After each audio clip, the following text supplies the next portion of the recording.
My child, stop everything. I am in your room right now. Not symbolically, not eventually. Out. I stepped into the atmosphere you thought was ordinary, and I came with fire in my breath and healing in my hands. This message, this moment, isn't random. It's divine interruption. So don't troll. Don't skim. Don't listen halfway through like this is common. I need you to hear every word, because hidden inside this voice is a breakthrough coded in heaven's language. I'm not speaking to the crowd. I'm speaking directly to you. What I'm about to reveal is surgical. It's prophetic. And it carries weight for your next season. Watch until the very last second, because what begins as a whisper will end in a holy awakening. Miss this moment, and you will miss the door I'm opening right now. My beloved child, the atmosphere you're breathing in is not what it used to be. You feel that shift, don't you? That unspoken weight in the air, not of burden, but of presence, my presence. The quiet around you is no longer empty. It's layered, rich, sacred. Every molecule in the room had been touched by the whisper of heaven, by the nearness of my spirit. This isn't the same space you walked into earlier. It has been transformed, not by candles or worship music, not by effort or ritual, but by intention. By intention. I have chosen this exact location, this exact hour, to invade the natural with the supernatural, to wrap your ordinary surroundings in eternal significance. I have not come by accident or obligation. I have arrived by design. Your room has become my sanctuary, not because of its cleanliness or silence, but because of the cry in your spirit. That unspoken ache, that half-formed prayer, the quiet glance upward when no one else was watching, those things moved me. You thought today was just another day, another stretch of hours to survive, but child, this day was etched into heaven's schedule. I hovered over this moment long before you opened your eyes this morning. I walked through the hours with you, anticipating the second your heart would begin to lean into something unseen. And when you crossed that invisible line, when you dared to hope that maybe I was near, I stepped fully into the room. Not symbolically, literally, spiritually, powerfully. The space around you is now charged with my authority. The atmosphere is not normal because I am not a normal visitor. I am the king who doesn't need to knock when the heart is open. I do not pace outside closed doors. I walk through walls of weariness to enter when my beloved is ready. Right now, walls that once felt suffocating are beginning to breathe. Corners that held shadows of hopelessness are being warmed by my light. And you, precious one, are no longer sitting alone. I have changed the atmosphere because I came to change you in it. My beloved, I want you to hear this clearly. You didn't summon me. You didn't conjure me up with perfect prayers or polished worship. You didn't have to beg or perform or plead long enough for me to show up. No, child. I came because your ache reached heaven. I moved because the sound of your pain became louder than the noise of your surroundings. Not louder in volume, but in weight, in truth, in raw, holy honesty. You've whispered things into your pillow that no one else knows. You've let tears roll down your cheeks in silence, thinking they evaporated into the mattress. But I tell you this now, every one of them reached me. I tracked their descent like precious diamonds falling into my hands. I came not because of performance, but because of posture. Your posture in pain. You may not have even realized it, but when you kept breathing through the grief, when you dared to hope again after another disappointment, when you said I trust you through cracked lips, the atmosphere of heaven shifted. I stood up, and I moved toward you with urgency. There is something sacred, something thunderous about pain that is offered to me instead of buried. Your ache is not a weakness. It's a summons in the spirit realm. And though you didn't know it, your ache had authority. It had resonance. It echoed in the throne room, not as a complaint, but as a call for closeness. You see, child, I don't move according to earthly patterns. I move when the heart becomes a magnet for mercy. And yours did. You didn't send for me, but I still came. Because I'm not the kind of father who waits for an invitation when my child is breaking. I break with you. I ache with you. I rush toward the sound of your trembling soul the same way a mother runs toward a crying baby in the dark. It's instinct in me. It's love unfiltered. Your ache didn't scare me. It stirred me. I wasn't repelled by your confusion. I was drawn to your vulnerability. And I didn't bring angels ahead of me to check the room first. I entered myself, because I needed you to know it's personal. Let's make one thing clear. This is not a routine visitation. I'm not just passing through. I came because something eternal has shifted inside of you. Your ache has unlocked access to things others never reach, not because you're better, but because you've bled in private and still lifted your face toward me. That posture is powerful. That ache you tried to hide from others. That was the sound that shattered the veil between the visible and invisible. Your heartbreak cracked open the door to divine encounter. And I walked in through that crack, carrying peace in one hand and purpose in the other. So don't despise your ache. It did more than your strength ever could. It brought me into the room, not as a judge but as a healer. Not as a ruler but as a father. And I need you to know, I came not to observe your pain, but to inhabit it with you. Because my glory doesn't run from brokenness, it rests in it. You haven't said much about it. You've smiled when you were supposed to. You've shown up when you wanted to hide. You've nodded when your soul was screaming for rest. And no one knew the difference. But I did. I watched how you moved through the day, through the night, through the shadows, carrying a weight that was slowly pressing against your ribs like stone. That invisible weight, the one that no test can measure and no doctor can diagnose. I felt every ounce of it. You think I've been distant because you didn't hear an answer when you prayed. But child, I was so close I could feel your breath change. I was watching the muscles in your face tighten when you held back the tears again. I was counting the sighs, not as weakness, but as worship. Because each one was a confession. I'm still here, Lord. It hurts, but I'm still here. And to meet beloved, that is holy. The world has no award for invisible burdens. No one claps when you wake up and choose to love again while your heart feels threadbare. No one celebrates when you say nothing instead of unleashing the storm inside. But I see what no one else sees.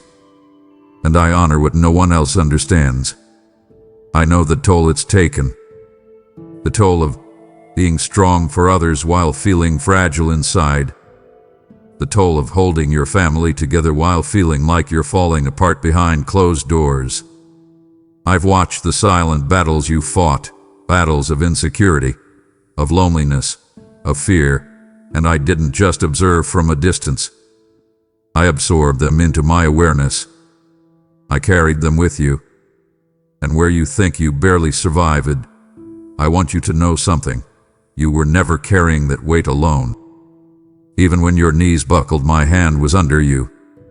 Even when your spirit screamed, "I can't anymore," I whispered, "Then let me." The weight didn't win. You're still here. And that alone is a miracle.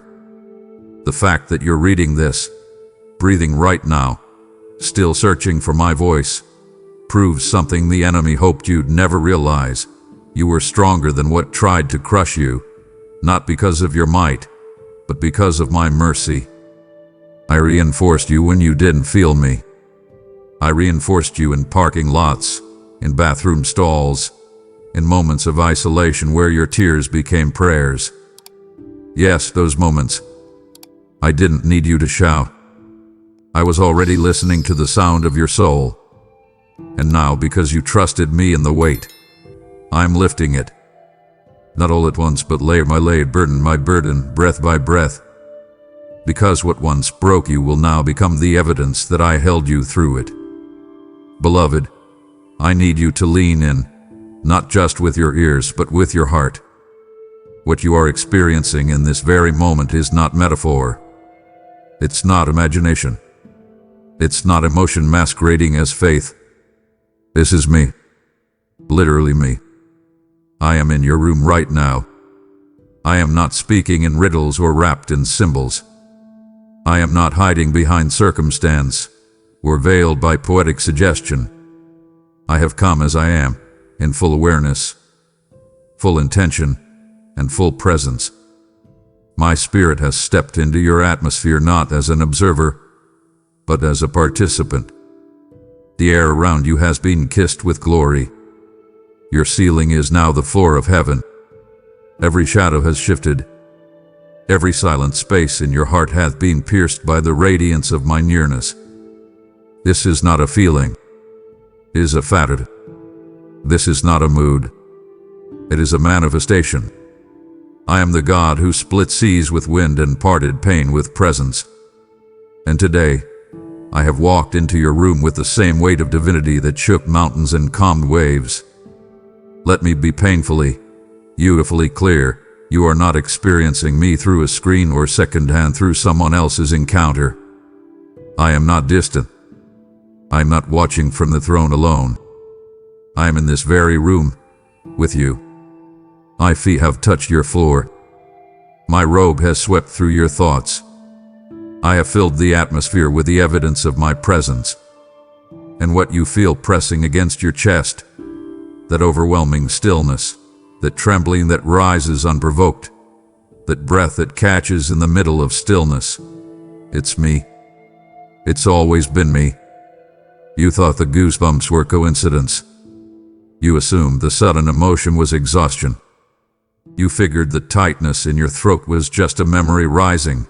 But I tell you the truth. It is the pressure of glory pressing in upon your humanity. You are standing in sacred space now, not because the room changed, but because I walked in and transformed it into a sanctuary. You've asked me for signs. You've pleaded for something undeniable. And here I am, undeniable, unmistakable, unshakable. I don't need thunder to prove myself. I don't need fire to validate my words. My presence speaks louder than sound. My nearness is more powerful than spectacle. And this moment, this very moment where you sit, is proof that I respond to longing, not performance. You didn't force this encounter. You didn't manufacture this connection. You simply stayed soft when life tried to harden you. And that softness made room for me to arrive.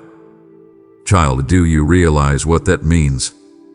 It means you are not chasing an invisible God. You are hosting a very present one. Your room has become a meeting place, a portal of divine communication. Not just today, but from this point forward. My arrival isn't temporary. My intention isn't momentary. I came to dwell. I came to remain. I came to turn your room into holy ground. So open your heart wide and let the truth shatter every illusion. I am not far. I am not fictional. I am not symbolic. I am here. Can you feel it, child? That quiet movement around your spirit, like wind whispering without sound. That's my robe brushing the floor of your room, the very ground where your tears have soaked the fabric of the earth. You didn't think I noticed. You assumed your weeping was wasted. But I tell you with the authority of eternity, nothing is hidden from me. Nothing. Not your slumped shoulders at midnight. Not the way you paused before speaking, holding back what no one would understand. not the silent ache in your chest when no one called to check in. I saw it all. I've counted your sighs like sacred incense. I've bottled your tears like precious oil. And even now, I walk where your pain tried to bury your praise. My robe does not avoid brokenness. It sweeps through it, sanctifies it, transforms it into testimony. Your room is littered with the quiet evidence of endurance. Notes half written, prayers half spoken, dreams you thought had died. But to me, every one of those remnants is holy. I do not step around your sorrow. I walk right into it, with all the gentleness of a father and the full authority of a king. My robe is stained with compassion. It has gathered the dust of your darkest nights. Where others stepped over you, I stepped toward you. Where others ignored your collapse, I caught you mid-fall. Where others only saw strength or struggle, I saw the in-between, the invisible moments that no one applauds, but heaven records with reverence. Child, hear me now. There has never been a second, not one, where your pain went unnoticed. You've cried behind closed doors, but I was already on the other side of them, waiting for the moment you'd look up and realize you were never crying alone. Let this truth anchor you. Your vulnerability has never been invisible to me. I have not missed the detail. The very spot where your knees hit the floor in surrender is the very place my robe has passed over. The fibers of your grief have brushed against the folds of my glory. And where others saw defeat, I saw devotion. You thought you had to hide your tears to protect your witness, but your witness was never in the hiding. It was in the weeping. Your tears preach louder than sermons. They carry a message angels pause to hear. And my robe has carried the residue of every cry you released into your pillow. That floor you wept on, it's now drenched with purpose. That corner where you collapsed, it's now consecrated. Because wherever your tears fall, my presence follows. So, no, don't rush to wipe them away. Don't apologize for feeling deeply. Don't try to gather yourself too quickly. I am not uncomfortable with your unraveling. In fact, I honor it. I meet you not when you're most put together, but when you're most undone. This is the holy exchange I came for. I give you comfort for every sob. I give you clarity for every confusion. And I give you my robe, a symbol of proximity, royalty, and rest. So let your heart rest in this truth. I saw where your tears fell, and I responded by placing my robe there. And when I walk, I don't leave things as I found them. I restore, renew, and rebuild with love deeper than oceans and stronger than time. You are not alone, beloved. You are robed in my nearness now. My precious child, even before you formed the words to pray, before your mouth opened in desperate intercession, I had already heard what your heart dared not speak.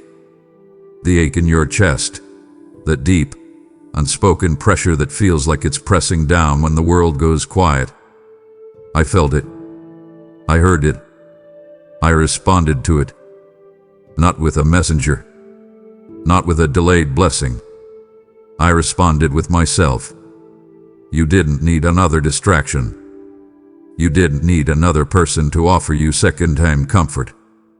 You needed the presence of your Creator stepping into the ache with answers that don't always come in words, but in witness.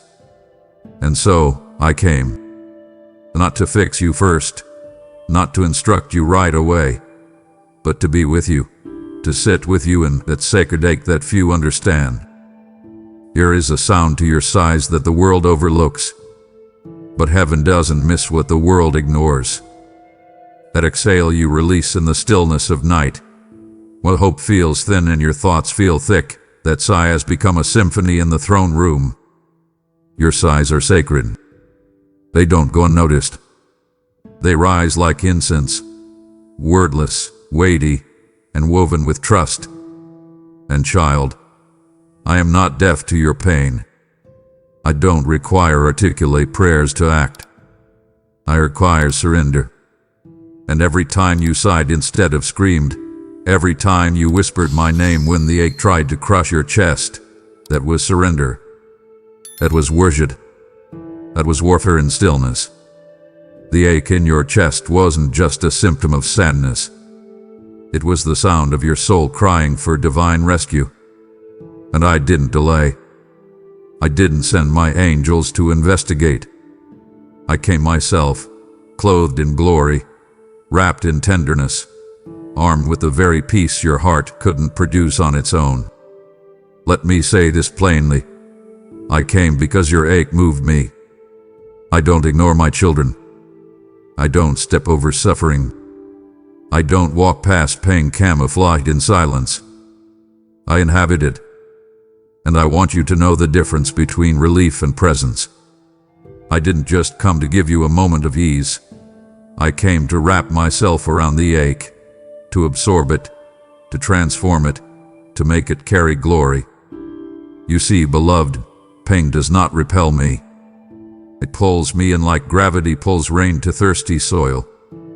I see the stress in your body, the way you subconsciously curl your shoulders in, the way your breath shallows at night, the way you stare into the ceiling with tears that won't fall because even crying feels like too much effort. But I also see the way you still keep your spirit cracked open, even if just slightly. That is why I came. That is why I'm here. Because you didn't close yourself off to me. You left a window open, even if it was small. And through that crack, I blew in like wind, silent, sacred, unstoppable. So now, don't silence that ache. Let me meet you in it. Don't try to dismiss the sighs like they don't matter. They matter to me. I map every one of them. Each breath you released in tension has been tracked by heaven and is now being answered by presence, not platitude, glory, not guesswork. I am not just near you. I am intertwined with the rhythm of your ache, and I am turning what once hurt into something holy. My beloved, you looked around for someone to notice, didn't you? When the weight of the world sat heavy on your chest and your spirit silently screamed for help, you looked to see if anyone's eyes met yours with understanding. But they didn't. People walked by unaware. They offered surface smiles and shallow words. They didn't ask the questions your soul was begging to answer.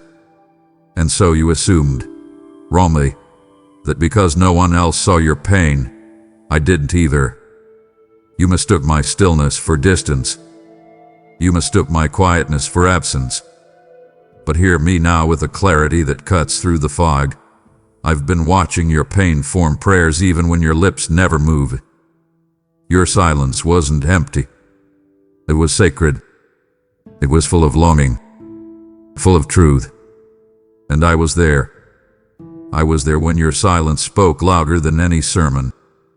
You see, child, the world celebrates loud faith, boisterous declarations, thunderous praise.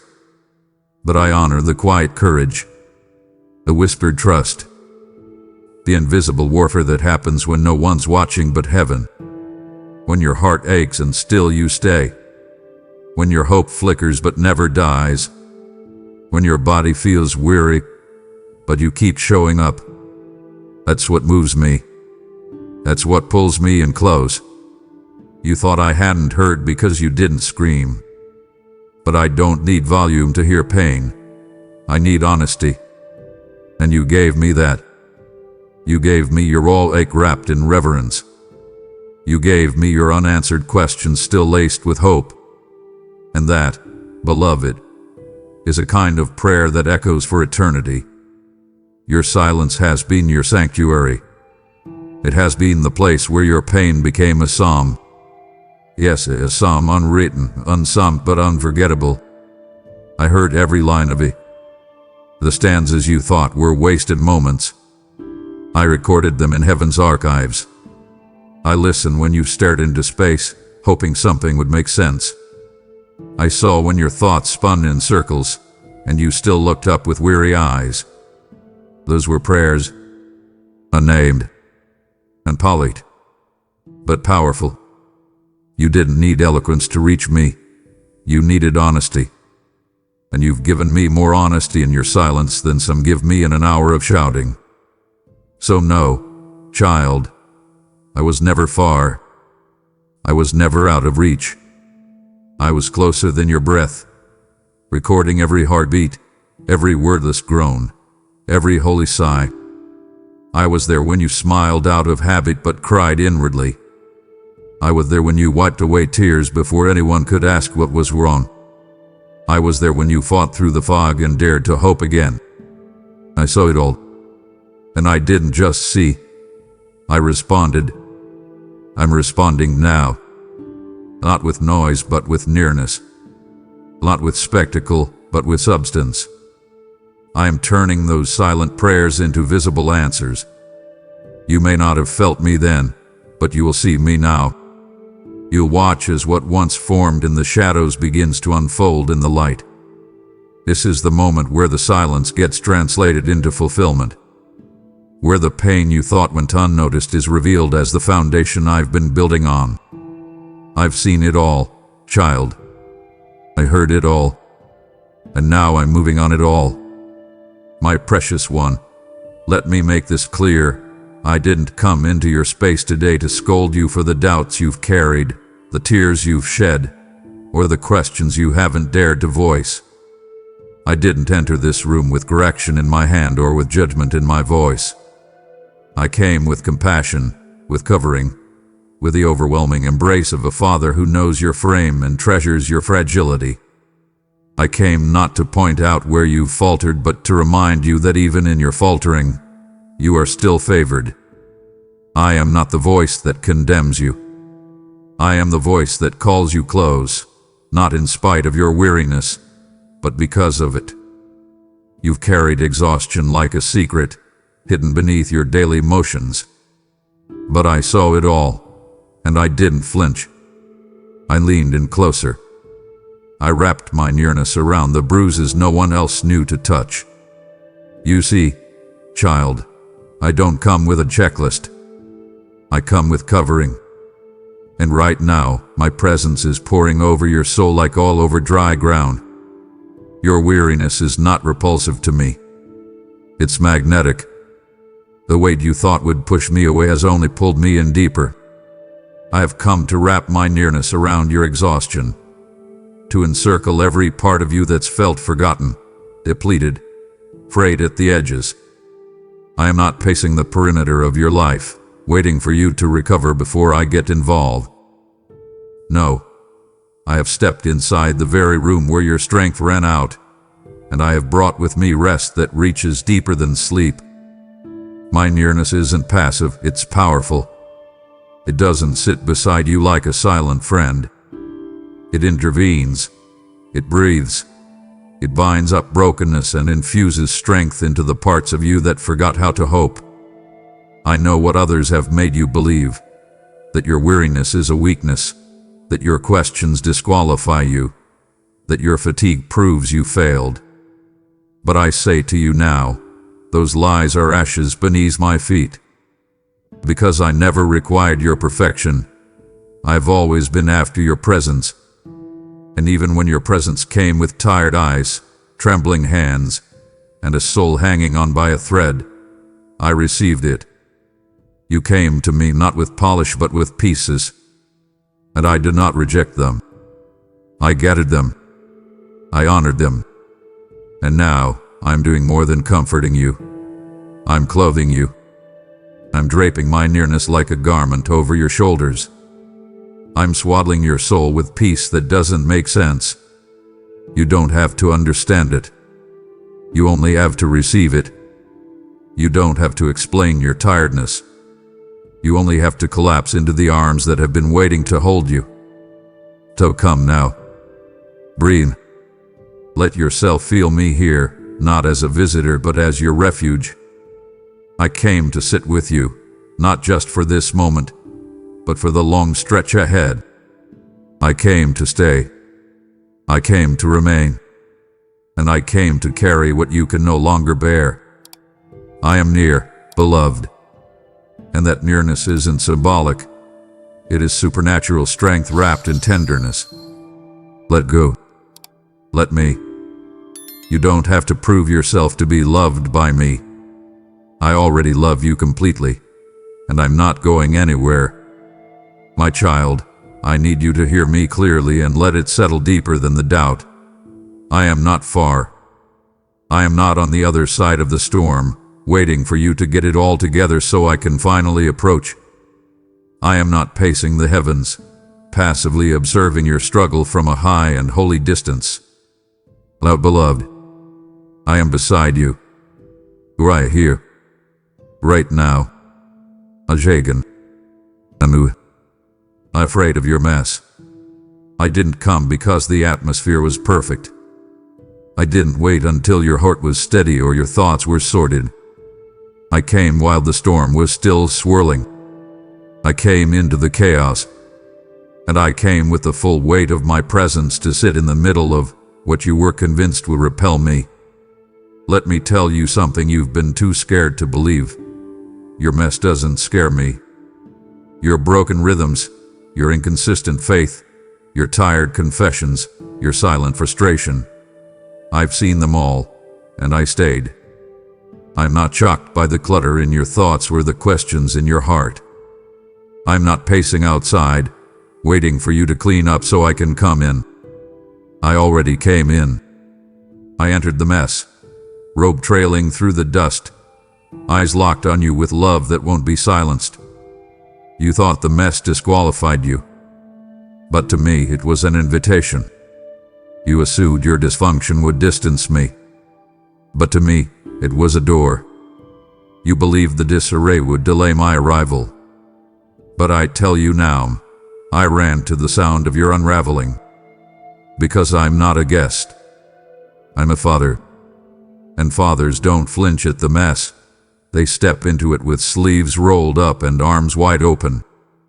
Child, your pain doesn't make me pull away. It pulls me closer. I sat in the dust with you, unmoved by the chaos around you. Where others walked away, I walked in. Where others grew uncomfortable with your process, I grew invested. I planted myself beside you not to watch you clean up, but to help you rebuild. To whisper truth while lies scream louder. To anchor you when the ground feels unstable. I am not shaken by the things that shake you. I am not offended by the things that confuse you. And I am not disappointed in your humanity. I created it. I ship it. And I know how to hold you steady when the winds rise and your resolve begins to fray. You don't need to impress me. I was already impressed by your willingness to keep breathing when it hurt. I was enough. That was holy. So listen again, more closely this time. I am not hoping you'll notice me from afar. I am here. I am beside you. I am within reach. My nearness is not based on your performance, but on my promise. And I keep my promises. You don't have to clean the room before you let me sit down. I already sat down. I already settled in. Not as a judge, but as a comforter. Not as a stranger, but as your constant. I am not intimidated by your questions, your confusion, your clutter. I walk where others retreat. I remain when others leave. I restore what others label irreparable. So let me remain beside you, not because you earned it, but because you are mine. Child, I did not wait for your life to be pristine. I did not require your space to be spotless or your soul to be polished. I did not ask for the curated version of you that others expect, the version with perfect prayers, tidy theology, or rehearsed strength. I came to the room you actually live in, the one where the air still carries the residue of tears, the one where your floor knows your knees better than anyone else, the room where sighs outnumber words, where clothes lay where you left them on days you couldn't carry anything but yourself. That's the space I chose. That's the room I entered. Because I don't respond to performance. I respond to pain. I respond to truth. I respond to presence. And right now, my presence is saturating the very place you thought was unworthy of a visitation. Listen closely, beloved. You don't need to clean up to receive me. You never did. You thought you had to present a better version of yourself before I would draw near, but I tell you the truth. I've always been closest when you've been the most undone. I've always leaned in when others looked away. I am not moved by neatness. I am moved by nearness. And your vulnerability is a magnet for my mercy. The room you cried in, the space that held your lowest moments, that's the altar I've chosen. I am not waiting in the polished parts of your life. I'm sitting in the honest ones. The place you tried to hide is the place I want to heal. The ground you thought was too dusty, too dark, too disorganized, that is where my robe has swept. That is where my glory is resting. Not because you've earned it, but because I chose it. High impact truth. I do not need your strength to show up. I show up because of your surrender. I do not knock at the doors of perfection. I walk through the thresholds of brokenness. I come not where the paint is fresh, but where the walls carry the stories of survival. You think your mess disqualifies you, but it's your mask that delays me.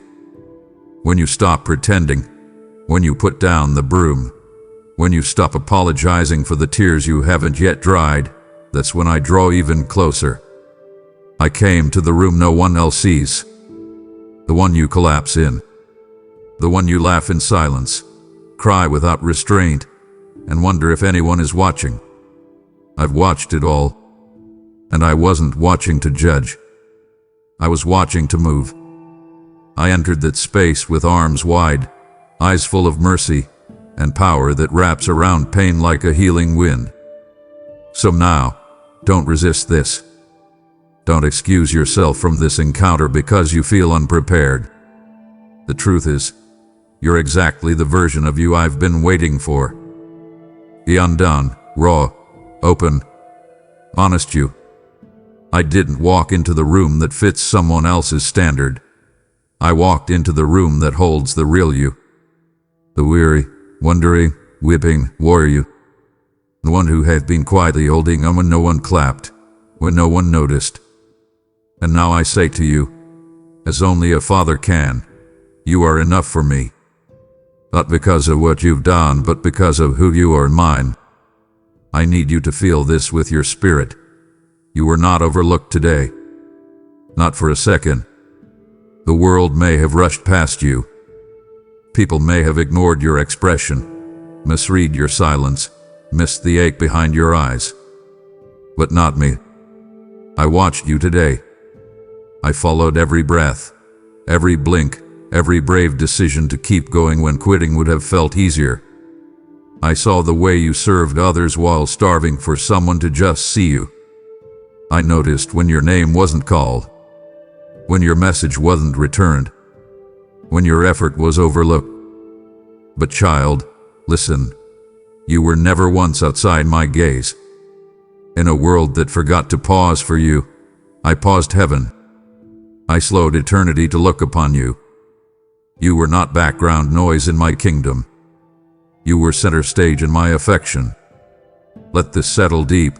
My attention isn't general. It's granular. I don't glance over crowds. I lock eyes with hearts. And my eyes were locked on you. You didn't need to wave your hands to get my focus. You already had it. I wasn't distracted. I wasn't prioritizing someone else. You've never been my afterthought. You are my agenda. You are not next in line. You are the one I moved heaven's calendar to speak to right now. I've watched how you've remained faithful when nothing around you affirmed your faith.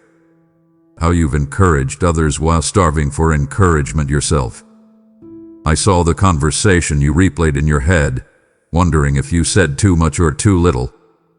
I heard the inner critic try to silence your worth. And I tell you now with finality, none of it was missed. All of it was noted. And all of it is being answered. You were not forgotten. You were marked. Set apart. Selected. Etched into the scrolls of heaven. And today, this day, I turn my full gaze toward you not because you performed, but because you're precious. You didn't need to achieve something to get my attention. You already have my heart. And just because others didn't acknowledge your worth today doesn't mean it wasn't shining. Sometimes I hide your value from others so you don't become dependent on their applause. I hide you to protect you. I cover you to preserve you. And then, when the moment is right, I reveal you like a sunrise breaking through what seemed like endless night. Your hidden faith is being honored. Your private sacrifices are being documented in eternity. What others missed, I magnified. What they forgot, I remembered. So here is your reality. You were the center of my attention today. Not because you shouted loud, but because you remained faithful in the quiet. And now I am responding, not with small gestures, but with a divine spotlight that will not burn out. I've carved your name into my hand. I've written your story into the unfolding of destiny. You matter, not as a statistic, but as a son, as a daughter, as a living reflection of my love. You were not passed over. You were preserved. And the world is about to witness what I've been watching all along. You. Child, listen. Listen. Beyond the natural. Open the inner ear of your spirit and feel the thunder in the silence. Because though your room may still appear calm, though your surroundings may look unchanged, I tell you now, my arrival has ignited a shift that your eyes haven't caught up to yet. My movements are not always measured in noise, but in consequence. Heaven doesn't always announce itself with fireworks. Sometimes it arrives like wind, silent but unstoppable, invisible but undeniable. And in this moment, I have arrived. Heaven has entered your atmosphere, not with fanfare, but with force. What feels like stillness is actually the stillness before resurrection. What seems like quiet is sacred recalibration. Things are already shifting. You've been taught to look for lightning to know when I'm near, to wait for shouts, to expect signs, to chase the dramatic. But I'm teaching you something deeper. My arrival isn't always loud, but it's never passive. When I step into a space, every spiritual structure realigns. Principalities lose their footing. Angels take position. Chains that were comfortable in darkness begin to tremble under the pressure of my light. Yes, beloved, things are shifting even now. Even as you breathe. Even before you see. My glory doesn't need volume to have victory. You're waiting for the sound of deliverance, but I'm already delivering. You're waiting for external confirmation, but the shift began the moment you welcomed me in. Not with a performance, but with permission. Your openness became a portal, and I rushed in like a flood, like a fire, like the breath of eternity invading the dust of time. Let me paint the truth clearly. Every demon assigned to your atmosphere has already been disarmed. Every spiritual heaviness that tried to blanket your joy is now retreating. I didn't enter your room to be admired. I entered to establish dominion, to reclaim what despair tried to own. This is not a visit. This is a violent act of mercy, a divine invasion of love's authority. I have come to shift realities. Your mental state is shifting. Your spiritual environment is shifting. Your emotional frequency is shifting. Your peace is returning, not like a breeze but like a tidal wave. And while it may still feel quiet, don't confuse quiet with absence. I am here, and I am worthy. Heaven is loud even when earth is still. So, child, stand in this moment and don't look for proof. Be the proof. You are standing in the epicenter of a miracle in motion. The earth beneath your feet is no longer common. The air you breathe is charged with divine recalibration. What was stuck is loosening. What was dark is cracking. What was delayed is now being accelerated. Because I have a rhyme. And my arrival is not polite. It's powerful. It's precise. It's prophetic. Things are already shifting, even if you can't name them yet. And soon, what began in silence will shout in testimony. Watch and see. Child, if you know now, I am in your room, then understand, this presence wasn't just for you. It's meant to pour outward like oil, to reach the forgotten, the shattered, the ones praying in silence, just like you once did. When you give, you are sowing into this holy fire, the very flame that found you, now flowing to another room, another heart. My word says in Proverbs 11:25, the generous will prosper. Those who refresh others will themselves be refreshed. This is your moment to refresh souls by helping this message go further, deeper, higher. I'm calling you, not out of pressure, but because you've been marked as a carrier of my glory. Use the link in the description.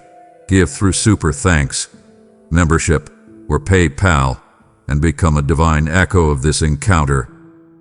Do it now, because your giving is the river I will multiply into a flood of transformation.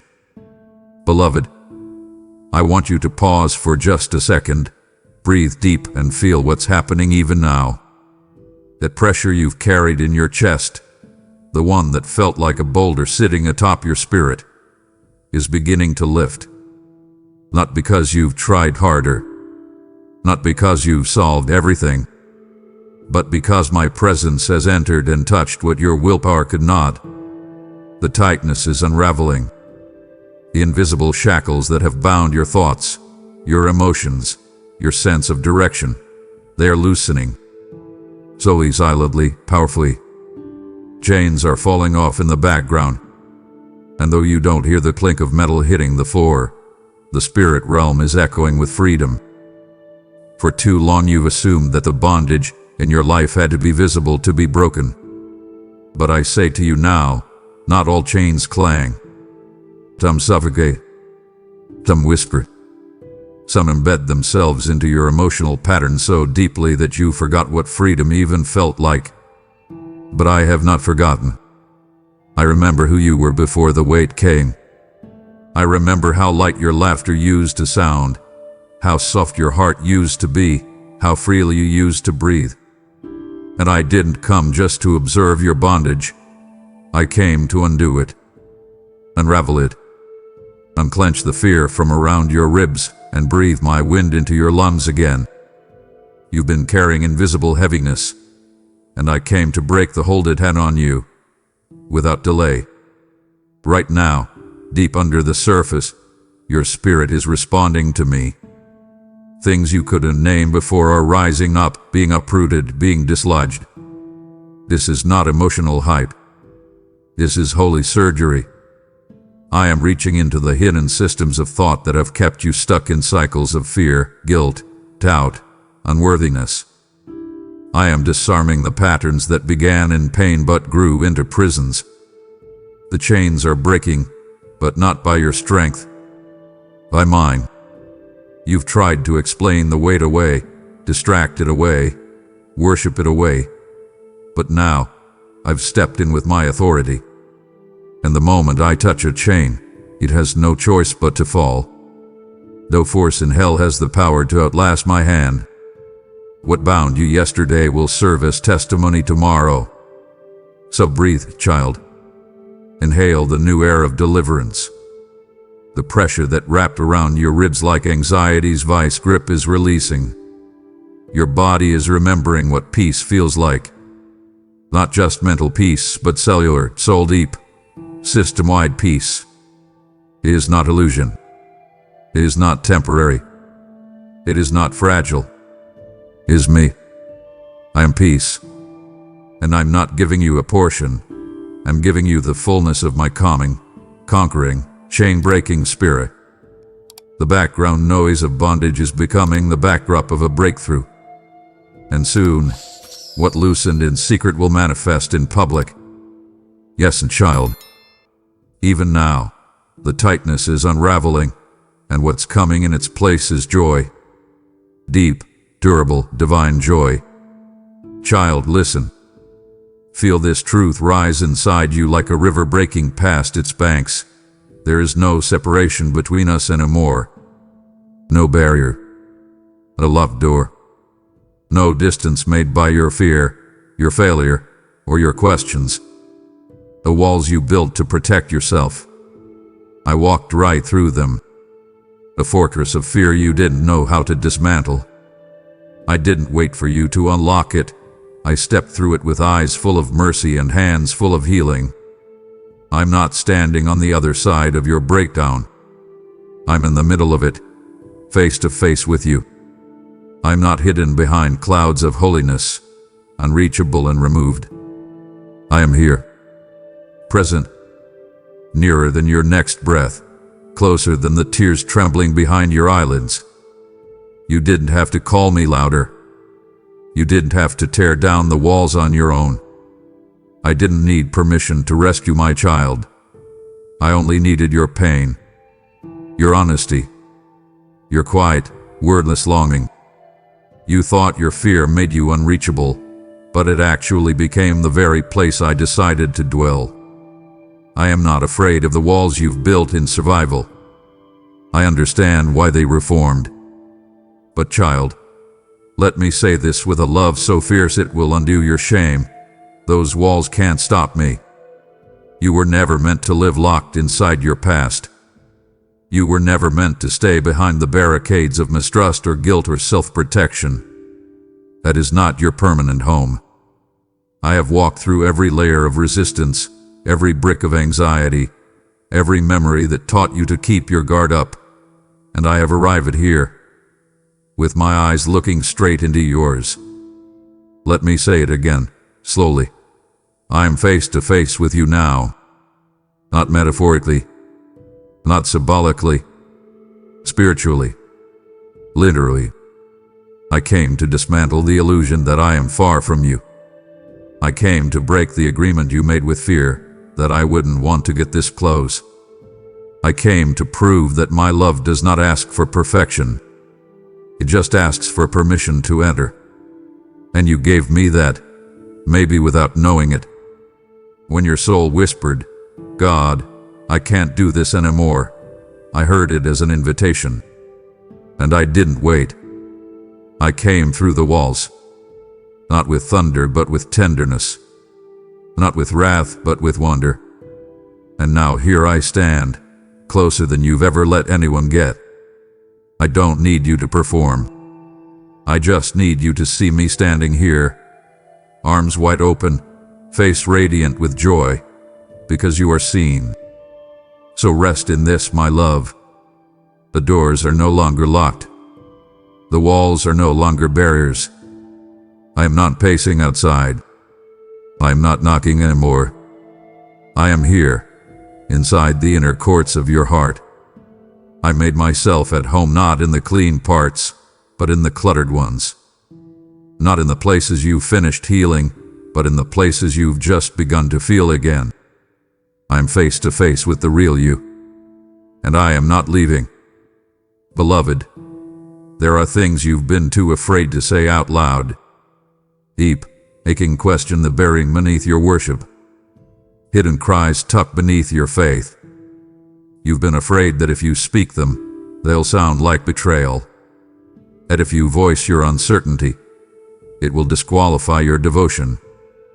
But I tell you now, in the most sacred whisper of love, I already know your questions.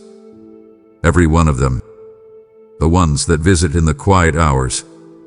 The ones that hit your heart like darts when things go silent. The ones you tuck away because they feel too messy for prayer. I know them. I heard them. And I'm not angry. I'm not disappointed. I'm not shaken. I'm here to answer, not always with explanations, but with presence. You think your doubt makes me pull away, but child, I run toward honesty. I lean into authenticity. Your questions don't scare me. They don't weaken our bond.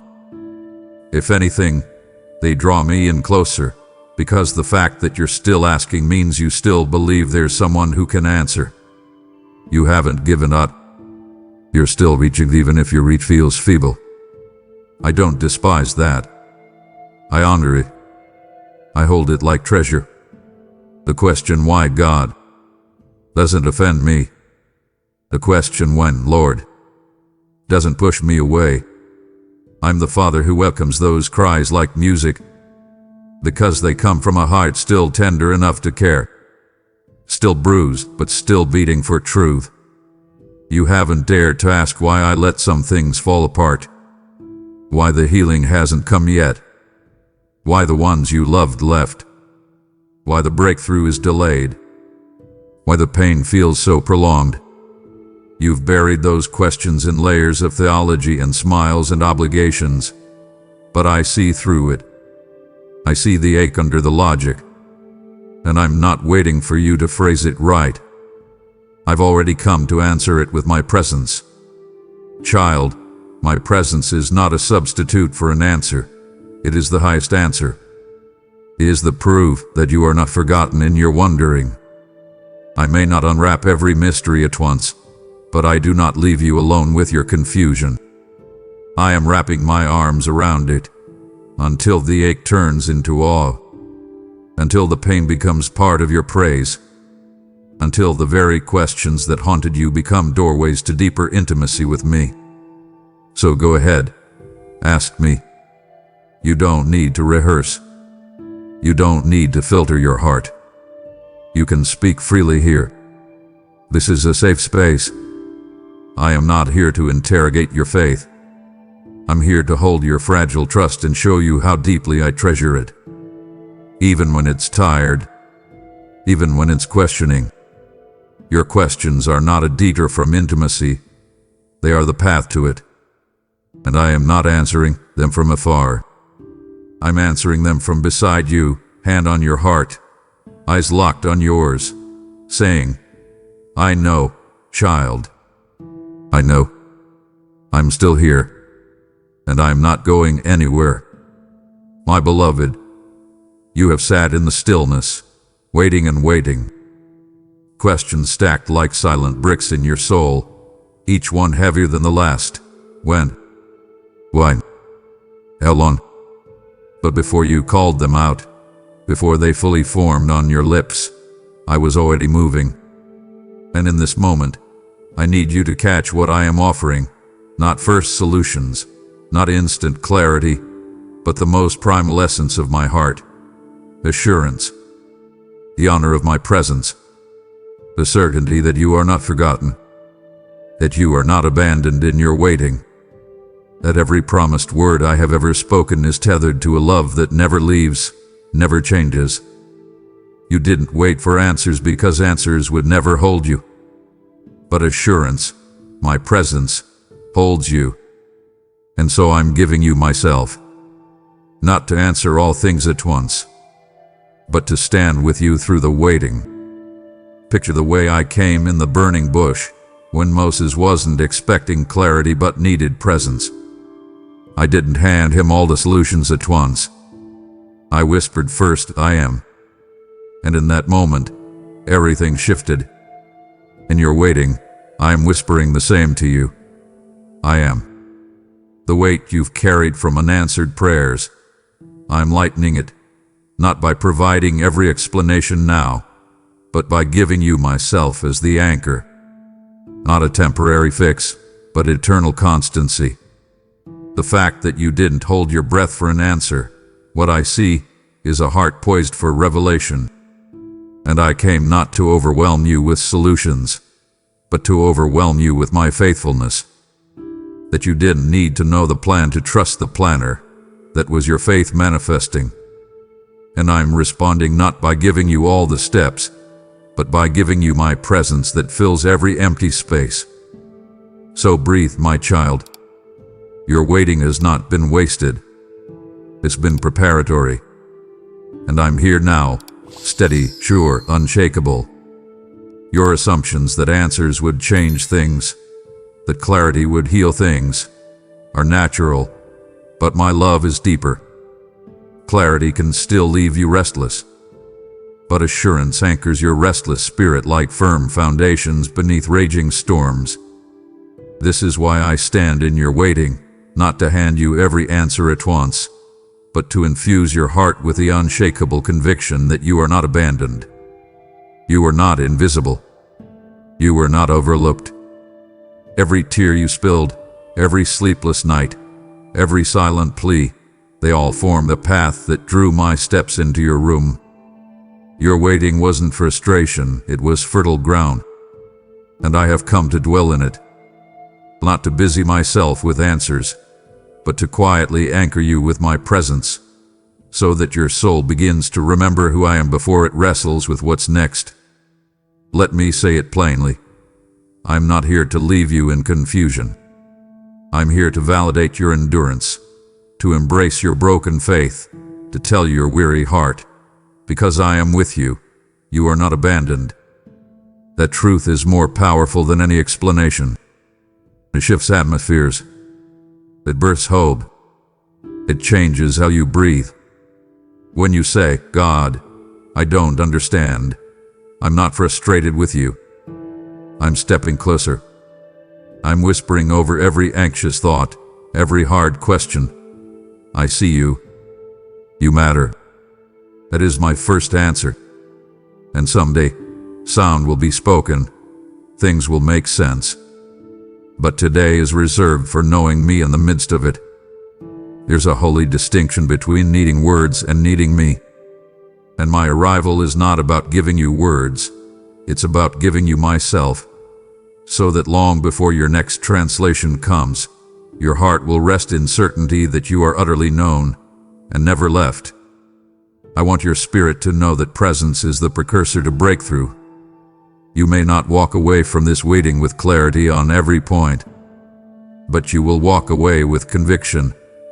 I am not a distant promise. I am a present Father. You may not hear the why yet. You may not see the when. But the assurance of my presence is the hinge upon which the door of your destiny swings. Faith isn't just believing in my words. It's believing in my nearness when words fall short. You believed even when clarity was silent. That is kingdom faith. And now, I have come not just to give answers, but to make you an answer, an assurance to yourself and to others that when I am present, abandonment is impossible. So lean in. Let my presence saturate you. Let it root in your bones that you are not abandoned, even when the world seems silent. Answers may come later, but assurance has arrived. I have not left. I have not changed. You are held. You are seen. You are loved. And in this hidden moment, your truth is being rewritten. I was not waiting for answers, but God gave me assurance, and I am not abandoned. My child, I want you to feel the shift now. Every inhale you take, do not rush it. Let each exhale fall like holy surrender. Pause. The world demands answers, miracles, fix-me agendas. But right now, I'm not calling you to move. I'm calling you to breathe. Because the healing that's coming to you isn't the result of words, my words, or anyone else's. It is my presence that is healing. I've been in the room while you search for explanations, scribble plans, muster courage. But the true remedy for your weariness isn't strategy. It's my nearness. So stop trying to heal. Stop rushing toward recovery. Instead, let my spirit breathe life into your broken places, at the pace only I control. Because healing, true healing, is not fast, not outspoken. It's slow, quiet, internal, and deeply personal. and I'm attending to it. Listen closely. Words are helpful, yes, but they are inadequate for what is going on inside you. You may have longed for someone to say, "Here's your answer." But what you needed and need is a touch, a presence so close it feels like a rhythm in your bones. I did not bring thunder to your pain. I brought rest, not to rush you out of the struggle, but to breathe my strength into every shattered part.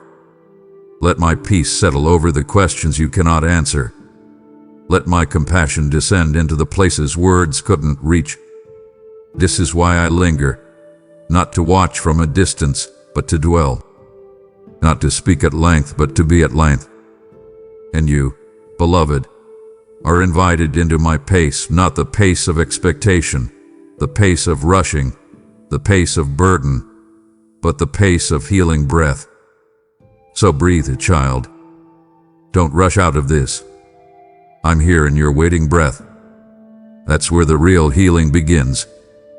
You've learned, through pain, to distrust silence. But in my kingdom, silence is not absence. It's sanctuary.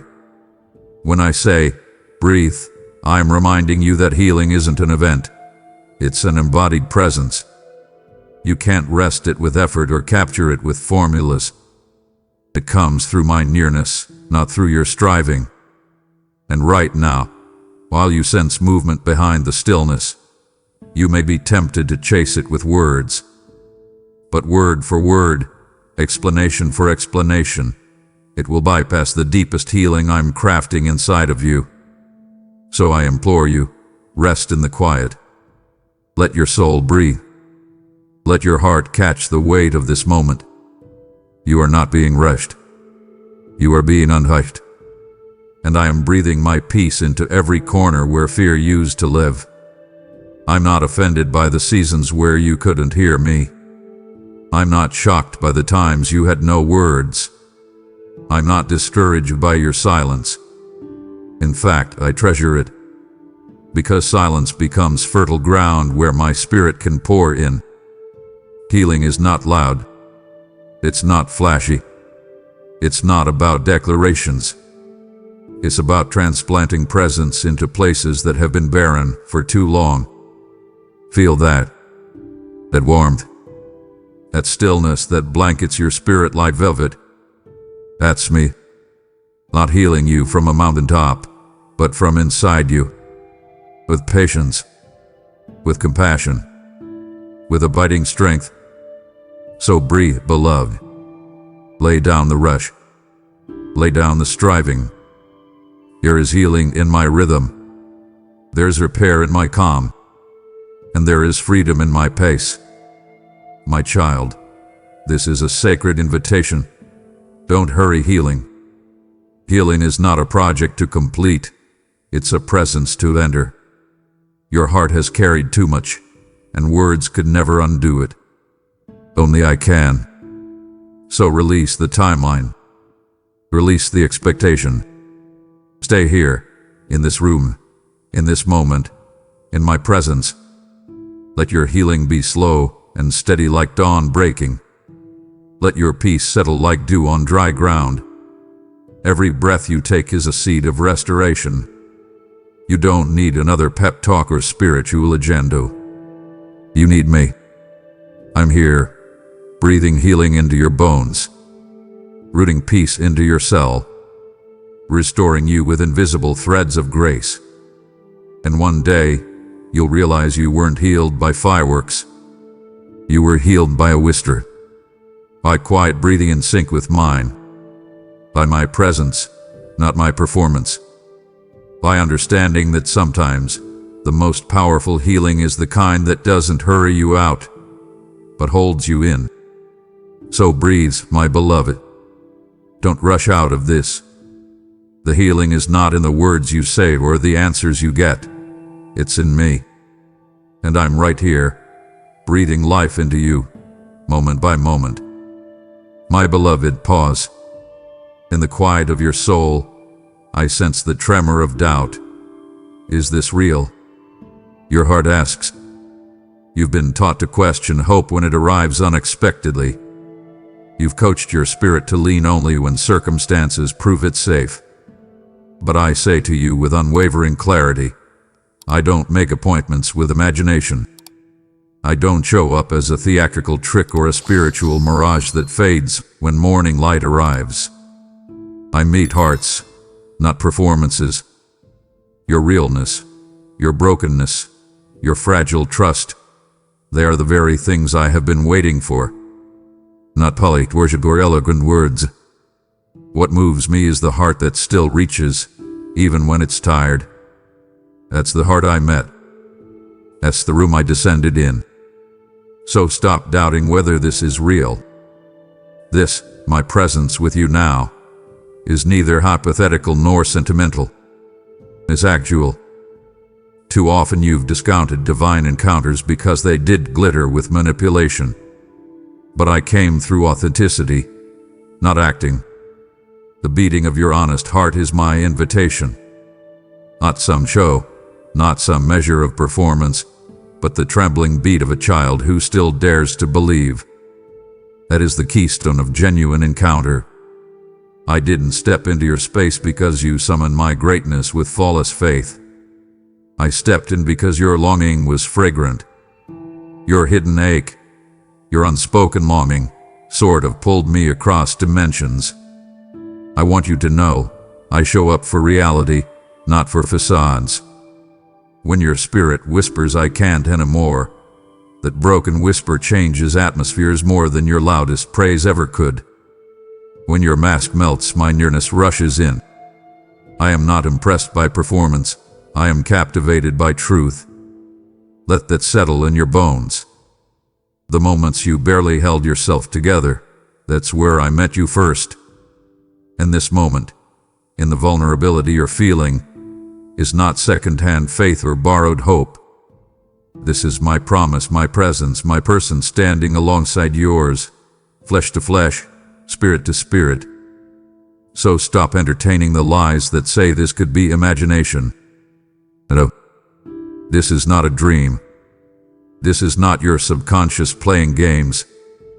I am here, fully, unmistakably here, because your heart dared to stay soft when pain threatened to harden it. That is why this is real. Now, beloved, let every tendril of doubt untangle. You are not paid to perform faith. You are loved for simply holding on. I don't admire your performance skills. I treasure your heart's posture. Honest, humble, exposed.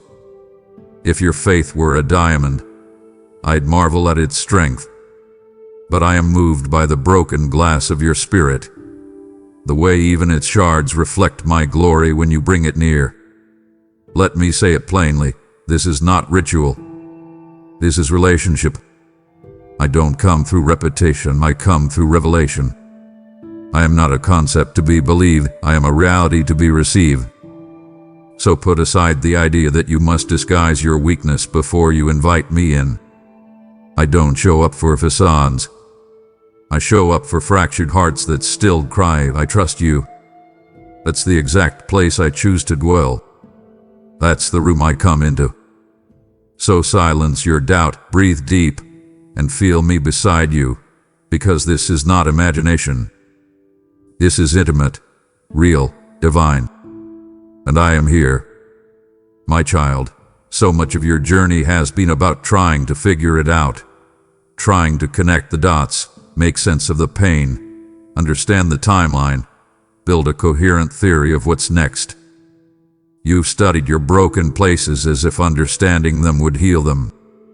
But I say to you now, I'm not asking you to figure it out. No intricate roadmap. No spiritual formula. Not today. Today, I'm asking you to feel the nearness of the one who made you. To allow my presence to be more than theory, more than doctrine, more than something you defensively rack your mind around. Let my nearness flood your heart, deeper than any answer. I want to fill you with knowing, not by explanation, but by experience, by intimacy.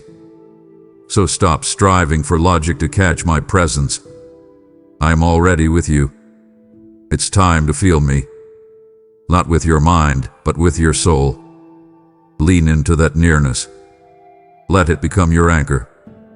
Let it become the ground under your feet. You don't have to fix things. You have to feel someone who is unshakable. You don't need another schematic for your future. Not another blueprint for your breakthrough. Not another talk or lecture to explain delay. You need the warmth of a father who never left. You need the touch of a shepherd kneeling in your mess, whispering, "I am with you." This isn't about figuring it out. It's about being enfolded. You've tried logic when what your spirit craves is love. You've looked for silver linings when what you needed was stillness. And stillness is my true language. When I say, "Feel my nearness," I mean it will infiltrate your chaos. It will embolden your heart before clarity ever arrives. It will stabilize what your notes and your plans can't. So let this be your life shift, not from figuring to feeling, from trying to understand timing to understanding presence. Presence has power.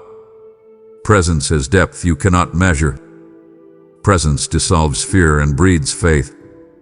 I'm not asking you to solve the equation. I'm inviting you to sink into the nearness that solves systems. Beloved, I long for exchange, not with your intellect, but with your intimacy. Feel me in the shiver that runs through your bones, in the unexpected well of peace that defies circumstances. Feel me in the breath that comes not out of strength, but out of surrender.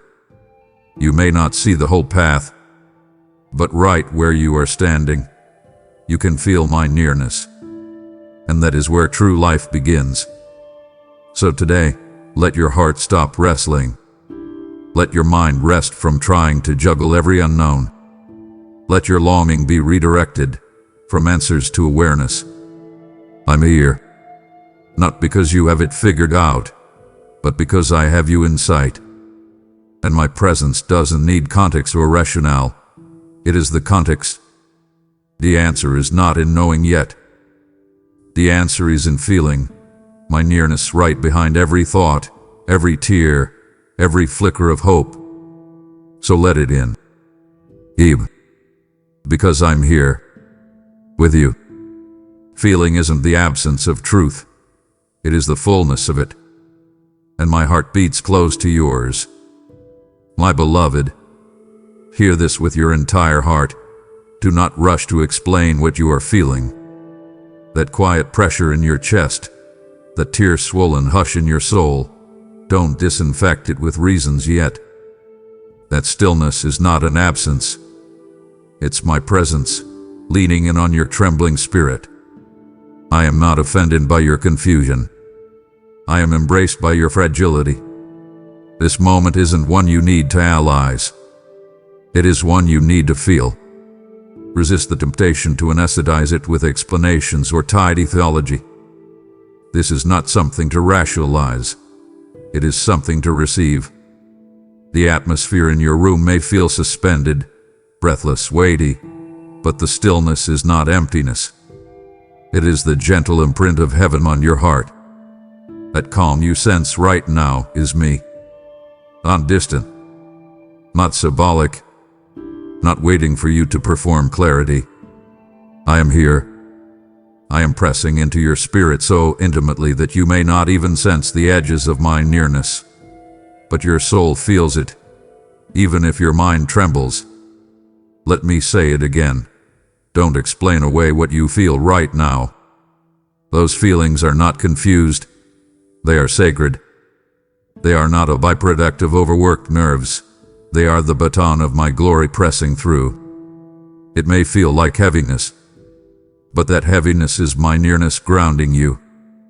You want to turn spiritual experiences into tidy categories so you can file them safely. But I don't come to be filed. I come to inhabit you. So breathe this in. Let that stillness fill you. Let it settle around your nerves, your fears, your uncertainty. When your spirit begins to speak, that blur behind your eyes, that hush deep in your heart, That is me. Most heavenly encounters aren't thunderstorms. They are whispers wrapped in profound peace. So don't shake it off. Soak in it. It is my signature on the frailty you carry. You may not understand what's unfolding, but that's the point. Not everything needs an explanation before it becomes a foundation. I am pressing against your spirit not to confuse you, but to connect with you. The stillness you feel isn't absence. It is intimacy. It is my spirit aligning with yours in a way words will never capture. You've been told to explain your feelings, to categorize your spiritual experiences, to make sense of the tremors, the sighs, the stirring. But right now, I don't care what tags you attach to me. I only want you. Unfiltered. Unexplained. Unashamed. This is the heartbeat beneath your heartbeat. The reassurance beyond reason. Let that envelop you. Let it remind you that sometimes healing isn't measured in understanding. It's measured in surrender. Surrender to a presence so powerful and gentle, you don't have to understand it to be changed by it. So instead of reaching for clarity, reach for the quiet inside you that just feels me. Let that stillness speak into your fear, your fatigue, your longing. Let it wrap around your wounds like light breaking through a stained glass window. You don't have to figure it all out. You don't have to have the narrative. You just have to feel my nearness, allowing it to quiet your anxiety, mend your broken places, awaken your dormant hope. The stillness is not void. It is sacred space, holy ground where heaven touches earth, where my breath meets your breath. So let yourself remain here a while. Let me press more. Let me heal more. My child, this is your divine invitation. Stay in the sacred tension. Don't explain away the presence. Don't flee from how deeply you feel without words. A void you sense isn't a void, it's my incoming. And it is glorious. Let that stillness wash over you, root you, restore you. Let it say what words cannot say. You are not alone. You are deeply known. You are loved beyond measure. And when doubt tries to steal your moment, when the voice tells you nothing is happening, be still in defiance of the lie. Because it is happening. Deeply. Profoundly. Eternally. And one day, you'll look back and see that the turning point wasn't when it made sense, but when you allowed me to press into your spirit in stillness. Don't explain it away. Feel my nearness, and find your soul waking up in my presence. My beloved, wear your heart open when reading this.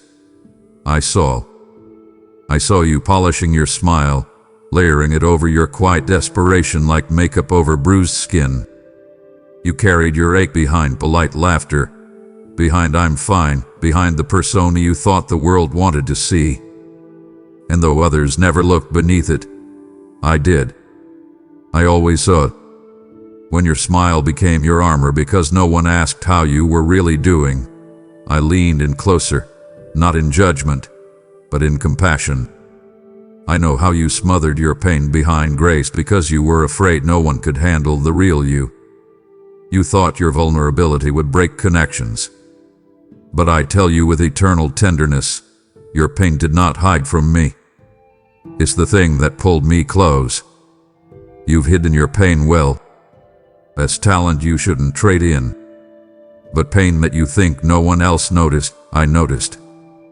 Your quiet endurance, your hidden tears in the dark, the prayers you whispered in the basement of your soul, none of it was wasted. Even when you mastered smiling around others, you weren't fooling me. I read your soul like an open book. I saw the throttled sob behind your composure. I felt the contraction in your chest when you forced yourself to keep going. I watched the moment you layered on courtesy to guard your breaking. And I came. I came not because you looked spiritual. I came because you looked human.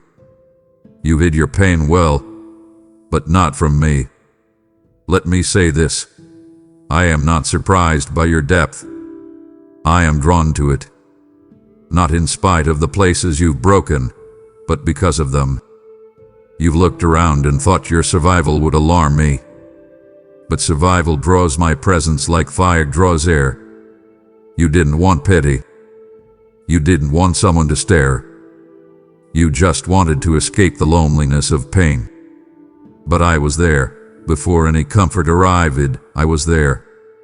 When your smile was your last defense, I broke the barrier.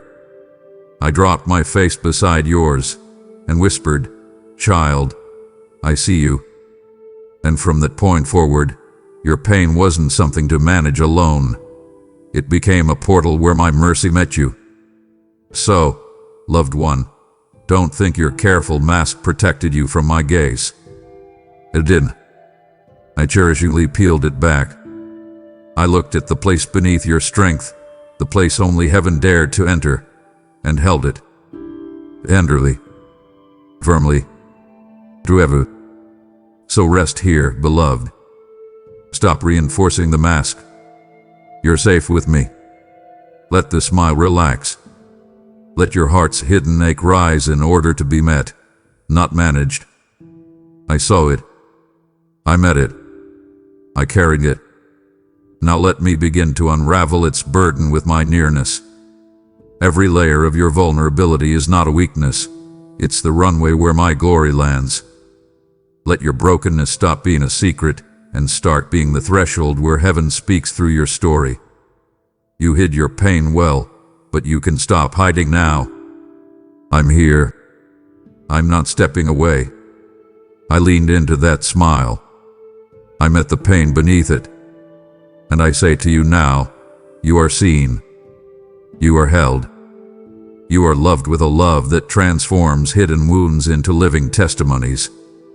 Let that truth anchor you, soul deep. My beloved child, listen. Perfection is not my requirement. I did not step into your room because you've arrived at faultless faith, or because your emotions are tidy and your life is seamlessly structured. I came because you are mine. In my economy, value is not calculated by achievement, but by identity. You may feel ill-equipped, emotionally raw, awkward, or spiritually worn. But those are precisely the reasons I drew near. Because I came, not to reward your strength, but to redeem your fragility. I come into spaces of ache and unraveling, because in them, my presence is not just welcomed, it is transformative. You might have believed that holiness equates to having everything together. But I tell you now, holiness is not the absence of ache. Holiness is my invitation to meet you at your breaking point, with love you've yet to imagine. You're not falling beyond my reach. You are being held there. Not in spite of your brokenness, but through it. Let me say it plainly. I didn't come because you did something right. I came because you belong. When you assumed I would withhold my nearness until you earned it, you missed the point of grace. Grace isn't conditional. It isn't performance-based. It's anchored in my unchanging heart toward you. You are not required to be beautiful or bold or brave. You are required only to be mine, and that alone invites me in. You think your mistakes disqualify you. They don't. You think your emotions make you unstable. They don't. Your identity makes you unshakable. I step into your ache, not to lecture it away, but to breathe healing through it. The spaces you thought too fragmented for God to love are my very chosen dwelling grounds. I don't shy away from pain. I dignify it. I redeem it with my nearness.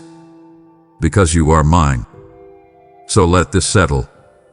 I don't love you because of your condition. I love you in spite of your condition, and I love you more deeply because of it. Your ache doesn't hinder my purpose, it hosts it. I have never miscalculated your worth. Not when you stumbled. Not when your hope dimmed. Not when fear cinched your chest too tight to breathe. Every time you glimpsed my character faintly through tears, it was my promise echoing back at you. I come where my child aches.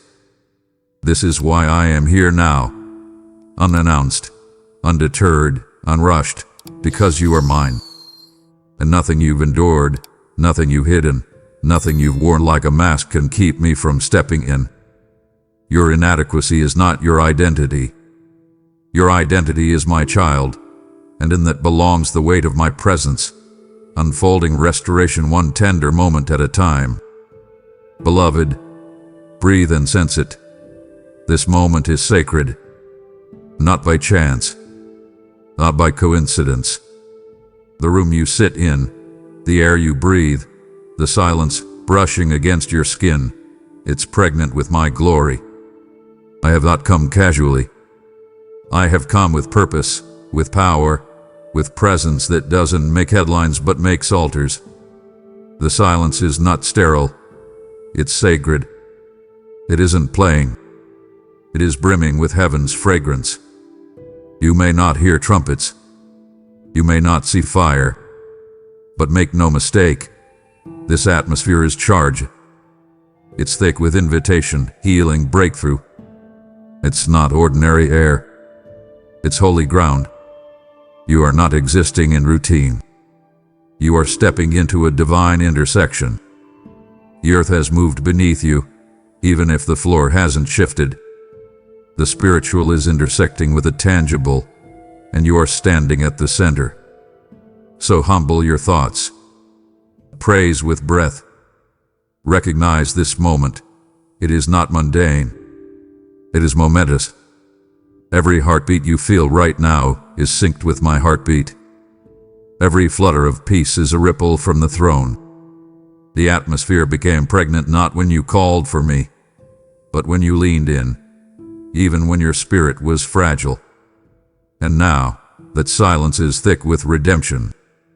I'm enveloping your space with presence that tests time, saturates sorrow, resurrects hope. The invisible is heavier than the visible now. You can't measure it with your eyes, but your spirit knows. Stand still. Listen for the words spoken before words were formed inside of you. Let the atmosphere resonate into your bones. Every tear you once held in private is now transmuted into glory whispered into this moment. This is not coincidence. It is my divine ambush. Glory is not a rare isle reserved in your faith. It's your default atmosphere when you linger with me. And right now, this moment is drenched. You're not pausing in vain. You're pausing in purpose. Because this moment isn't just a bookmark in your story. It's holy scripture in the making. The atmosphere around you isn't waiting for something to happen. It's pregnant with what has already begun. A shift. A download. A breaking of old systems. A birth in the unseen. Retreat from the logic that says nothing's happening. The deeper realm declares otherwise. Heaven's presence isn't contingent on circumstance. It inhabits it. And you are not simply under my watch. You are within my manifestation. This is sacred. It is not generic. It is holy convergence. So breathe my nearness. Let your spirit open like a flower soaked by dawn's first sun. Let your eyes see beyond sight. Let your heart feel beyond feeling. Because the atmosphere around you, it is rich with my glory, and you are being positioned within it for what's coming. This is your consecrated moment. Embrace it. It is holy. It is now. Beloved, breathe in the truth of this moment. You do not need to be perfect for me to come near. I stood on the threshold of your weary soul, not drawn by flawless faith or tidy devotion, but by the quiet ache that lives inside you. Your beauty, your worth, your value does not come from performance. It comes because you are mine. Every misstep, every silence, every tear you thought no one could see, I have seen them all. Not to judge, but to resonate with your brokenness and remind you that my presence is not reserved for the polished. You are my beloved, even in the frayed places. I am not repulsed by your fragility. I'm attracted to it.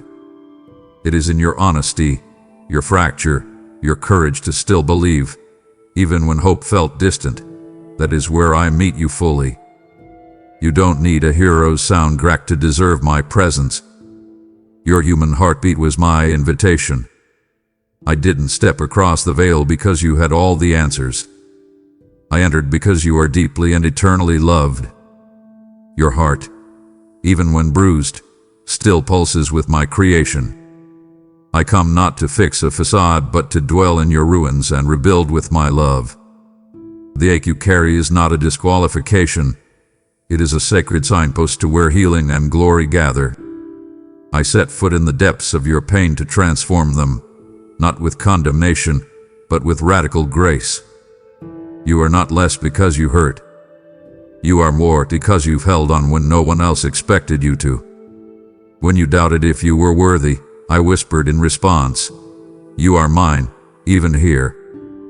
And in your thinnest, most resistant places, my love grows thickest, deeper than any disappointment, stronger than your trembling. You belong to me, and that alone brought me near. Let this settle, dear child. My nearness doesn't demand perfection. It demands you. Not the polished version, but the real one. Fragile, seeking, questioning. When your attitude shielded your vulnerability, I peeled it off not to shame you, but to hold you. I came into the ache because your broken heart is my highway of encounter. That is the kingdom way, not the strong, but the small, not the self-sufficient, but the surrendered. You are neither unloved nor unseen, not because you are strong, but because you are mine. So let the ache breathe itself out in my nearness. Let your heart rest in the truth that I don't come to your perfection. I come to your need. And your need lifted me into your space. You feel me still, don't you? That's because I never left your room, and I'm not leaving now. But I'm asking you to do something more. Help me enter someone else's room through this word. Your support becomes seed, holy seed, that breaks chains, opens eyes, heals wounds across borders and timelines. Malachi 3:10 still stands as my decree. Bring all the tithes into the storehouse and see if I will not open the windows of heaven. I've assigned this message to reach people who don't know yet that I'm in their room, but they'll know when you help send it. Through super thanks, membership, or PayPal, you are becoming my outstretched hand. Don't wait.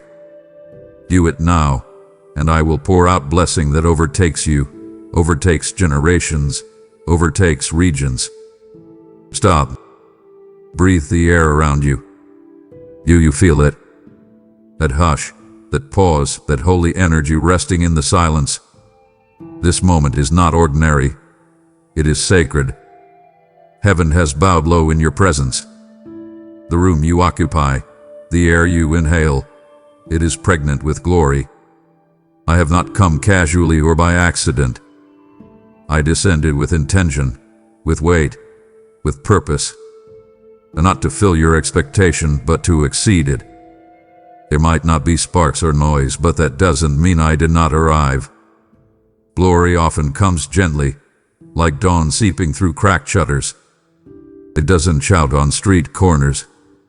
It lingers in worn-out spaces and tender hearts.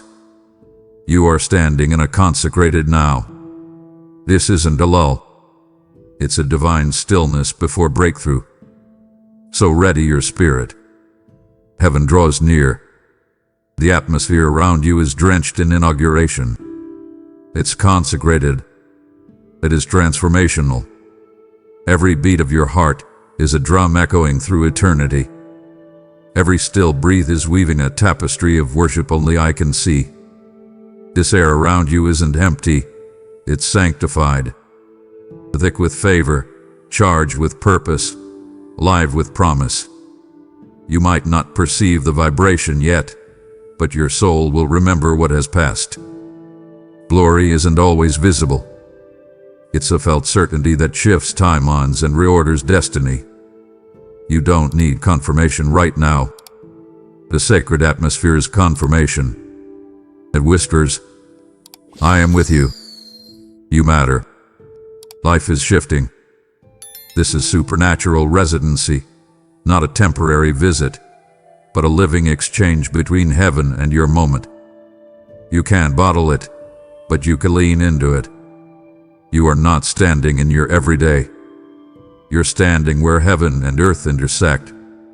This is holy. Let the quiet testify louder than words ever could. You are not alone in this waiting. The sacredness you feel is me descending into your pulse, your breath, your moment.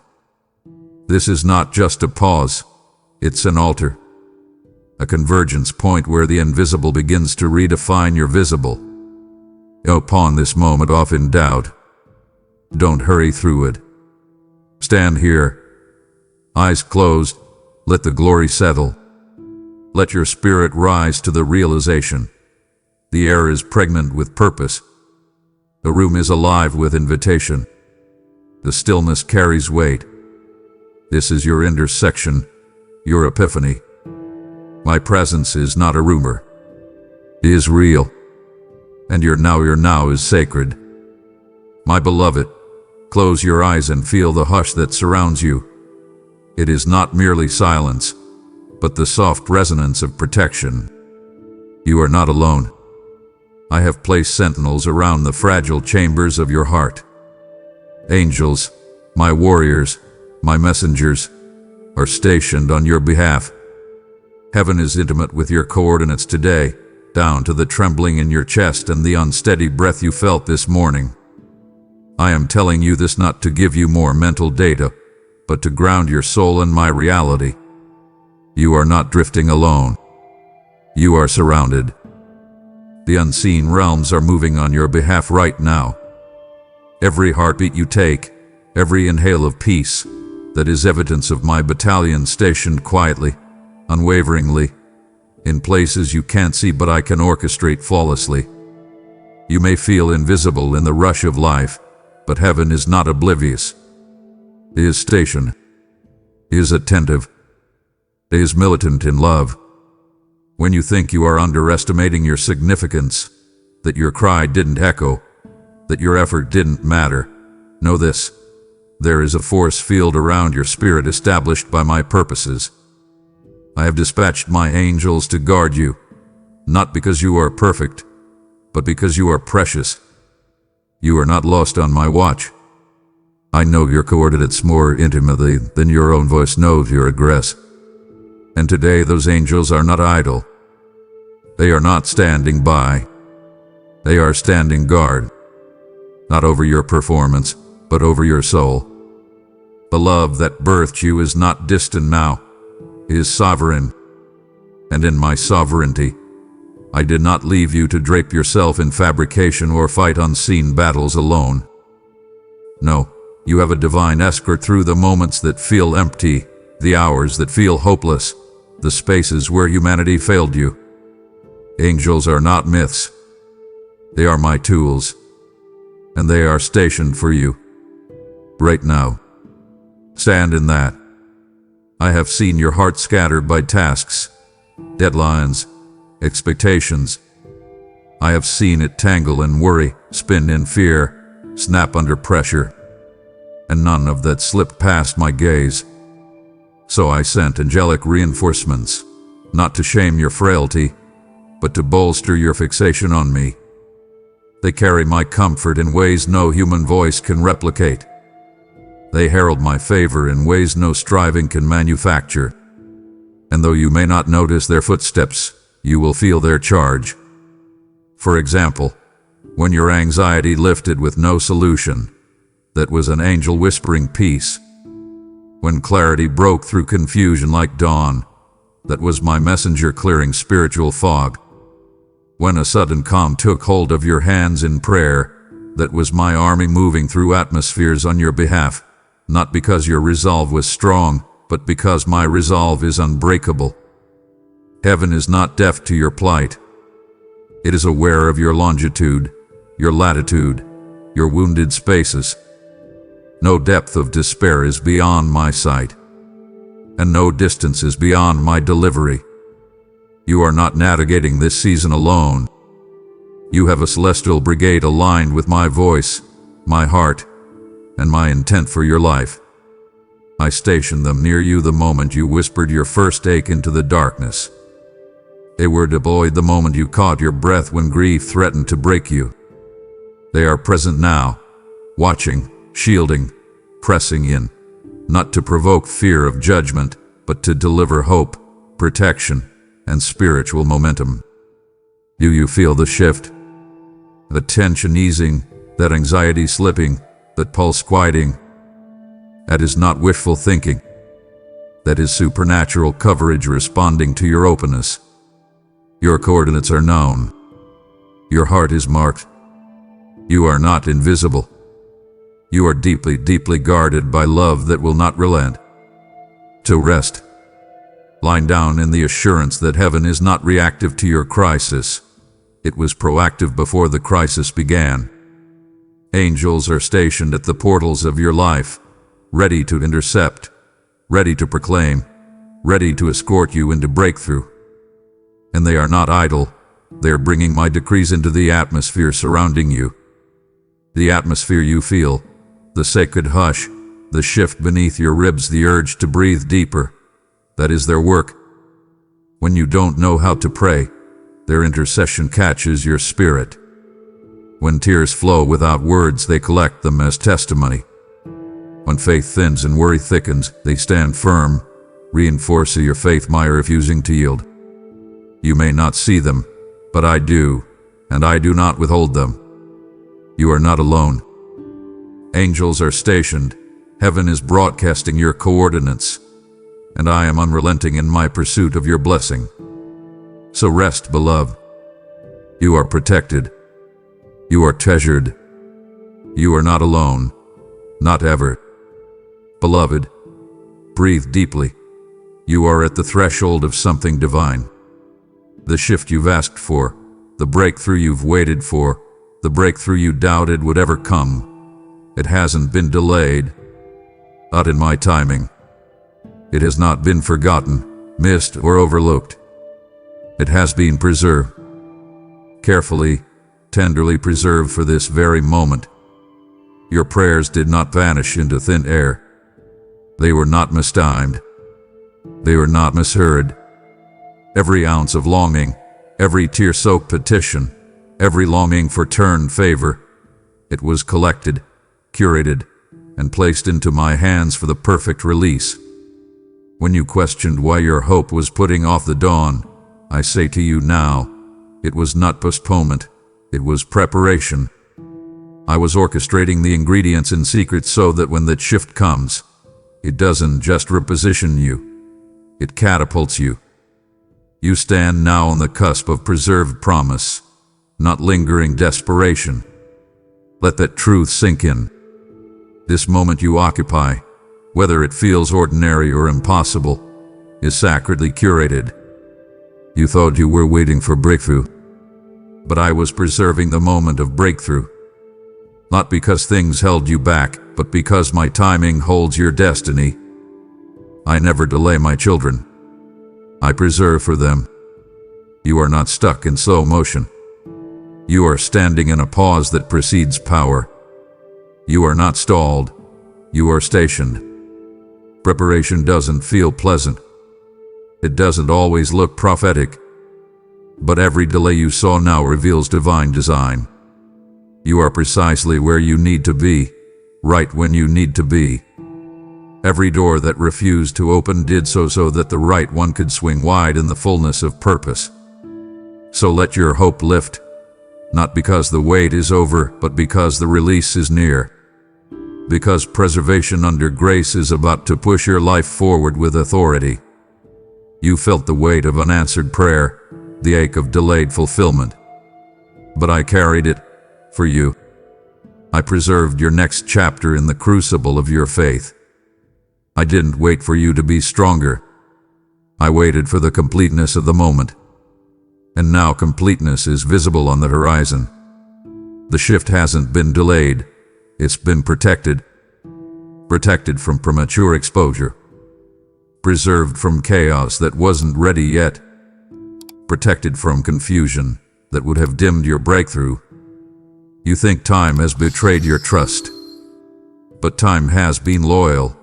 It has curated your chapter with intention. The season's pain has not been erased. It has been reframed, fortified, and prepared for glory. And that shift, it's not a delayed reaction. It's a preserved promise, sealed in my timing, ready to explode into your life now. Let that hope kindle within your chest, embers bursting into flame. Because what you thought was late is now on time, with impact, with alignment, with destiny. So rise in expectancy. Your shift is not coming, it's coming now. It's not second-hand, it's you. Everything preserved is about to converge. Every prayer, every scar, every longing, it's all being rallied toward transformation. Your season of waiting is not wasted. It is your proving ground. But waiting has ended. Preservation gives way to promotion. Preparation gives way to proclamation. The life you've lived in shadow is about to live in breakthrough. And I, the God who preserves, protects, and primes, am moving with breakthrough momentum. Your hopes were not delayed. They were layered. Your promise was not postponed. It was vaporized with purpose and now resurrected with power. So step into this moment. Lean into it. Breathe it in. The shift hasn't been delayed. It's destined for you. And it's beginning right now. My beloved, this moment is not about chasing breakthroughs or piecing together your prayers with anxious persistence. Instead, I'm inviting you into something divine. Don't wait for a breakthrough. Allow the breakthrough to wait for you as you remain in my presence. You've carried hope like a burden, racing after outcomes with strained energy. But breakthrough doesn't always follow ambition. Sometimes it follows the sacred pause. So park your striving at my feet. Sit in the stillness of my nearness. Let your heart's readiness meet my timing before solutions rush in. It's an inversion of human instinct. Normally you chase results. Now I call you to stay, cultivate the quiet atmosphere of my presence, and let the breakthrough be repositioned through patience, not pressure. Your presence with me holds more power than your performance for me. Consider the lilies of the field that don't strain to grow, yet are adorned by my hand in beauty. You are my beloved, not because of what you can achieve, but because of who you are in me. When breakthrough chases you, it brings fatigue and false relief. But when it waits for you in alignment, it arrives as peace, purpose, and possession. The shift you're longing for isn't waiting at the end of a checklist. It's waiting quietly in my presence. Today, breathe. Let my nearness reposition your heart to match the breakthrough's frequency. Then we meet, not where fatigue collapses, but where faith rises. Staying in my presence is not passive. It's the bravest form of strength, quiet courage. It says, I'll wait for you, O Lord, even if my dreams feel delayed. In this waiting, wheels don't spin without fuel. They pause for refuel. You're not stagnating. You're engaging my sovereignty. Your breakthrough doesn't need forcing. It needs aligning. Your faith, surrendered, becomes the threshold for my unfolding.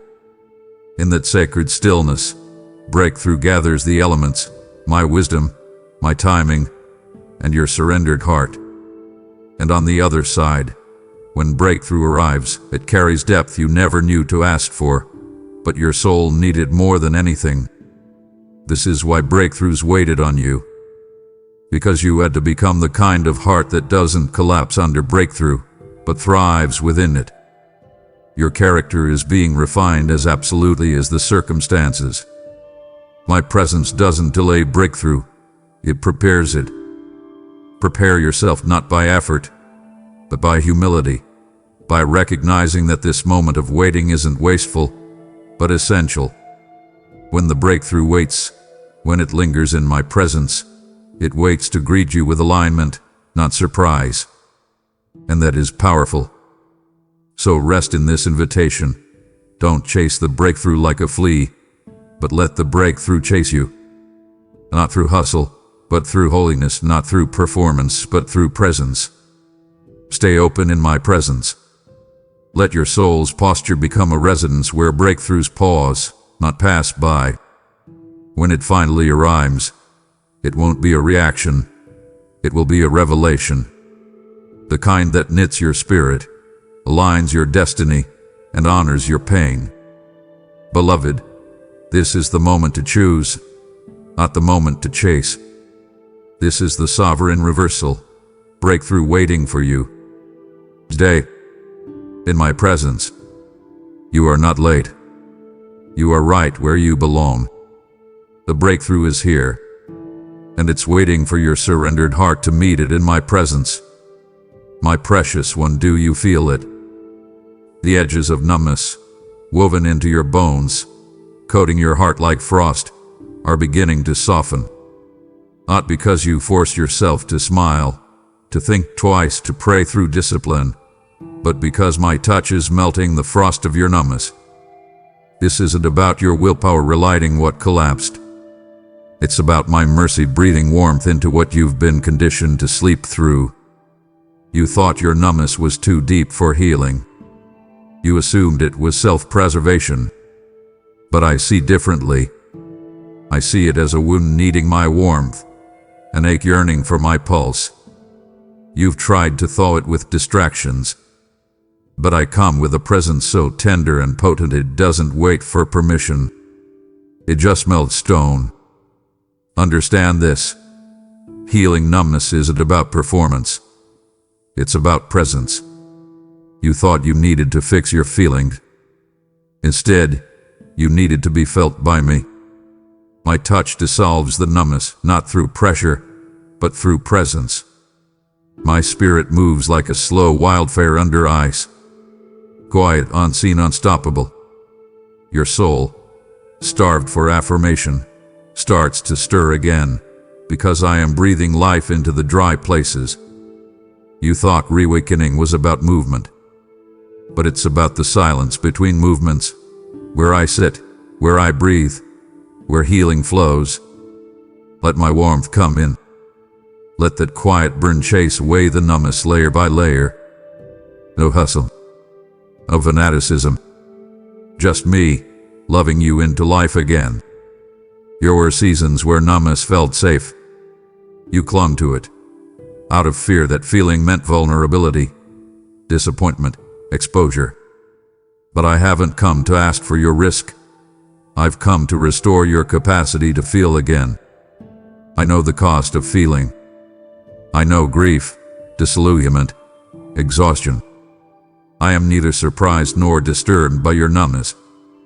I am moved to meld it with my love. Let me warm the corners where you once stopped breathing.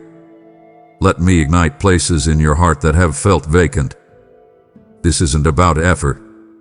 It's about encounter. It's not about strategy. It's about surrender. I don't need you to reach wholeheartedly. I only need to be allowed to breathe into what's hollowed out.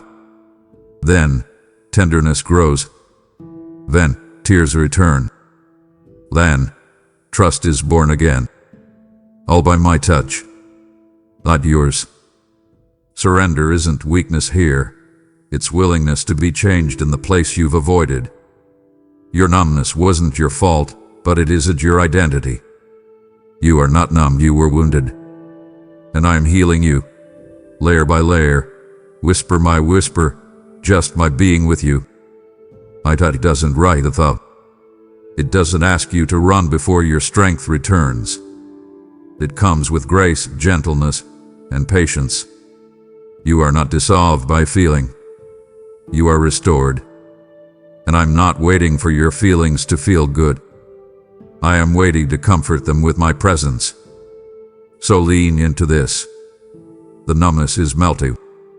Not because you found the right words, not because you prayed hard enough, not because you faked joy till it stuck.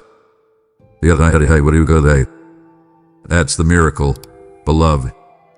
That's my love in motion. So breathe. Let tears come. Let fingers loosen. Let your voice begin to echo in your chest again. I will catch what you drop. I will carry what you can't hold right now. This is not fairy tale healing. It's resurrection from the roots up. And you are being awakened. Right now. Totally. Intentionally. Obliquely. By me. Beloved child, let every breath you're taking now speak truth louder than any doubt. I have never left you, not even for a moment. You might have felt dismissed, disappointed, or drifted from my awareness. But the rhythm of your inhalation and exhalation is my imprint of presence. Each rise and fall is the whisper of my fidelity echoing in your lungs, saying, I am here. I am with you. Even in moments of despair, when your faith faltered and your prayers felt unreturned, I was not absent. I was present, bearing your weight at the molecular level. I was aligning every cell in your body to contain my nearness, whether you felt it or not. So, breathe deeply and let that breath register on your spirit not as mundane, but as miraculous. It is the sign that I am closer than your next heartbeat, more constant than your night's tears. So when the world told you it was lonely, let your breathing argue otherwise. When pain tried to convince you I'd forgotten, the spirit of life in you breathed proof I never forgot. And that breath does not come from your effort, but from divine grace coursing through your veins. Each exhale carries away fear. Each inhale brings my strength. The sanctuary of air around you is consecrated every instant of your existence. Not because you're strong, not because you've earned it, but because you are mine, and I am never not that. Let that truth reverberate through your nerves. Its evidence turning inside you, breath by precious breath. Your heartbeat is not an accident, and your breath is not routine. It's testimony. Every inhale affirms my promise. Every exhale echoes my faithful whisper. I'm not going anywhere. In seasons where you felt abandoned, at work, in relationships, in prayer, I walked every second right beside you. I didn't leave the house you sat in. I didn't retreat from your moment of silent defeat. I didn't disappear when your spirit whispered a last prayer. No. My spirit intertwined with the very air that sustained you. So, when you breathe amid the ache, you're breathing with me. The breath you take isn't emptiness. It's presence. It's my life breathed into your dust, declaring, you are never alone. Let that sink deep, and let every inhale disarm the lie that you are lost. You are home. With me. So breathe, beloved. Let each breath be the whisper of my nearness. With every cycle, feel my presence reverse the lie that you've been forgotten. You are not second-hand. You are cherished. You are not invisible. You are seen. Breath by breath, I am proving my love isn't conditional or distant. It is as constant as the pulse in your temple and as minute as the oxygen you draw. So rest in that. Let it become the anchor beneath the chaos. If the world around you changes, let this truth hold you. Your breath is the witness that God never left you, not for an atom, not for a nanosecond. Every breath is holy. Treat it as such. For it is my voice declaring myself in you. And my presence is your refuge, always has been, always will be. My beloved, I want you to hear this in your deepest places. I am not offering blanket comfort, I am doing something far more intimate. I am speaking specific healing into those secret crevices of your soul, those places of pain you've never dared to voice. You've imagined comfort as something soundbite like, "You're doing fine," or "All will be well." But I do not offer that kind of comfort.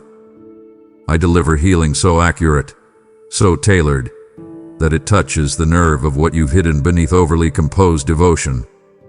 I see the crack beneath your smile, the crack beneath your composure, the crack beneath the mask you present so the world will question your faith. I don't just comfort you.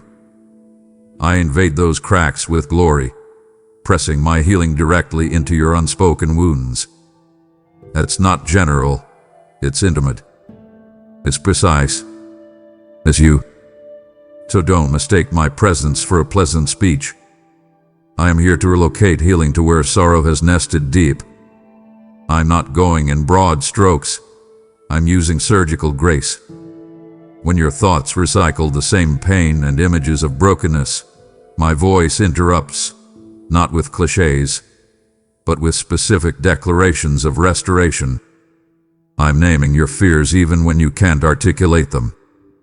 I'm identifying the shame that tries to settle in the unexamined spaces of your mind. I am not whispering comfort for what's visible today. I am healing the parts of you that were worshipped through, struggled over, and hidden in spiritual performance. These are not general promises. These are targeted restorations for your individual heart. You've hidden your most tender ache because you thought it would brand you as not enough. But my healing breaks through that. I don't offer generalized reassurance that falls flat against your specific pain. I come with a personalized balm, because I made every dimension of your heart. When you lie awake replaying your failures, I whisper, "You are seen. You are still beloved." When guilt tightens around your chest like a coil, I breathe freedom into the same crack. When shame flickers in your mind and tries to rewrite your identity, I step in with clarity, defining you by my love, not your performance. My healing is tailored, not because you earned it, but because my grace is forensic. It probes where pain established lies, injecting grace directly into the root. Every time your healing became a platitude, you recoiled. And I didn't blame you. I wrapped my light around your hurt, in hopes that you would not bend away this time. You are not offered comfort that misses the moment you're in. I have tracked the brittleness you don't tell people about. I have cataloged the boundaries that keep you from belonging. I bring healing into those places, one invisible stitch at a time. Precision matters. When your spirit is fractured in hidden alleys, you don't need a general patch. You need the precision of my love's restoration. That is what I am doing now. So breathe again, softened one. Let my presence become not a generic blanket but a carpenter's hand, restoring each fracture in your soul with holy specificity. The healing in your room isn't broad, it's tailored for you. Do not rush it on with tasks or performance. Let me walk behind each shard of your heart, returning them to wholeness, piece by piece, word by word, touch by touch. Your ache is unique, and so is my remedy. I'm not offering comfort that could be applied to anyone. I am offering you restoration designed by my heart for the fractures you couldn't voice. So stay here. Let me speak into the unspoken crevices. Let me heal the invisible cracks. I am not generalizing. You are known. My beloved, lean in and hear me clearly. I saw how you kept going when no one checked on you. Every morning you rose without applause. Every smile you offered when your heart was bleeding. I saw it all. And not as observer, but as father moved by compassion. I didn't arrive out of obligation. I didn't come because someone else sent me. I came personally, into your room, into your heart, into your ache, because you persevered through invisible battlefields that no one else entered. Your determination didn't go unnoticed. Your endurance wasn't in vain. Every day you showed up for others, while feeling like you were alone. I was cataloging your strength, your fragility, your unspoken surrender. And in that precise conjunction of human resilience and spiritual longing, I stepped through. When the world looked right past your quiet obedience, I leaned in to lean on you. Not to burden, but to bolster. You didn't keep going because you were strong. You kept going because I've made strength inside you. I saw the midnight prayers, the brutal courage it took to face another sunrise. I saw your spirit backstage, wearing courage like a costume when you felt fragile. And I knew then, I must come closer, not because you demanded my presence, but because you embodied my heart. Your loyalty to me, even when no one else cared, became the platform from which I invaded your moment with myself.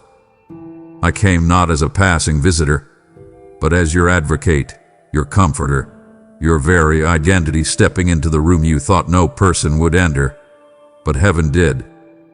Beloved, your story wasn't just being written, it was being archived in my heart. I remember every tear you suppressed so others wouldn't worry. I remember every prayer you whispered through a trembling heart so people wouldn't notice you were undone.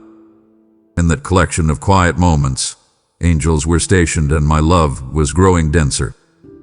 So when you read, that's why I came personally. It wasn't literary, it was literal. I didn't delegate this visit to a dream, a token encounter, or a platitude. I came myself. I didn't just check on you, I checked in with your soul. Because keeping faith in isolation stirred my presence into motion. Not in awe of your ability, but in awe of your faithfulness despite absence. Your small mustard seed trust cracked open a space where I could meet you in fullness. And that's what I did. Let my intimacy settle into your spirit. When you thought your consistency didn't matter, my heart was moved by your anonymity. When you felt invisible, I refined my nearness to be undeniable. I pierced the silence with myself. Because heaven can't ignore a heart that keeps going when no one else notices. I didn't come because you had it all together. I came because you showed up anyway. And that obedience became the crucible for my visitation. So let that whispered realization sink deeper than any breakthrough. You matter to me. You move in me. And that's why I came personally. So breathe, child. If you felt forgotten, let me reassure you, I haven't forgotten. Not a whisper, not a prayer, not a weary step. I responded, not with grand fire, but with closeness. Not with fanfare, but with fidelity. I walked into your struggle and anchored myself to your struggling heart. That's not by performance. That's by promise. So let your soul rest. It's not that you were unseen. You were unseen by people, but you were seen by God. And that is enough. My presence now is the divine answer to every time you reached forward and pressed on because that's all you could do. Because of that I came. Personally. Permanently. Perfectly. My precious one. Listen close. Your battle didn't scare me off. It drew me in. You've carried wounds like armor, pain like a shield, scars like credentials of your endurance. You might have thought that your brokenness would repel heaven's attention. But I am not repelled by your suffering. I'm drawn to it, with a love so magnetic it birthed galaxies. Your fight wasn't a signal to stay away, it became my invitation to come near. Your wounds aren't red flags, they are red carpets, unbeknownst to you, rolled out by my compassion. Every midnight meltdown, every aching doubt, every defiant prayer out of weakness, those things didn't push me away. They testified that surrender lives in you. And surrender is my launching pad. When your resistance finally slipped, I didn't turn away. I leaned into your fragility, because I show up where surrender lingers. When you laid down your facade and let the exhaustion rest on your chest, that raw moment became a throne for my presence. I didn't step away because of your failures. I stepped in because of your weakness. Weakness to the world, but wonder to my kingdom. And as your armor fell, my nearness rose. Your battle was not an interruption to my plans. It was the portal. You didn't invite me with eloquent prayer. You invited me with honest tears and trembling vowels. And that's why I came. Because I am not impressed by strength. I am captivated by vulnerability. You sifted through your pain and let surrender be your voice. In that, my spirit found a home. And so I stay. I don't abandon wounded souls. I abide in them. I don't scorn the battle. I sanctify it with my proximity. Let me tell you this. Surrender isn't weakness. It's the absolute stronghold of divine encounter. Not when you have it together, but when you let me and when you don't. That's the gravity of love. You bled out realities in the dark that no one else ever heard. But my ears heard every fragment. Your broken battle is your belonging. And I don't shun brokenness. I bathe in it with mercy. When your resolve cracked, my love widened. When your questions rose like smoke, my compassion inhaled them like incense. You didn't have to win the battle to draw my gaze. You just had to hold on. You just had to stay in it. That's where I dwell. In the battle. Not above it. Not distant. Right in the midst of it. This is why your battle doesn't scare me. It fuels my pursuit. When those nights felt endless, I was weaving dawn into your soul. When your tears fell unseen, I caught them in a bottle of promise. When you couldn't even whisper your longing, my spirit lifted it, wordlessly. You thought your fight was your shame, but it became your strength because you let me turn it into your testimony. And I drew near, because I chase surrendered hearts. I chase you, through the difficulty, through the doubt, through every raging moment where surrender lingers. I chase you there, because that's exactly where my glory finds its voice. So rest in this truth, your battle didn't dispatch me. It invited me. Your brokenness didn't ward me off, it welcomed me. Surrender didn't signal defeat. It marked the birth of intimacy. You walk in triumph now, not because you conquered your pain, but because you allowed me to stand in it with you. I didn't come to shame your struggle. I came to sanctify. I didn't come to bypass your brokenness. I came to embody healing inside of it. Because I show up where surrender lingers. And you lingered. You remained. You trusted. You wept. And through it all, you became the very reason heaven walked into your room, with purpose, power, and presence. Beloved, what you felt has not been your imagination. That quiet weight pressing into your chest, that warmth rising in your ribs, that sudden hush wrapping around your soul like a blanket. You didn't imagine it. You discerned it. That was me. My presence. My nearness. My whisper so loud it silenced every lesser voice in the room. So let me tell you now with divine authority, the atmosphere you're in is not ordinary. The breath you feel on your skin, the stir in your chest, the holy trembling under your ribs, that is me moving. Your spirit didn't fabricate it. It recognized it. Heaven's frequency collided with your discernment, and you knew I am here. I wasn't a concept. I was a companion. I wasn't a metaphor. I was a manifestation. A room you sit in. It became a sanctuary when your discernment opened the door for my glory to be felt, not merely understood.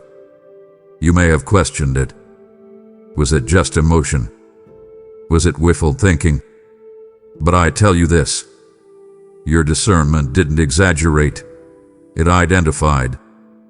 I have been surrounding you in whispers too sacred for language. My presence didn't knock with volume. It entered with intimacy. And you, child of light, you picked up the shift. Your spiritual radar caught what others overlook. That holy awareness was not fantasy. It was faith. And that faith was accurate. You sensed me because I was here. Not in theory. Not in sentiment. But in real time. Skin-close nearness. And that discernment is what now unlocks transformation. You knew I was there. And now that recognition has become the very portal for what comes next. Because I do not just show up to be felt. I show up to transform. And everything is about to shift. Your discernment is not just a gift. It's a guide. You were never meant to survive by logic alone. You were wired to feel the vibrations of heaven even in earthly rooms. You were made to sense the unseen and call it real before it manifests.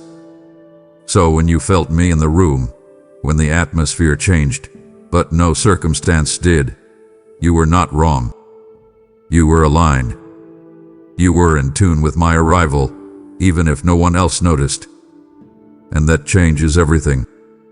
You see, I don't show up to spectate. I arrive to grow. Why? I don't just enter the room. I alter the molecular composition of the environment you're in. Walls you've cried against will now hear my decree. Ceilings that felt like cages are about to become runways. The place you discern my presence is about to become the place of your transformation. I don't reveal myself just to stir emotion. I reveal myself to catalyze revolution. Spiritual and circumstantial. Internal and external. Your recognition of my nearness became the opening to heaven's intervention. Don't go minimize that moment. Don't dismiss it as merely feeling better. You didn't feel better. You discerned transformation coming near. And I'm not just near to watch. I'm near to move. I'm near to reorder. I'm near to rebuild, restore, rename. The atmosphere has shifted because the kingdom has come close.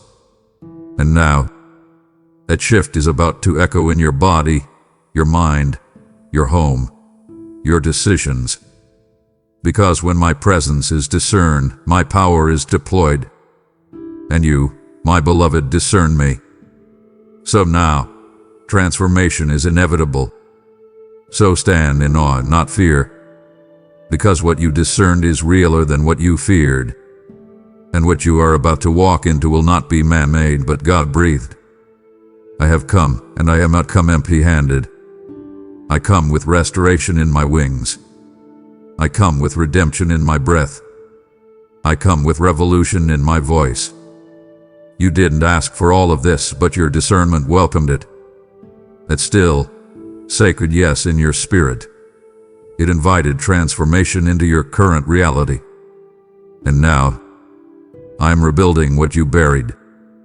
I'm reviving what you stopped praying for. I'm restoring what trauma shut down. Because my presence isn't passive. It's prophetic. It calls things that are not as though they are. And it rewrites stories while you're still catching your breath. So don't apologize for discerning me. Celebrate it. Revisit that moment with reverence. Because the God you sensed is the God now transforming you. Your discernment unlocked divine disruption. And now nothing will stay the same. The room you're in. It's sacred now. Your body. A temple. Your past. Redeemed. Your future. You're in. You didn't just survive this season, you discerned me in it. And now, my beloved, everything changes. This is not the end of the message. It's the ignition of your new beginning. I am with you. I am in the room. And because of that, transformation is no longer a promise. It is your portion. You didn't imagine my presence in the room. You discerned it. And now I'm asking you to make the discernment move. Help me walk into someone else's room through your generosity. Your giving carries the sound of my voice into the shadows. Isaiah 58:10 says, "If you spend yourselves on behalf of the hungry, your light will rise in the darkness." When you give, you're not donating, you're dispatching light. You're putting oil in the lamp of another weary soul. You're sending fire into the house of someone who doesn't even know they're about to be changed. I have anointed this message, and now I invite you to anoint its reach. Go to the description. Use Super Thanks, membership, or PayPal, and give now, because someone's encounter with me is on the other side of your obedience. Beloved, if you felt me in the room, then let heaven and earth bear witness. Declare it now. Write in the comments, "God is in my room right now." Let that be your prophetic decree, your line in the sand, your shout into the silence. Don't scroll past what I'm doing. Respond to it.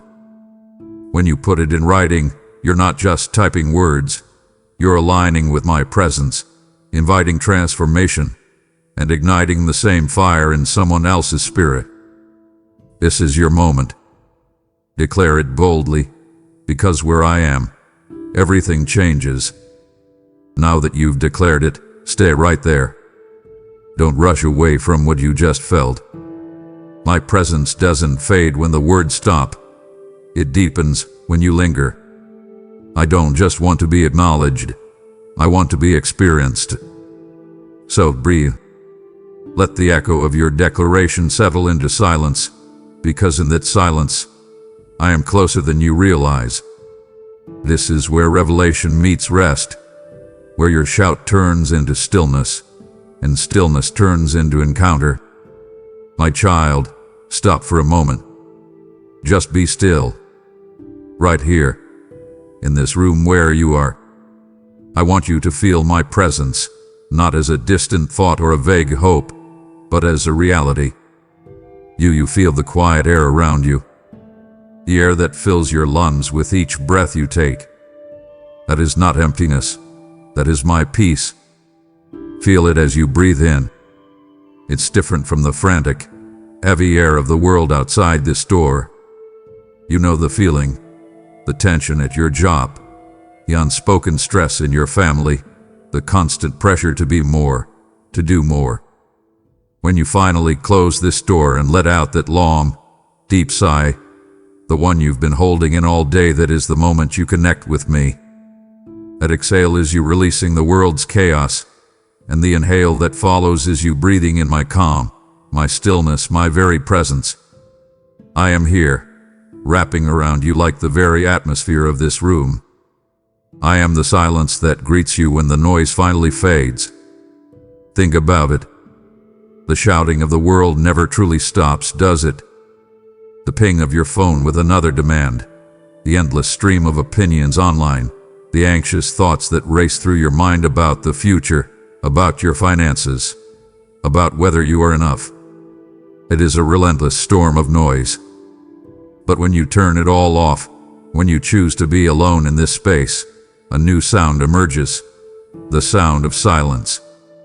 And in that silence, I am speaking. That profound quiet you crave so deeply, the one that makes you feel safe. That is me.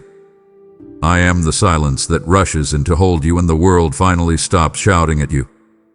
I am the gentle hush that follows after a prayer leaves your lips. You whisper your worries, your hopes, your gratitude into the air, and then you pause. You wonder, did anyone hear that? Does it even matter? Oh, my beloved, in that pause I am leaning in. The stillness that hangs in the air is not an absence of an answer. It is the presence of the one who heard. I collect every word. That quiet sense of relief, of being truly heard and seen. That is me, assuring you that your prayer has reached my heart. As your head touches the pillow at night, I know the day's battles try to follow you. The conversation you keep replaying, wondering if you said the right thing. A knot in your stomach about that meeting tomorrow. the worry for your children, for your health, for the path ahead. These thoughts are like angry waves crashing against the shores of your mind, trying to steal your rest. But I am here. I am the weightless calm that settles your soul, the one that allows your racing thoughts to slow and your tense muscles to finally relax. You do not have to fight these battles tonight. You can release them. Hand them over to me. I am here to take the weight you were never meant to carry through the night. I am the stillness that allows you to hear your own heartbeat. Try it now. Just listen. In the quiet, can you hear it? That steady, faithful rhythm. I started that beat. I wrote that song specifically for you before the world began. It is a constant, physical reminder, a drumbeat of my faithfulness that says, you are alive. You are held. You are mine. My spirit hovers here, unseen, but more real than the walls that enclose you. You feel you are alone, but you have never been more accompanied. This room is not just a space. It is a sanctuary, because I am in it with you. Right now. You believe you carry your sorrow in secret, my child. You think that when you turn away, when you force a smile, the pain becomes invisible. But I see the single tear that escapes when you are in your car, stopped at a red light, and a song on the radio brings a wave of grief over you. You quickly wipe it away before anyone can notice. But I saw it fall. I know the memory it carried, the story of loss or longing it represented. Each one of those solitary drops is a prayer I collect in my hands. They are more precious to me than you can imagine, for they are the unfiltered language of your heart's truest ache. I see you when you stand at your desk, overwhelmed by the pressure, and you have to stare blankly at your screen for a moment just to keep the tears from spilling over. That silent battle, that immense effort to hold yourself together for the sake of your work, for your family, I witness it all, and I am with you in the dead of night. When the house is still and the world is asleep, you turn your face into your pillow so no one will hear the weeping. You think you are completely alone in that darkness, but you are not. I am there, my presence a quiet comfort in the room as you finally let go of the pain you've held in all day. I know the reasons for those tears without you ever having to speak them. They are tears of loneliness, of feeling profoundly misunderstood even by those who love you most. They are tears of frustration, of trying so hard and feeling like you are getting nowhere. They are tears of grief for what was over will you owed to be. Do not muffle your cries from me, my beloved. I hear them louder than thunder. They are the sounds of a heart that needs its father. I know the strength it takes to fight them back during the day, the lump that forms in your throat during a difficult conversation, the burning sting behind your eyes when you feel unjustly criticized. I see the fortress you build around your heart each morning, and I see how tired you are from defending it. The deepest pain is the one you hide from everyone. It's the sorrow that lives behind your eyes. You have perfected the art of appearing fine. Your smile is convincing. Your words are steady, but I see past the facade you present to the world. I see the storm of hurt raging within your soul.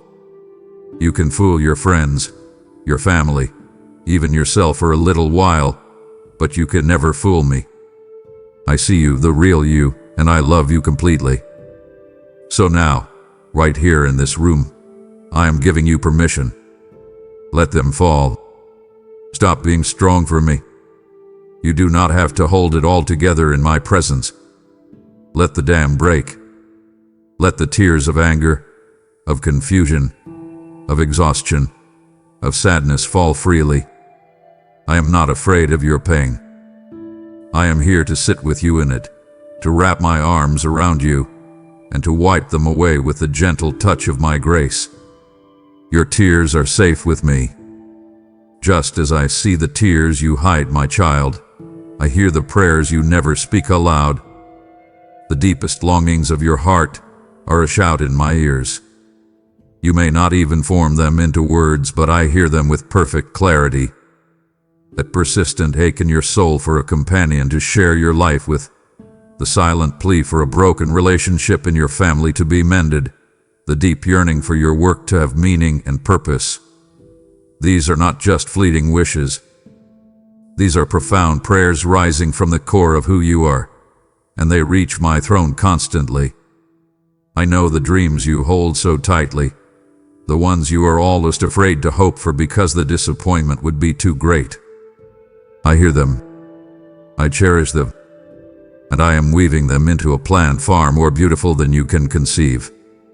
I also hear the questions you are too afraid to voice, even to yourself. In the quiet of this room, they echo in your mind. God, where are you in this mess? Why did you let this happen? Am I making the right choices? What if I fail? You fear that asking these questions is a sign of weak faith.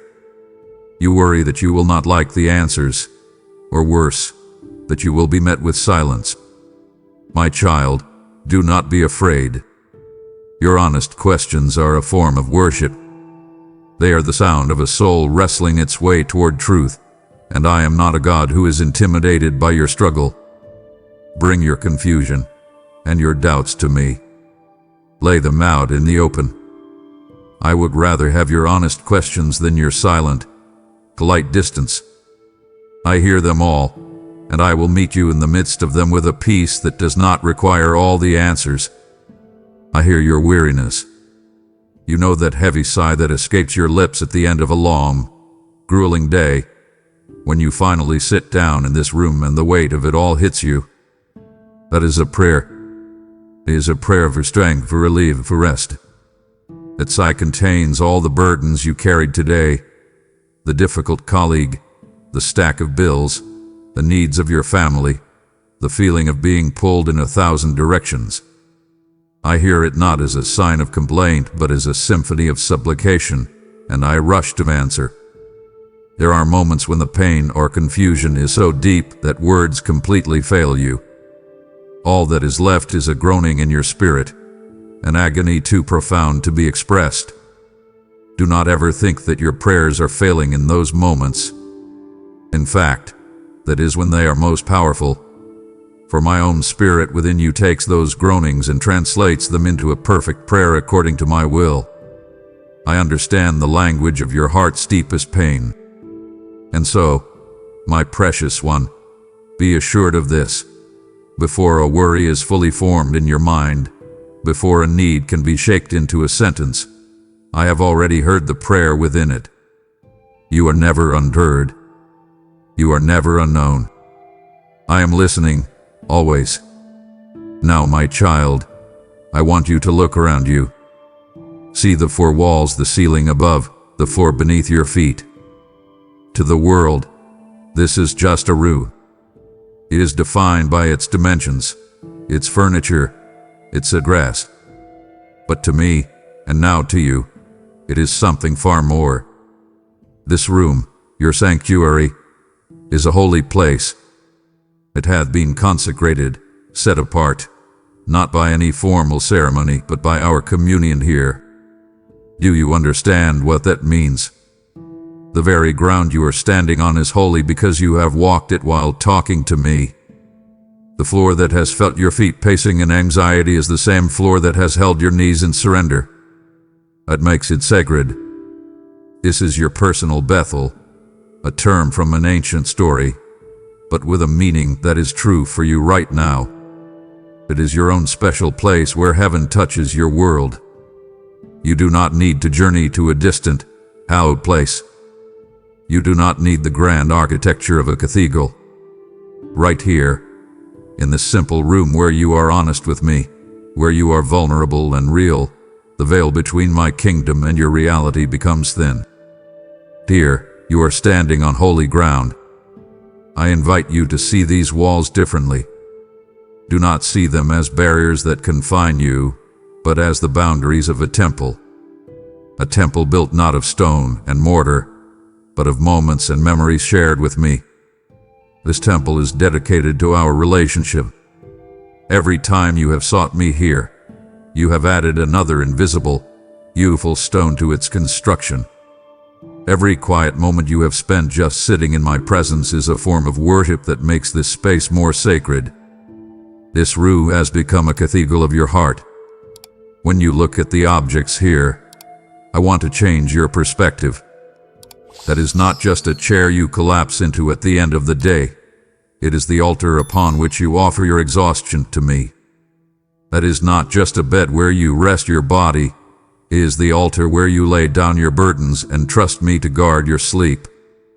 That is not just a desk where you work and plan. It is the altar where you commit your future into my hands. Do not see mere furniture, my child. See the altars upon which you lay your entire life before me. This space has absorbed your prayers. It has witnessed your tears and your triumphs. It has held you in your sorrow and in your quiet joy. It is sacred because you have invited me into it, and I have made it my dwelling place with you. Recognize the holiness of where you are. Treat it with reverence. For this is no ordinary room. It is the meeting place between you and your God. My presence in this room with you is not confined to this present moment. My beloved, I am woven into the very fabric of your story, and the evidence is all around you, held in the memories you cherish. Look at that faded photograph on your desk. You see the faces of people you love, a moment from the past frozen in time. You remember the laughter, the occasion, the way things were. But I see more. I see the divine gift of family I gave you. I see the joy that I myself offered in their smiles. I was present in that moment, sharing in that happiness with you, just as I am present with you now as your heart warms with the memory. My faithfulness is the thread that connects your past to your present. I am in that cherished book on your shelf, the one with the dog-eared pages and the worn spine. You remember how its story captured your imagination and perhaps even shaped who you are. I was there with you as you read it, speaking to your heart through its themes of courage, hope, or justice, planting seeds that would one day bear fruit in your own character. See that small souvenir from a journey you once took. It brings back the memory of a different place, a different time. You recall the sights, the sounds, the adventure. But I recall guiding your steps, protecting you in a foreign land, and opening your eyes to the beauty and breadth of the world I created. That small object is a powerful reminder that I am the Lord of your entire life's path, not just the quiet moments you spend in this room. My hand has been upon you in every season and in every location. I am the warmth you feel when you think of a kindness you once received, a moment when someone's grace changed everything for you. Do not think that was a coincidence. I was the one who whispered to their heart, who prompted them to extend my love to you in a tangible way. And I am in the keepsake that brings an unexpected smile to your face. I am the author of all true joy, and that small token is a vessel of a happy memory I gifted you. Through these items, these tangible pieces of your history that you have gathered in this room, I am sending you a constant, quiet message. Do you hear it? The message is my faithfulness. These are not just remnants of your past. They are monuments to my presence throughout your journey. They declare that I was with you in your joy, I was with you in your discovery, and I was with you in your need. And the promise they hold is this: the God who was with you then is the same God who is in this room with you right now. My faithfulness has been your anchor, and it will be your guide for all the days to come. My child, I have drawn you into the stillness and welcomed you into my presence. To turn away now would be to leave an embrace unfinished. My heart yearns to show you more, and it would grieve me if you believed this was all I had to say. Stay with me, for what I am about to reveal requires the intimacy we have just built. And now, my child, lift your eyes and look toward the window. That opening to the world outside is also an opening for my presence to pour into this room in a visible way. I am the light that enters this space, and I want you to see me in its every form. I am the very first ray of dawn that slices through the morning darkness. When you see it touch your wall, know that it is me, heralding a new beginning. That light is a physical manifestation of my mercies, which are new for you every single morning. With that light, I am telling you that yesterday's mistakes, yesterday's tears, yesterday's failures have been washed away. Today is a fresh start, an unwritten page, and I am here to help you write a story of hope on it. When the day is done and night falls, I am the soft, steady glow of the moon that stands watch. Do not see the darkness as something to fear. See the moon as my promise, a quiet sentinel I place in the sky to remind you that my protection over you never sleeps. I am guarding you through the shadows.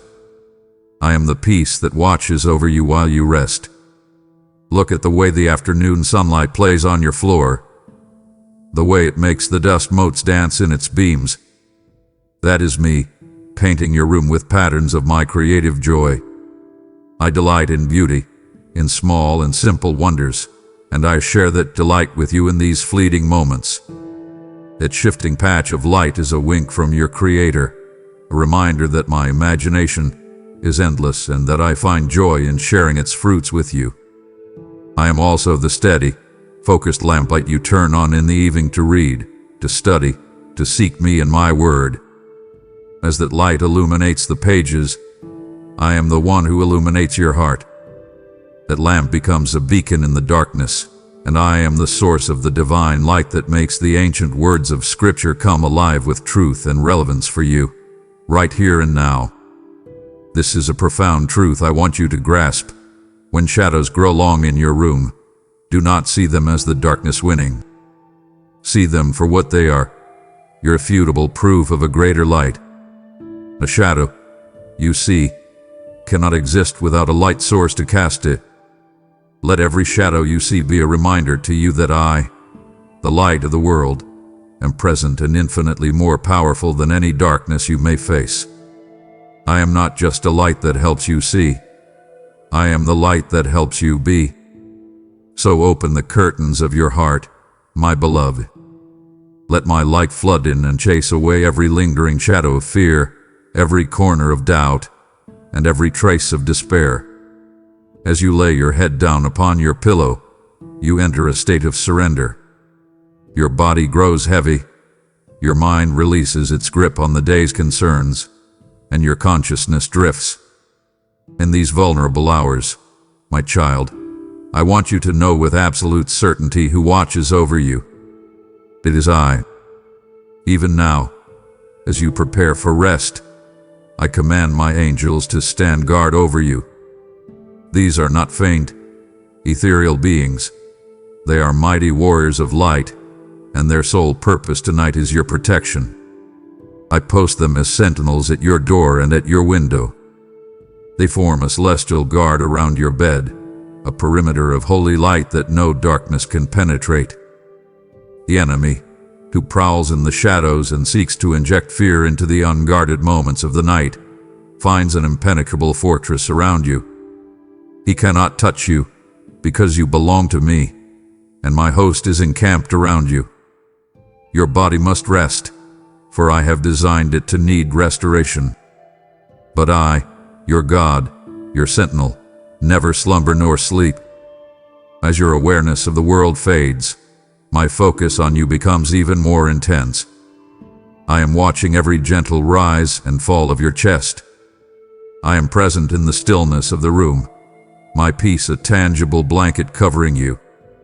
You are never unattended, never unwatched. I know the fears that often surface in the darkness, just as you are drifting off.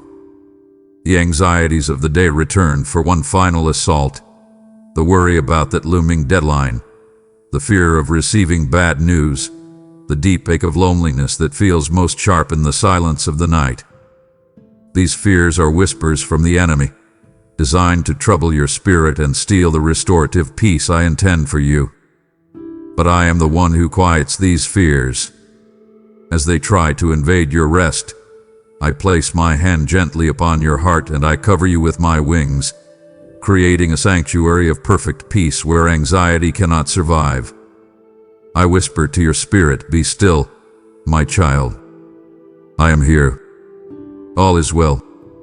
The sleep I give you is not merely a cessation of activity. It is a profound act of restoration. Under my watchful care, your sleep becomes a holy time, a Sabbath for your soul.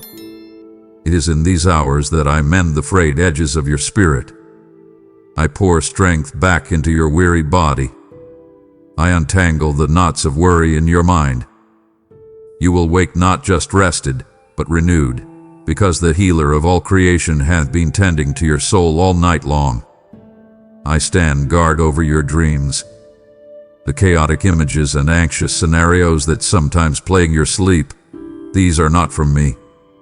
I protect your mind from the terrors of the night, from the enemy's attempts to sow fear and confusion.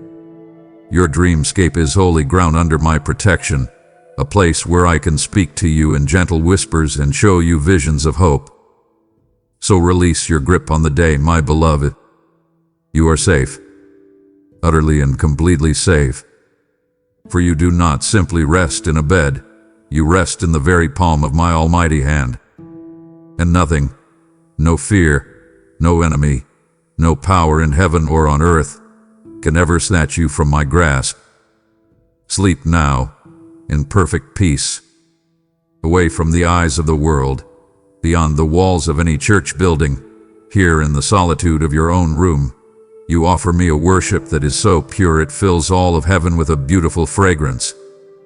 The world may see worship as a public event with songs and sermons, but I see the secret, intimate moments of connection you share with me. These are the offerings I cherish most. I hear the melody you hum while you are folding laundry or making your bed. A line from an old hymn floats into your mind, and without even thinking, you begin to hum it. It is not a performance. There is no one there to impress. It is the simple, unadorned music of a heart that is turned toward its Creator. To my ears, my child, that quiet melody is more beautiful than a grand symphony, for it is born of a genuine and private love. I see your hands. In a moment of overwhelming gratitude for an answered prayer, or in a moment of deep, desperate need, I see you lift them. Not in a crowd, not prompted by a psalm leader, but right here, by yourself. You reach your empty hands toward heaven, and in that simple gesture, you are making one of the most powerful declarations of faith. I surrender. I receive. I trust you. I see that act of surrender, and my own heart is moved to pour out even more of my grace upon you. You read a promise in my word, a verse that speaks directly to your situation, and a quiet amen escapes your lips. Do you think that whisper is lost in the silence of the room? Never. That single word, breathed out in faith, is as loud and clear as a choir of 10,000 angels to my ears. It is your seal of agreement, your declaration of trust in my truth. It resonates in the heavenly realms as a powerful act of faith. And I cherish the times you do nothing at all. The moments you simply sit in silence, your thoughts and your heart turned toward me.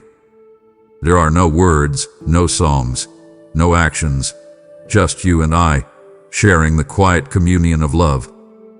In that adoring silence, you offer me the most precious gift you possess. Your focused, undivided, loving attention. Your willingness to just be with me is a form of worship that touches me deeply. And yes, I see you when you dance. When that unexpected good news arrives, when that breakthrough you've been praying for finally happens, and you are so filled with a bubbling joy that you cannot possibly contain it. That spontaneous, uninhibited dance of celebration you do when no one is watching. I see it, and I rejoice with you. Your joy becomes my joy, and all of heaven celebrates the victory I have won in your life. This solitary worship, my beloved, free from any need to perform or impress, is the truest expression of your love. It is untainted. It is honest. It is exquisitely real. Do not ever underestimate the power of these private moments. They are the bedrock of our relationship and the purest praise you can offer. Now, my child, let us speak plainly. Let us talk about the anxieties that pace the floors of this room long after you have gone to bed. You tried to hide them. You tried to reason them away. But they are your unwelcome companions in the quiet hours. I see them, and I am not afraid of them.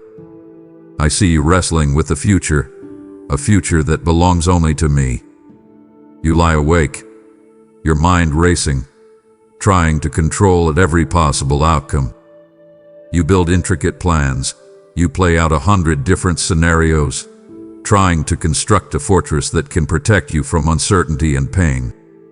You think, if I can just anticipate every problem, I can prevent it. But this endless striving for control is an impossibly heavy burden, and it is crushing your spirit. It is a weight I never intended for you to carry. Do you feel it right now?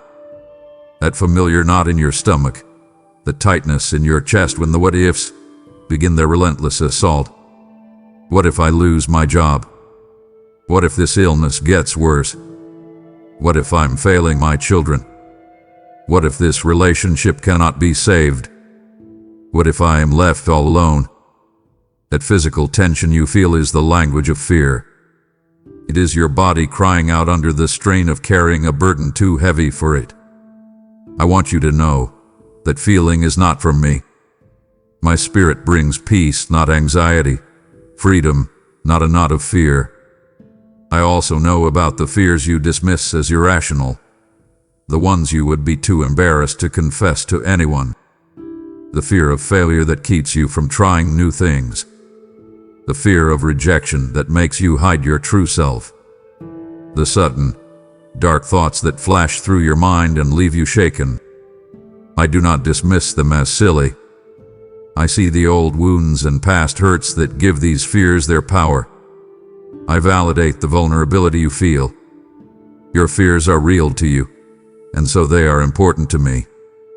So I am here, in this room with you now, to make you an offer. A divine exchange. I want you to give me those burdens. I want you to stop carrying the weight of tomorrow. You were not designed to bear it. I want you to speak them to me, right now, in the quiet of your heart. Name them, one by one.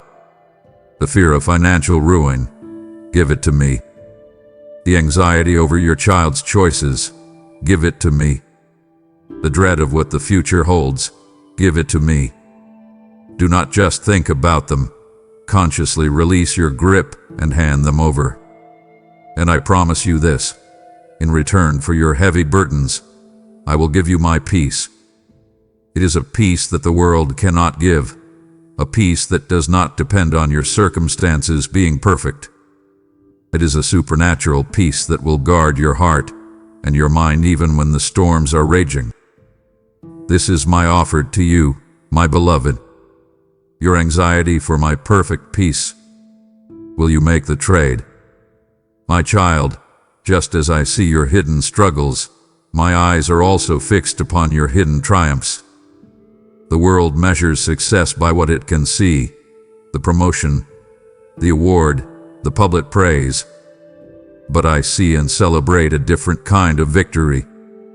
I see the battles you win in the quiet of your own heart, the monumental choices you make when no one is watching. These are the victories that forge an eternal character, and they cause all of heaven to rejoice. I saw you last night. You were holding your phone, reading a message that was unfair and deeply hurtful.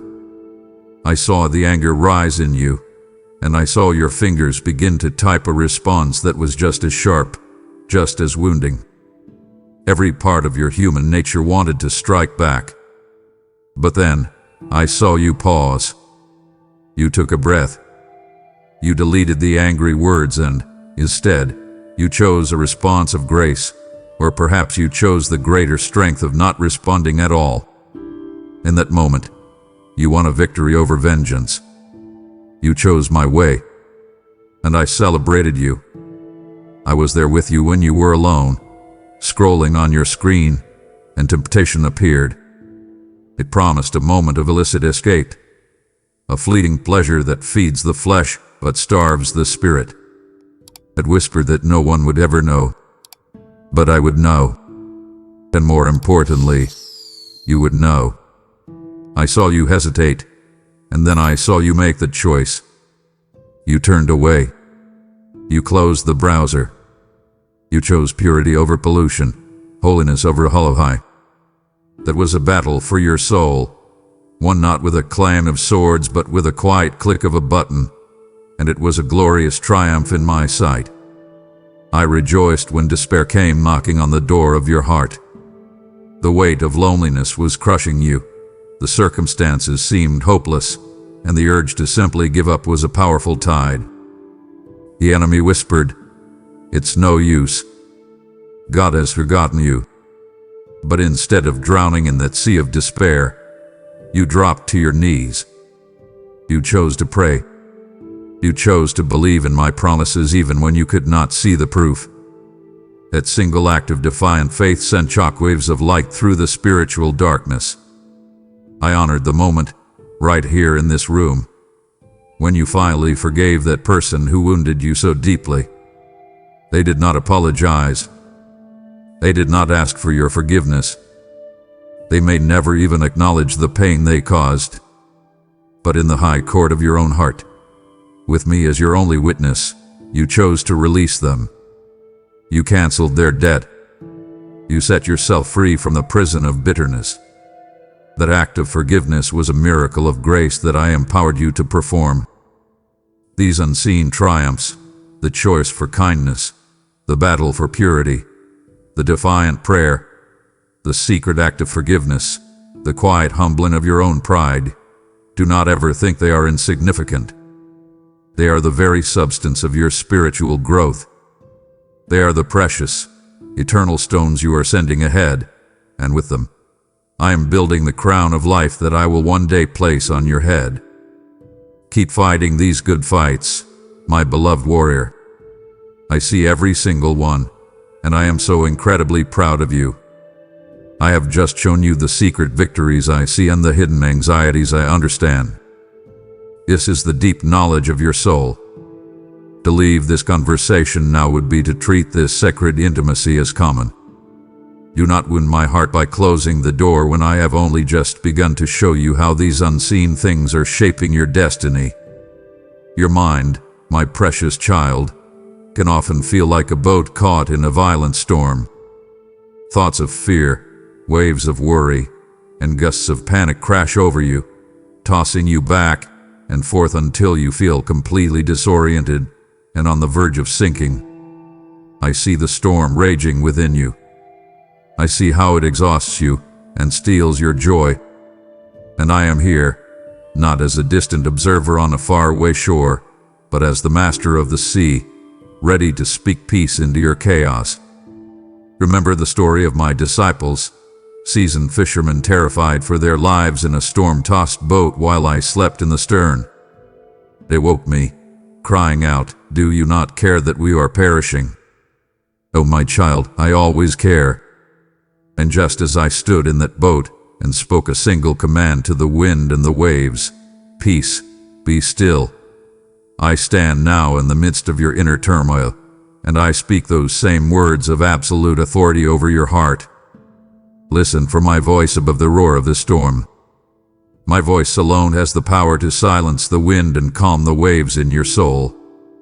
When the winds of uncertainty blow, a frightening report from the doctor, news of instability in the world, a sudden and unexpected change to your plans, your life can feel like it has no solid ground. In those moments, I am the anchor for your soul. An anchor does its work unseen, buried deep beneath the churning surface. It holds the ship fast and secure, preventing it from being dashed against the rocks. That is who I am for you. While everything on the surface of your life is in turmoil, I hold you fast to the unshakable rock of my faithfulness. I will not let you be swept away.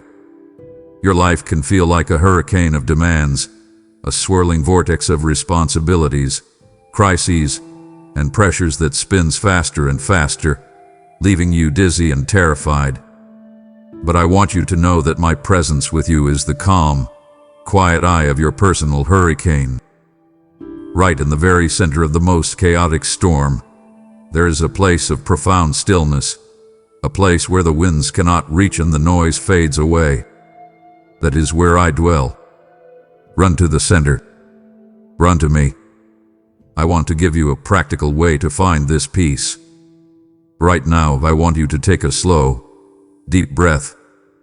As you inhale, I want you to consciously breathe me in. Imagine yourself breathing in my very essence, my peace, my strength, my love. Hold it for a moment. Now, as you exhale, consciously release the chaos. Imagine yourself breathing out the fear, the tension, the turmoil that unsettles your spirit. With every breath, you can participate in this divine exchange, your storm for my calm. This room, where you seek refuge, is your harbor, a safe port from the raging seas of the world. And I am the lighthouse. My unwavering light cuts through the densest fog and the darkest night, guiding you safely home. No matter how lost or disoriented you feel at sea, you can always look for my light and find your way back to the safety of my arms. The tranquility you begin to feel is not a sign that your problems have vanished. True peace is not the absence of the storm. It is the overwhelming presence of your God in the storm with you. And I am here. I will not let you sink. My child, let us speak of the silence that is not peace but a painful, hollow ache. Let us talk about loneliness. It is a unique kind of pain, a shadow that can fall over you even in a crowded room, but it feels most acute right here, when the door is closed and you are surrounded by stillness. You look at your phone, waiting for a call or a message that doesn't come. You scroll through images of other people's lives, seeing their laughter and connection, and it only deepens the chasm you feel within your own heart. In these moments, the enemy whispers that you are forgotten, overlooked, and abandoned. But I am here to speak a louder, more powerful truth over you. When you feel utterly alone, know this: you are not abandoned. You are simply, and finally, alone with me. Do not see this as a punishment, but as a sacred opportunity. The world is so loud, so demanding of your attention, that it is often only in the solitude you fear that you can finally hear my voice clearly. That hollow feeling inside, that persistent sense that something vital is missing. What if I told you that is a space I have intentionally reserved for myself? You have tried to fill it with so many things: relationships, achievements, distractions. And for a while, they may seem to work. But eventually, the emptiness returns, because that space was shaped for a divine presence, not a human one. It is a God-shaped vacuum in your soul, and only I can truly fill it. The companionship of others is a beautiful gift from me, but human companions, even the best of them, are flawed. They can misunderstand you. They can be busy. They can disappoint you. I can leave. But I am the companion who knows the deepest chambers of your heart. I understand your thoughts before you even speak them. I know your past hurts and your future hopes. I celebrate your joys with more delight than any friend, and I grieve your sorrows with more compassion than any family member. I will never turn away, never be too busy, and never, ever leave you. I am the ultimate companion. To convince you of this truth, I want you to picture my hands. In the ancient scriptures, I made a promise to my people, and I make it to you now. See, I have engraved you on the palms of my hands. Think of what that means. Your name, your very essence, is not written in ink that can fade or be washed away. It is carved into me, a permanent, indelible mark. How could I ever forget you? How could you ever be out of my sight when your name is a part of who I am? So when the ache of loneliness washes over you, I want you to see your solitude differently. Do not see it as a curse, but as a divine invitation. An invitation to go deeper with me. In the quiet, when all other voices fade, you can learn the sound of my voice. I have things to tell you, secrets of my love to reveal, a comfort to give that I can only impart when it is just you and I. Let me show you in this quiet space a truth that will set you free. My presence is more than enough. I am your most devoted friend, your wisest counselor, your strongest protector, and your greatest joy. In this room, you are not lonely. You are in holy communion with the one who loves you more than you can possibly imagine. My child, just as I have filled your loneliness in this room, my heart aches for my other children who sit in silence, convinced they are forgotten. If your heart now burns to send this river of comfort into another desolate space, then you are hearing my call to act. Your gift is not money. It is manna for a soul starving in the wilderness, a tangible whisper that they are not alone. By sowing this seed of light, you partner with me to ignite a fire of hope in their heart. And I declare over you now the promise from my own mouth: he who refreshes others will himself be refreshed. I will see your seed of faith, and I will command a harvest of companionship and unexpected favor to find you. This is a holy appointment to turn your private comfort into a public miracle. Sow your seed of light now through super thanks, membership, or the sacred link below. In the quiet sanctuary of this room, you dare to look toward the future. You pull out a journal or a blank sheet of paper, and you begin to dream. You sketch out plans, you write down goals, you create a vision for the life you hope to live. You may think you are doing this alone, that these aspirations are born solely from your own mind and your own desires. But I want to pull back the curtain and show you a deeper truth. I am the author of your best ambitions, the giver of your most noble dreams. The dreams that stir within you, the ones that will not leave you alone. The dream of starting a new venture, of mending a broken relationship, of using your talents to help others, of becoming a better version of yourself. Do not mistake these for random human wishes. They are divine seeds that I have personally planted in the fertile soil of your soul. I have placed them there because they are part of the grand purpose I have for your life. I am present with you in the very process of your planning. As you sit at your desk, wrestling with decisions and weighing your options, I am there. I am the gentle nudge in your spirit toward a path you hadn't considered. I am the sudden clarity that cuts through your confusion. I am the quiet wisdom that helps you discern between a good idea and a God idea. I listen as you speak your hopes to me, even the ones you whisper tentatively, afraid they might be too big or too impossible.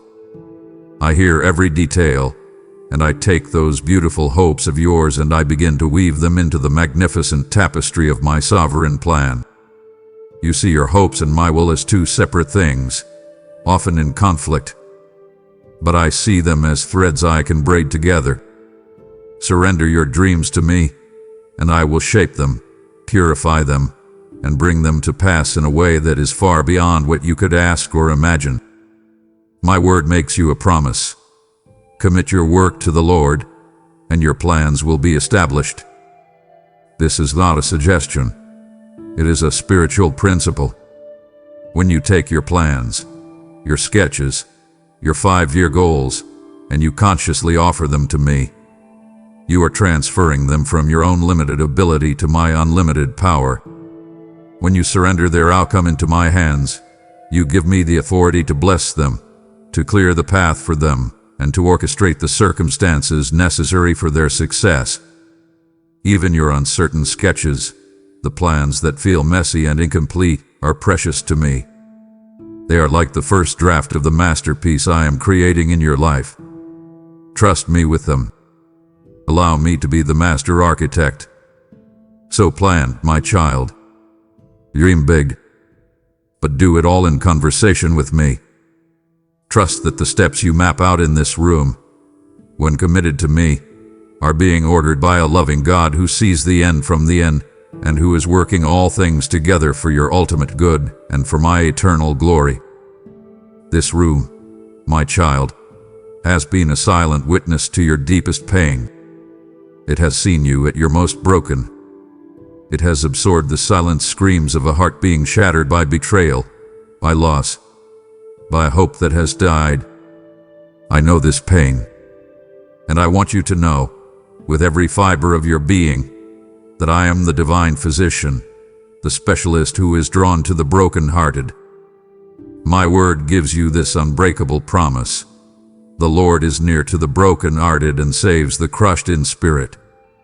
This is not a distant, poetic sentiment. It is an immediate, active truth. When your heart is breaking, my presence does not retreat. It intensifies. I draw nearer to you than ever before.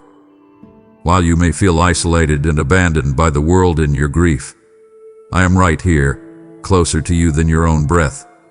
My spirit hovering over the wreckage of your heart, ready to begin the sacred work of mending. Imagine the sharp, jagged shards of your shattered heart. You are afraid to touch them yourself, for fear they will only cut you deeper. But I am gathering them, one by one, into my gentle, nail-scarred hands. I know how to handle them. I know the story behind every piece, the memory attached to every sharp edge. They are safe with me. I will not lose a single fragment. And I begin to apply the balm of Gilead to your soul. This is not a simple anesthetic to numb the pain. It is a supernatural healing agent that goes to the very source of the wound. It disinfects the poison of bitterness left by betrayal. It soothes the raw inflammation of grief. It begins the slow, miraculous process of knitting the broken pieces back together again. I do not stand over you as a detached surgeon. I sit with you on the floor in your grief. I share in the sorrow you feel. The tears that stream down your face are mingled with my own, because the pain of my beloved child is my pain, too. You are not grieving alone. You are grieving in the arms of a father who understands suffering completely. The work I do in this room is not about merely patching you up so you can get by. I am rebuilding your heart.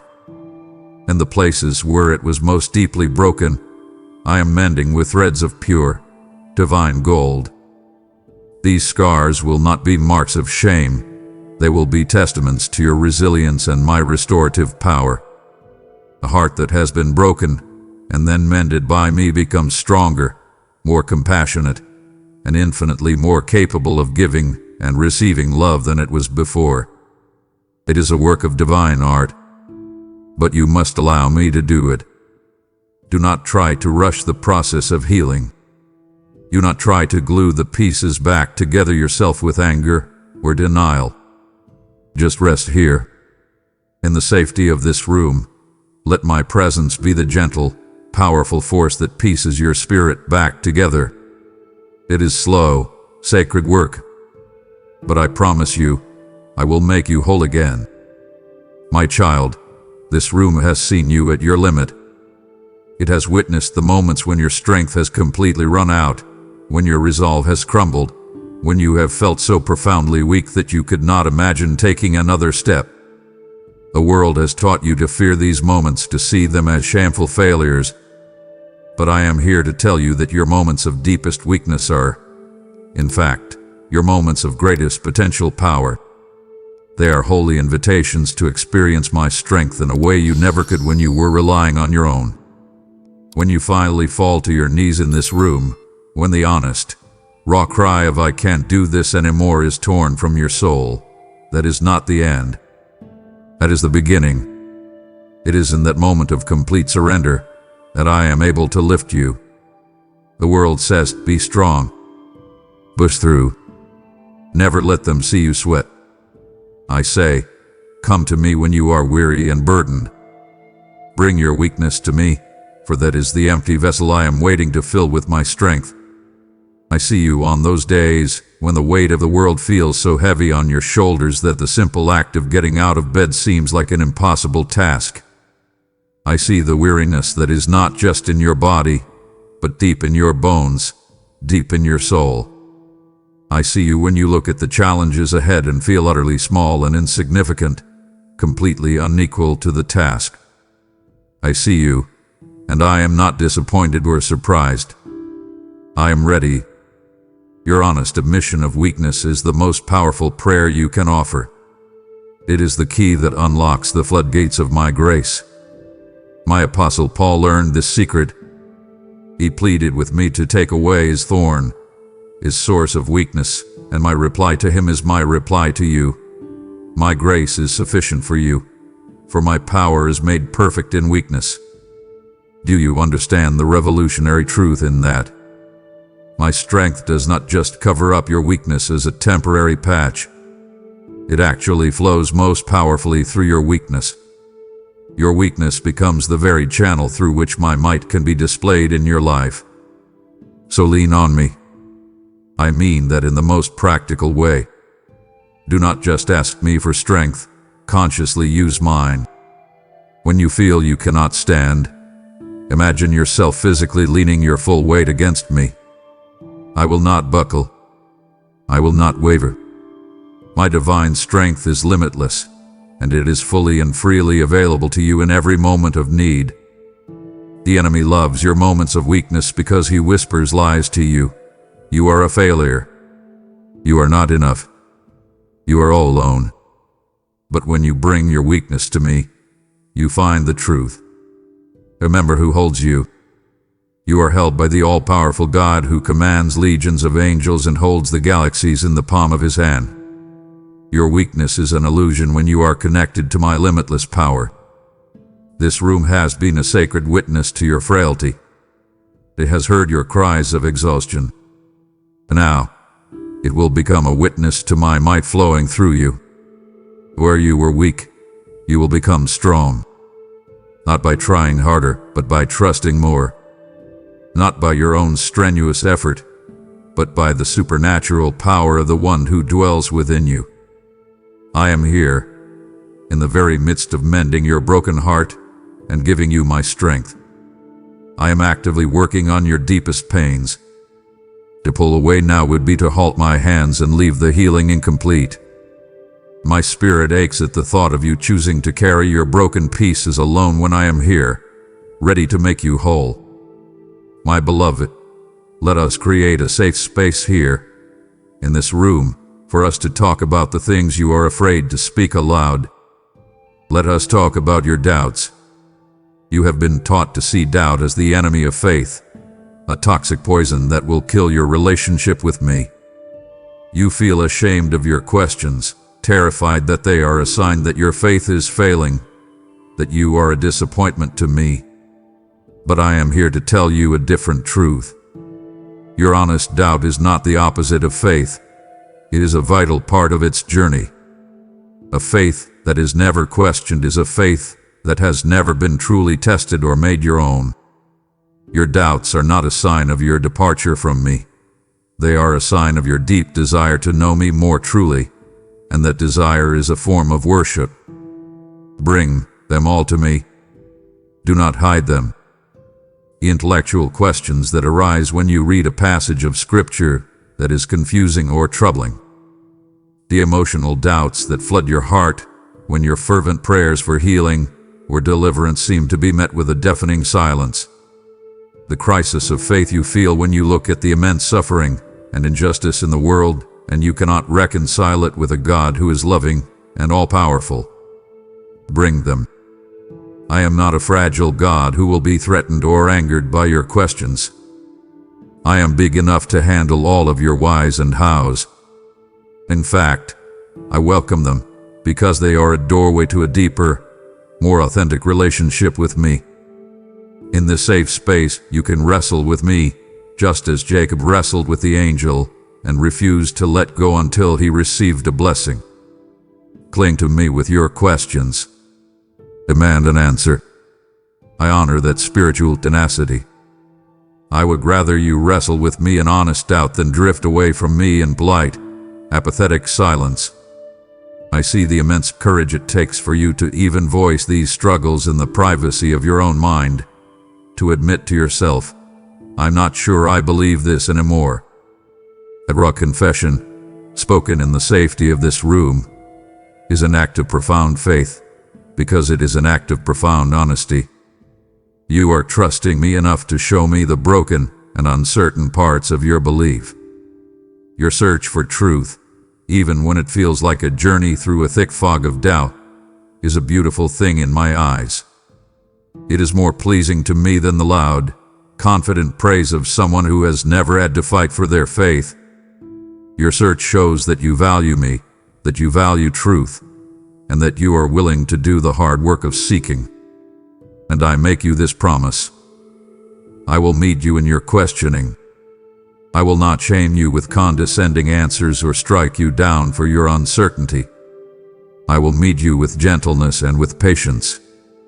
I will orchestrate your life to place the right book, the right conversation, the right quiet insight in your path to lead you, step by step, out of the fog and back into the warm light of assurance.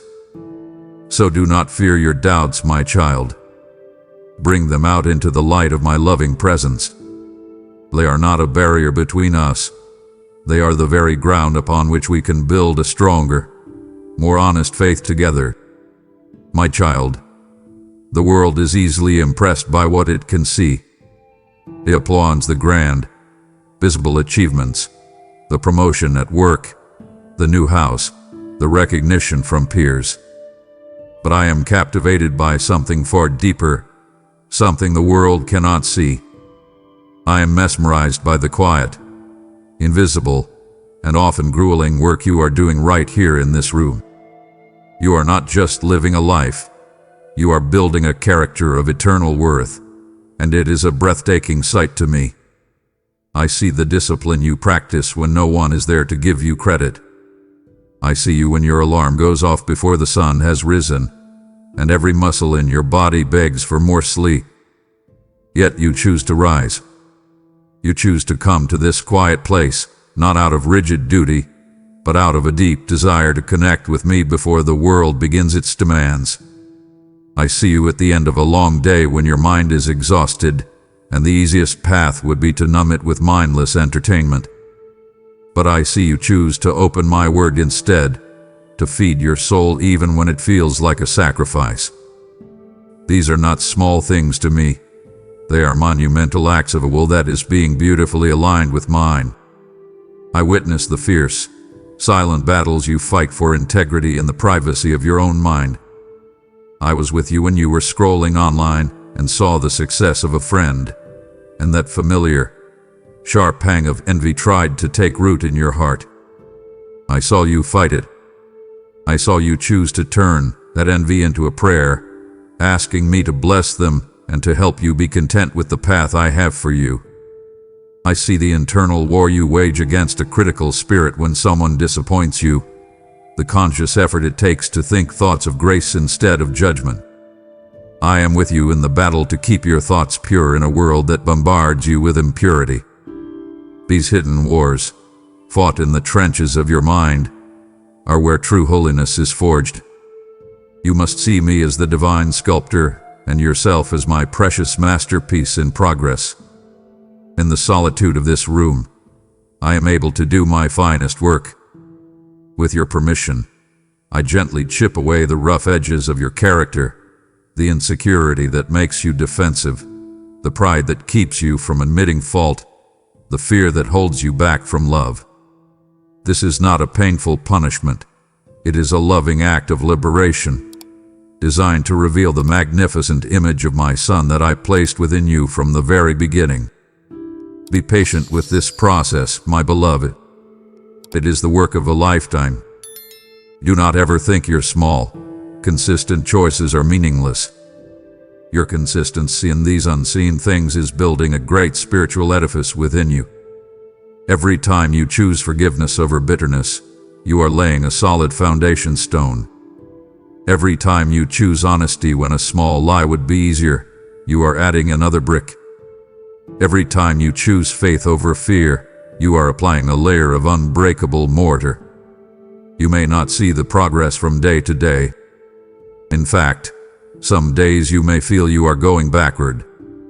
But from my eternal perspective, I see the magnificent temple of your character rising, becoming stronger and more beautiful with each passing moment. Do not be discouraged by the slow pace of your growth. This is not superficial work. It is deep, foundational, and everlasting. The character I am forging in you here is the one thing you will carry with you from this life into eternity. And it is stunningly beautiful. My child, in your journey of faith, you will hear many voices. It is vital that you learn to distinguish my voice from all others, especially when it comes to correction. There is a voice that accuses, and there is a voice that corrects. They may sound similar at first, but their source and their purpose are worlds apart. The enemy, the accuser, shouts condemnation at you. His goal is to bury you in shame, to convince you that you are worthless, unforgivable, and a disappointment to me. His voice is loud, hard, and heavy. But my voice is different. I do not shout. I whisper. I whisper conviction, not to shame you, but to lovingly protect you and draw you closer to me. When you are about to stray from the path I have set for you, when you are tempted to speak that harsh, critical word that will wound another, or when you are about to make a selfish choice that will harm your own soul, do you feel it? That gentle check in your spirit. It is a quiet pause, a momentary hesitation, a sense of something is not quite right here. That, my child, is me. It is my Holy Spirit within you, lovingly placing a hand on your shoulder and whispering, "Is this truly the way of love? Is this who you are meant to be?" Sometimes, my conviction comes as a quiet unease. You might be considering an opportunity or a relationship, and on the surface, everything looks perfect. It makes logical sense. Others may even be encouraging you to proceed. But deep within your soul, something feels unsettled. You can't quite put your finger on it, but there is a lack of peace. Do not ignore that feeling. That is my spirit, your divine compass, warning you that you are about to step off the path of my best for you. It is a loving, protective warning. It is crucial for you to understand my motive. My conviction is never, ever meant to crush you with guilt. The feeling of being worthless, of wanting to hide from me in shame, that is not my voice. That is the echo of the accuser. My conviction feels like a light being turned on in a dark room. It exposes something that needs to be dealt with, not to condemn you, but to heal you and set you free. I bring these things to your attention because I love you too much to let you continue down a path that will lead to pain for you or for others. Like Guardian in my protection. It is the loving guidance of a father who wants to keep his child from harm. I am the one who lovingly highlights an attitude or an action that needs to be surrendered. That recurring habit of gossip, that stubborn root of pride, that unwillingness to truly forgive someone who hurt you. I do not point these things out to shame you. I point them out because they are chains, and I long for you to be free. They are heavy burdens that are keeping you from running the race I have set for you with joy and lightness. Listen for this whisper in the stillness of this room. When you sit with me, ask me, Father, is there anything in me that is grieving your spirit? And then listen. The voice that is gentle, specific, and leads you toward hope and restoration, that is my voice. Welcome this whisper, my child. Do not run from it. It is the sound of pure, refining love. It is the undeniable proof that I am personally and deeply invested in your holiness, and that I am actively working to make you all you were created to be. You have been taught to seek me in the grand moments, my child. You look for me in the hour of prayer, in the psalms of worship, in the reading of my word, and I am there. But I want to reveal a secret to you, a way to find me that will transform your entire existence. I also dwell in the small, seemingly insignificant pauses of your day. I am the God of the in-between moments, the quiet gaps in your activity. And it is in these moments that you can cultivate a constant, life-giving connection with me. I am present in the moment you sit on the edge of your bed after your alarm has gone off. Before you reach for your phone, before you begin to mentally list the tasks of the day, there is a pause. A brief window of stillness. In that pause, I am there, offering you strength for the day ahead. You think you are just waking up, but in that quiet moment, you can create a sacred space to acknowledge my presence and invite me into the hours to come. Find me in the pause before you respond to a difficult email. You have read the words, and your emotions are rising. Your fingers are poised over the keyboard, ready to type a defensive or angry reply. But wait. Pause. Take a single, conscious breath. In that space you have just created, I am there. I am offering you wisdom. I am offering you the grace to choose a response that will bring peace instead of escalating conflict. I am in the most fundamental pause of all, the space between your every inhale and your every exhale. Think of it. That is the very rhythm of life that I, your creator, sustain in you without you even thinking about it. In that infinitesimal, silent pause between the breath that fills your lungs and the breath that releases, your entire life is held. If you can learn to acknowledge me there, in the very act of breathing, you will find that your soul becomes centered in me, and you can carry my peace with you through any circumstance. I dwell in the quiet moments of reflection you take in this room just as your day ends. Before you turn out the light, you pause and look back over the hours.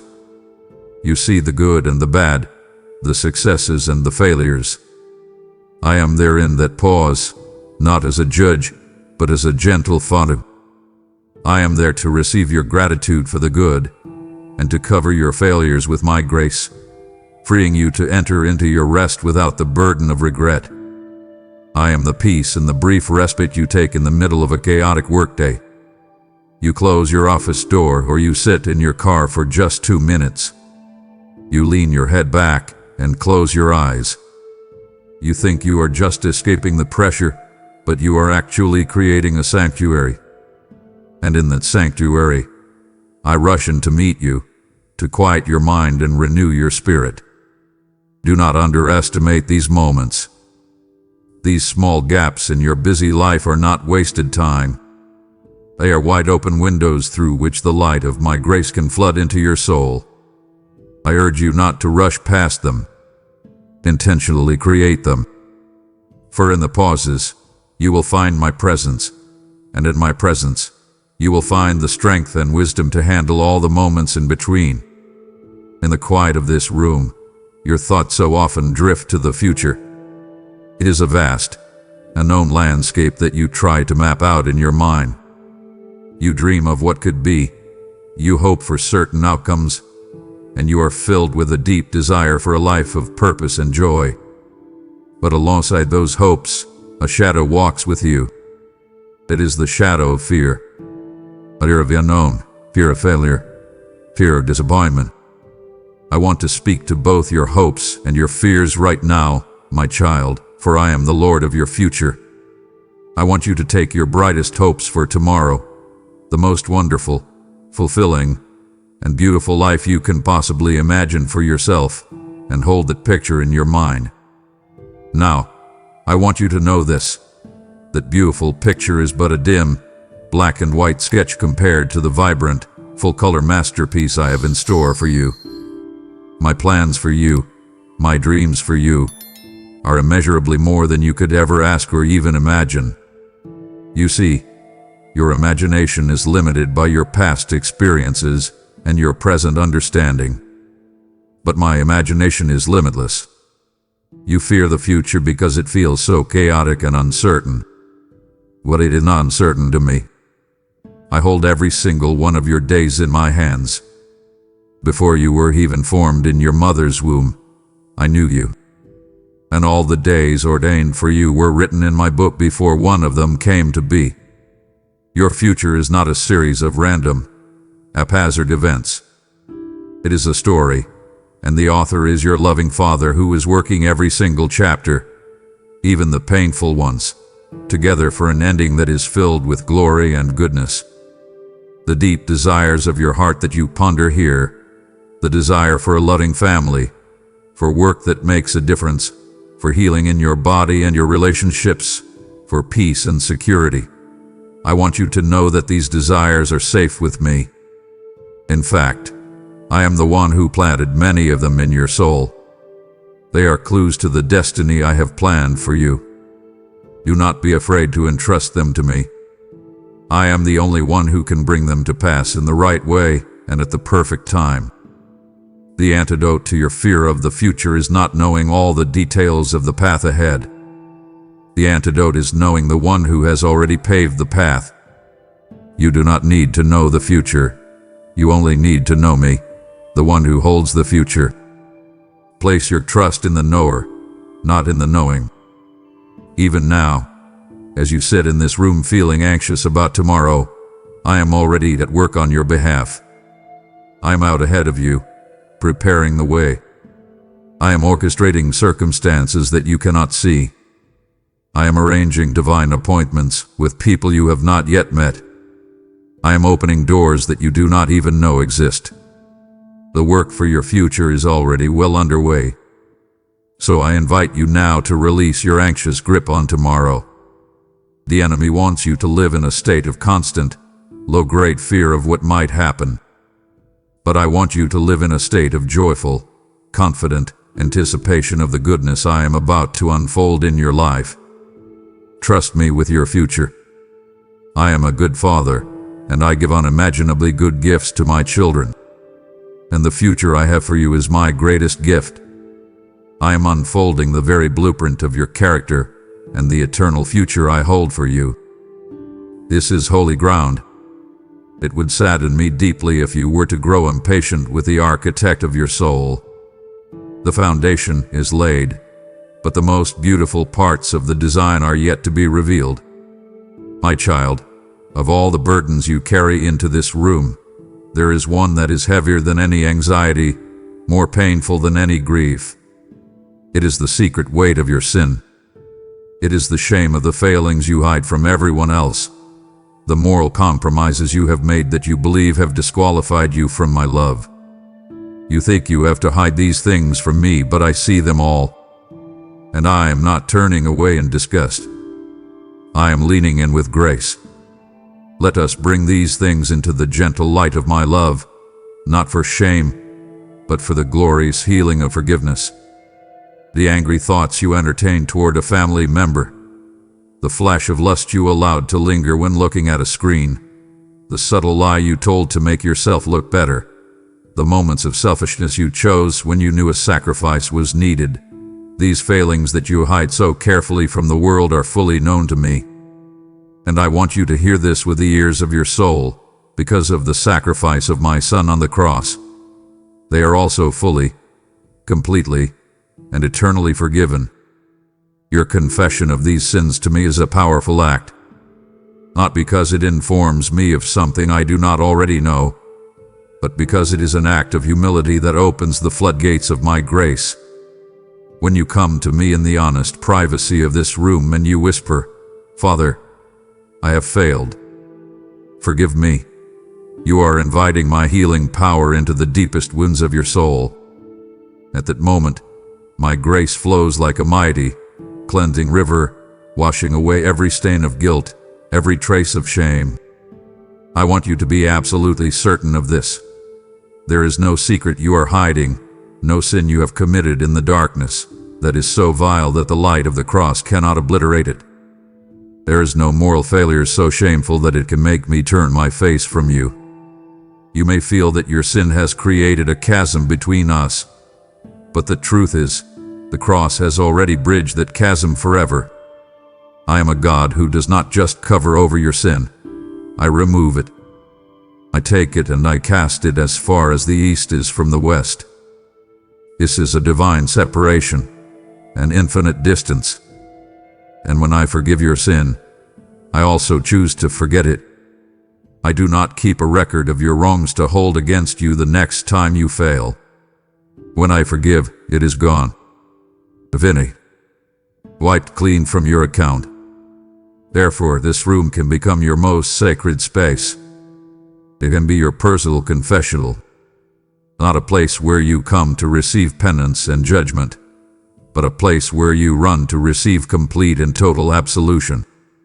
A place where you can be fully known in your deepest failures and, at the same time, be fully and unconditionally loved. So I plead with you, my beloved child, stop punishing yourself for what I have already forgiven. Stop carrying the crushing weight of a debt that has been paid in full by the precious blood of my Son. Receive my mercy, which is new for you every single morning.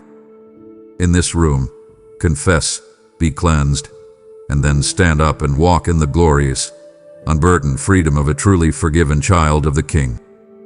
My child, you were made in my image. Have you ever truly stopped to ponder the depths of what that means? It is the most profound truth of your existence.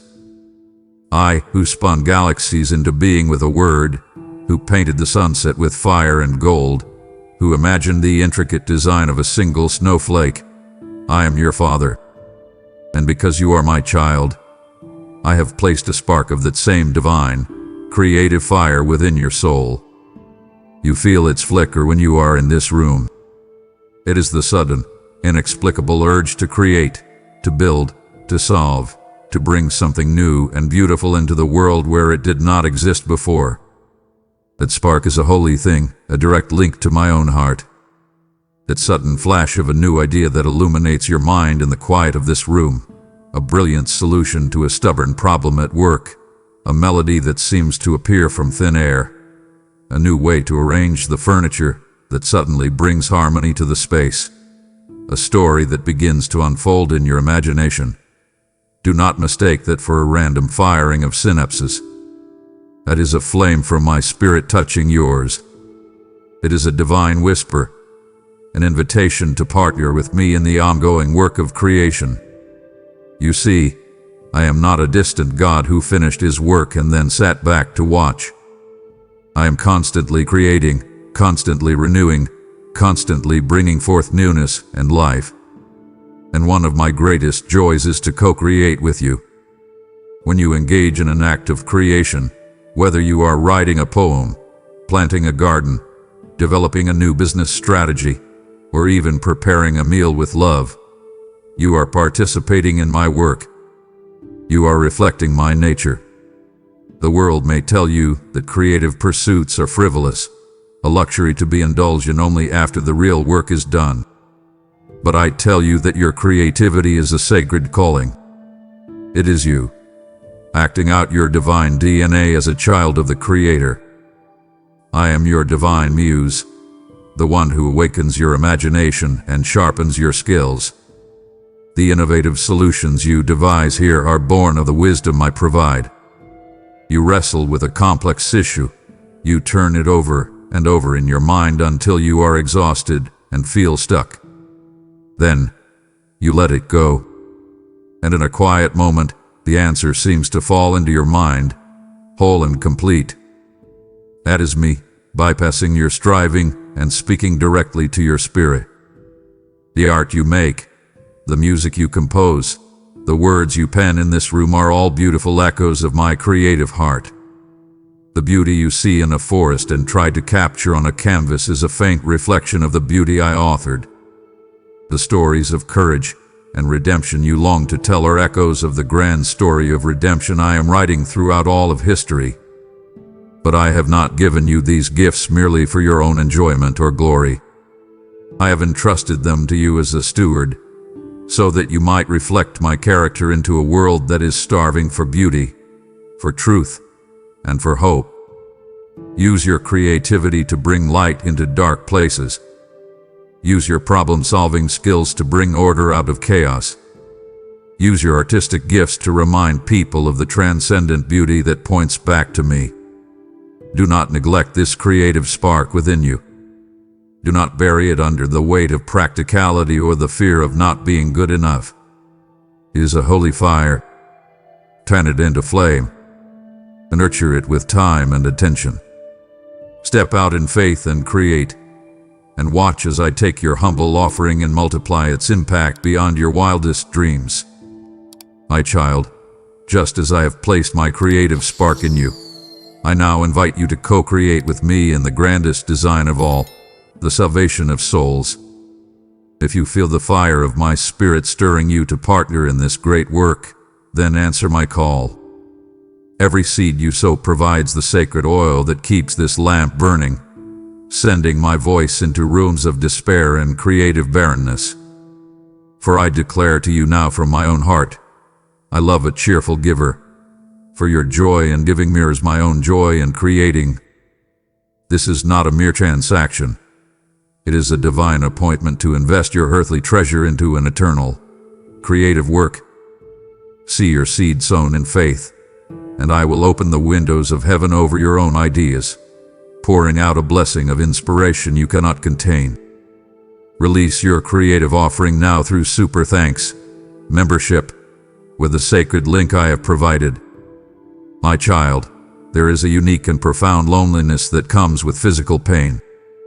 When your own body, the very vessel of your existence, becomes a source of constant suffering, you can feel trapped, isolated, and misunderstood. The world outside continues on at its frantic pace, while you are forced to retreat into a smaller world, a world often defined by the four walls of this room. When you come in here to lie down, to escape the strain, to simply survive another wave of discomfort, I want you to know with absolute certainty that you do not retreat alone. I retreat here with you.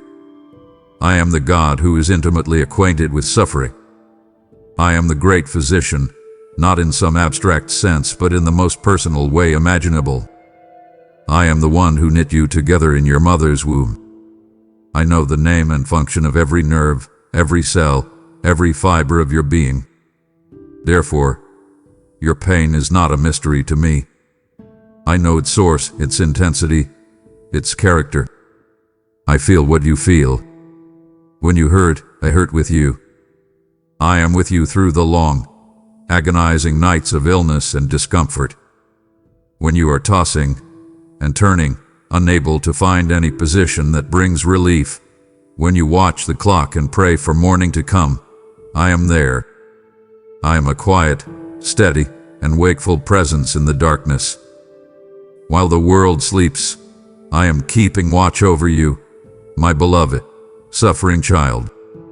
You are never, ever enduring this alone.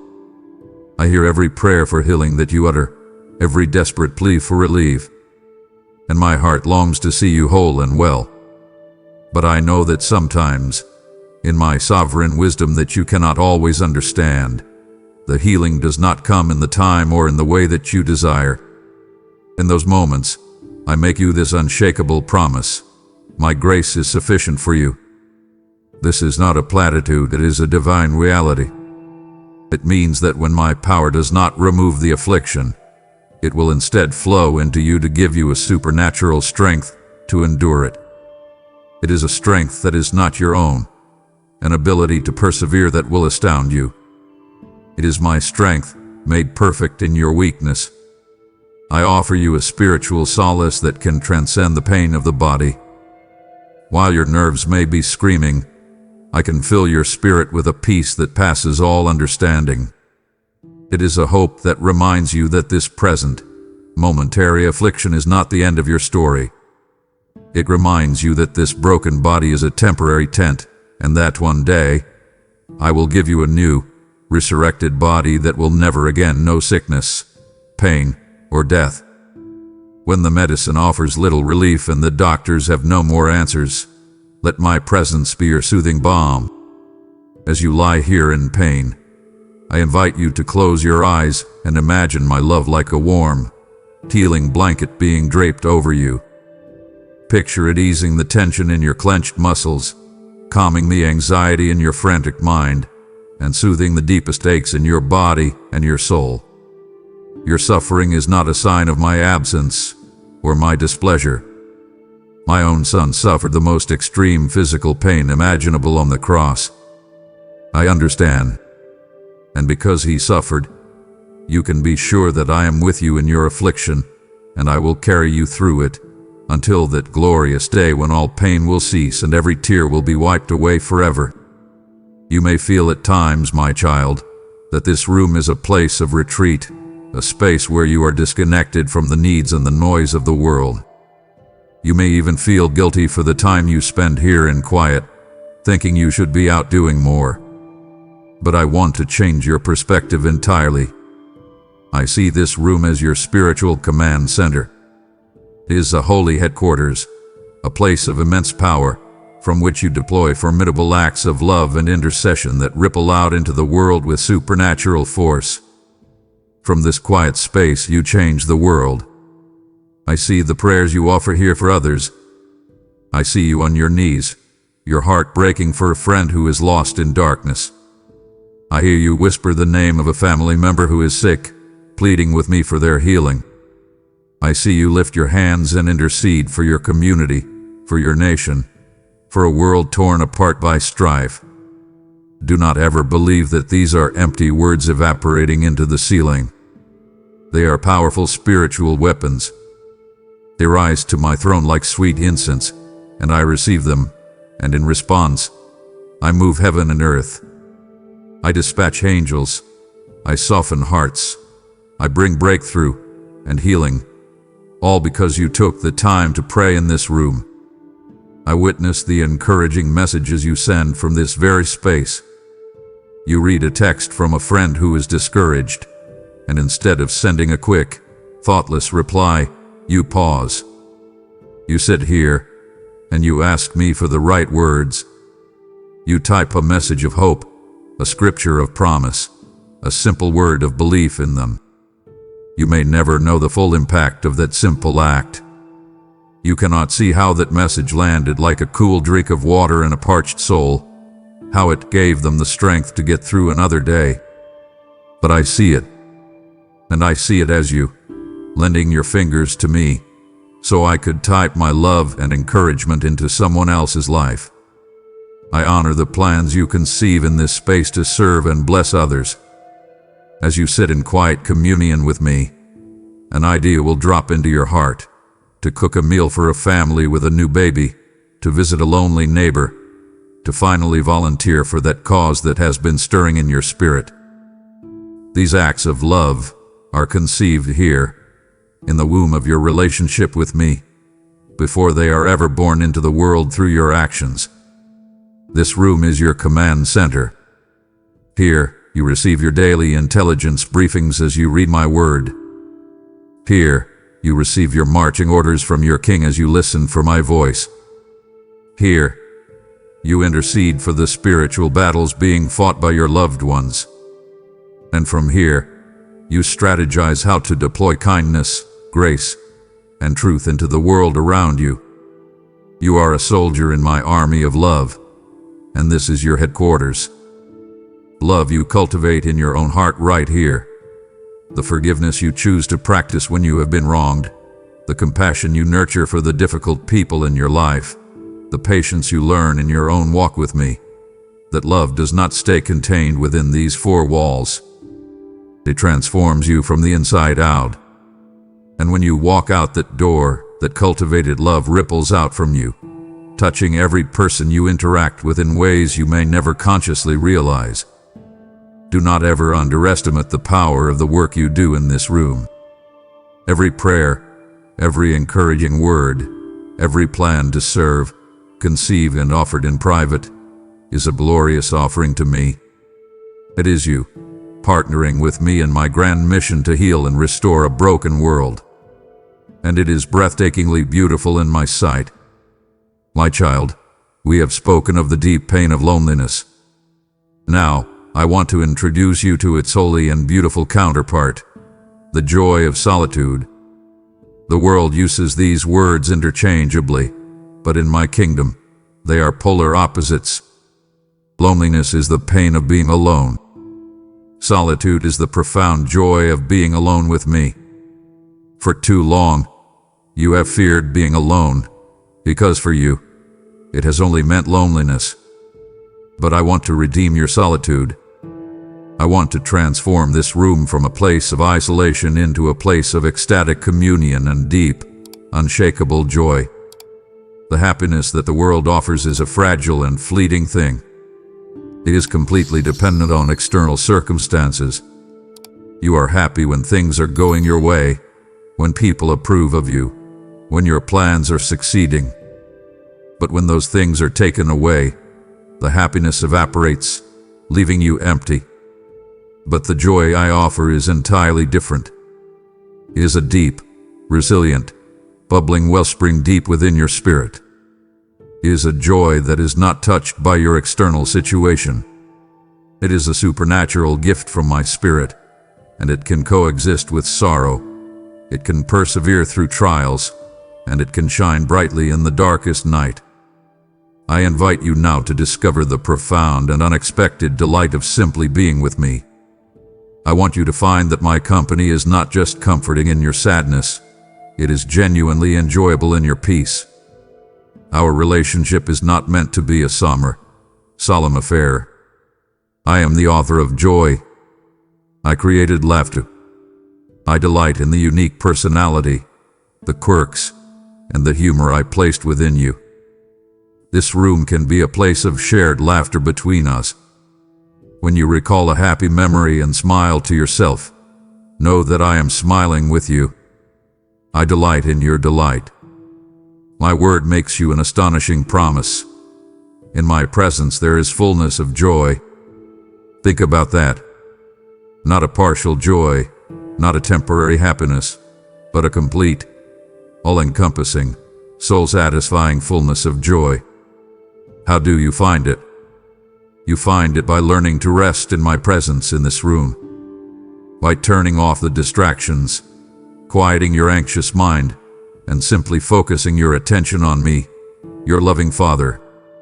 As you practice this, you will find that joy begins to bubble up from a place deep within you, a joy that is not manufactured by you, but is a fruit of my spirit, and it will begin to banish the long shadows of loneliness.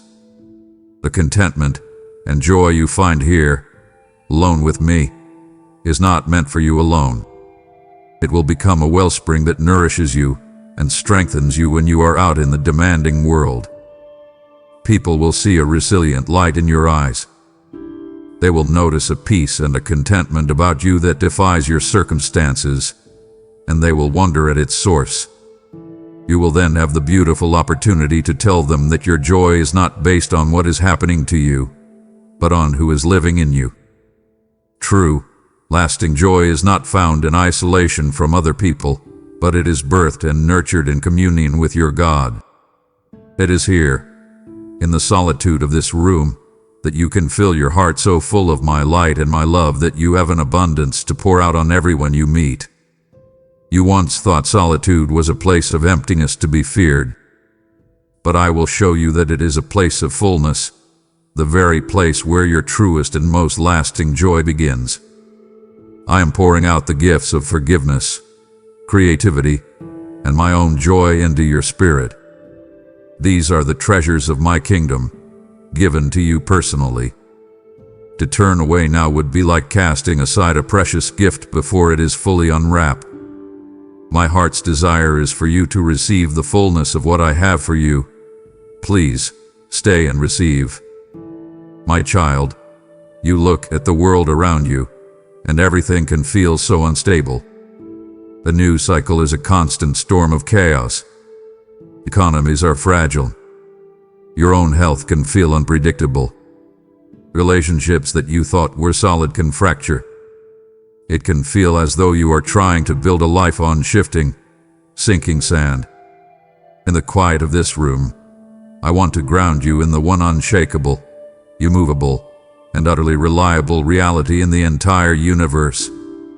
I am the solid rock on which you stand.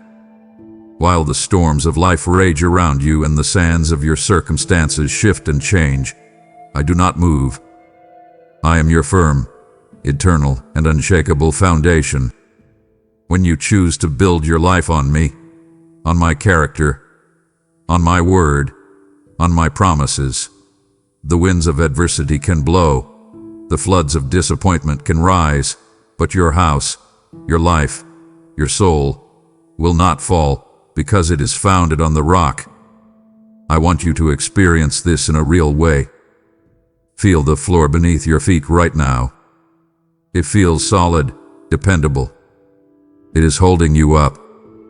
Now, understand this. My presence, my faithfulness, and my love for you are infinitely more solid and dependable than the ground you are standing on. You can place your full weight down on me. You can rest the entire weight of your existence, your hopes, your fears, your future, on me. I will not crack. I will not buckle. I will not let you fall. You have tried to build your life on other foundations, haven't you? You have built your sense of security on your job, only to have it feel precarious. You have built your sense of worth on a relationship, only to be wounded by disappointment. You have built your confidence on your own strength and abilities, only to find yourself exhausted and overwhelmed. My beloved, all other ground is sinking sand. I am your only true and lasting foundation. The blueprint for building a secure life, a storm-proof existence, is found in my word, which you read and study in this room. Every promise in its pages is like a steel reinforcement bar, giving your life tensile strength. Every command is like a foundational pillar, able to bear immense weight. When you hear my words and you put them into practice, you are like a wise builder digging deep and laying your foundation on solid rock. The storms will still come. I have not promised you a storm-free life, but I have promised you a storm-proof life. And this promise of a firm foundation is not just for the big picture of your life. It is for your very next step. My word promises that I will not let your foot slip. As you walk through your day, consciously leaning on me, trusting in my guidance, I will keep your footing secure in a slippery world. You do not have to live in constant fear of stumbling and falling. So right now, in the stillness of this room, I invite you to feel my stability beneath you. Take a deep breath. Feel the unshakable certainty of your foundation. The world may be in chaos, but you are standing on the rock of ages. You are secure. You are safe. You are held. And you will not be shaken. My child, I see you when you come into this room and open my word. In a world that offers endless distractions and a million shallow opinions, you choose to sit with this ancient, holy book. Do not ever think of this as a mere academic exercise or a religious duty to be checked off a list. I see it as a profound act of love. I see it as a courageous and beautiful search for truth, and it delights my heart more than you can know.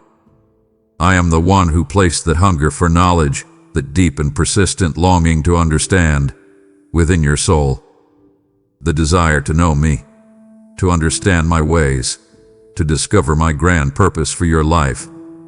That is not a dry, intellectual pursuit. It is the innate, passionate longing of a child to know their father more deeply.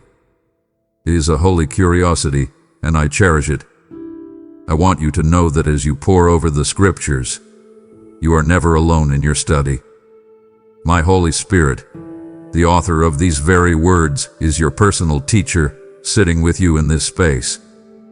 He is the one who illuminates the ancient text, breathing life into letters written thousands of years ago.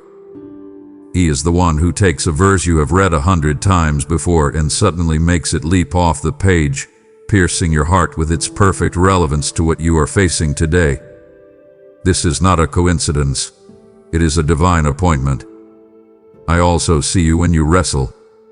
I see you when you come to the difficult passages, the ones that are confusing, the ones whose meaning seems hidden, the ones that are even troubling to your modern mind. The temptation is to skip over them, to seek out only the easy and comforting verses. But you do not. You wrestle. You read them again. You ponder their meaning. You bring your questions and your confusion to me. Do not be discouraged by this struggle. Your wrestling is a sign that you are taking my word seriously. It is a sign of your respect for its depth and its mystery. It is in the very act of wrestling that deep understanding and a robust, tested faith are often born. Every moment you spend searching, questioning, and pondering is a profound act of love. In a world that values speed and ease, you are giving me your most precious and limited resource, your time and your focused attention. With this act, you are saying to me, you are worthy of being known. Your truth is worthy of being sought. This quiet, diligent search pleases me more than the most eloquent prayer uttered from a distracted and hurried heart. And I make you this promise, found in my word and eternally true. You will seek me and find me when you seek me with all your heart. This is a divine guarantee, an unbreakable covenant. Your earnest search in this room, your honest questions whispered in the quiet, your diligent study of these pages, none of it is in vain. I will not hide from you. I will reveal myself. I will give you the insights you seek. I will connect the dots of my grand story for you. I will satisfy the deepest hunger of your soul. So keep seeking, my child. Keep asking. Keep knocking on the door of divine truth. Open my word each day with a humble and expectant heart. For every moment you spend searching for me is a moment I treasure, and I promise I will meet you on every single page. When you finally surrender to sleep, my child, the world outside this window is dark. The challenges of your life can feel like that darkness, heavy, oppressive, and all-encompassing. In the depths of the night, it can be easy to believe that the darkness will last forever.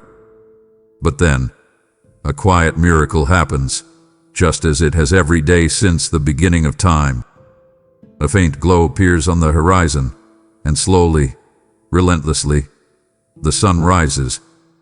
Light floods this room once more, chasing away every shadow. I am the hope that dawns with that morning light. I want you to connect the physical reality of the sunrise with the spiritual reality I offer you.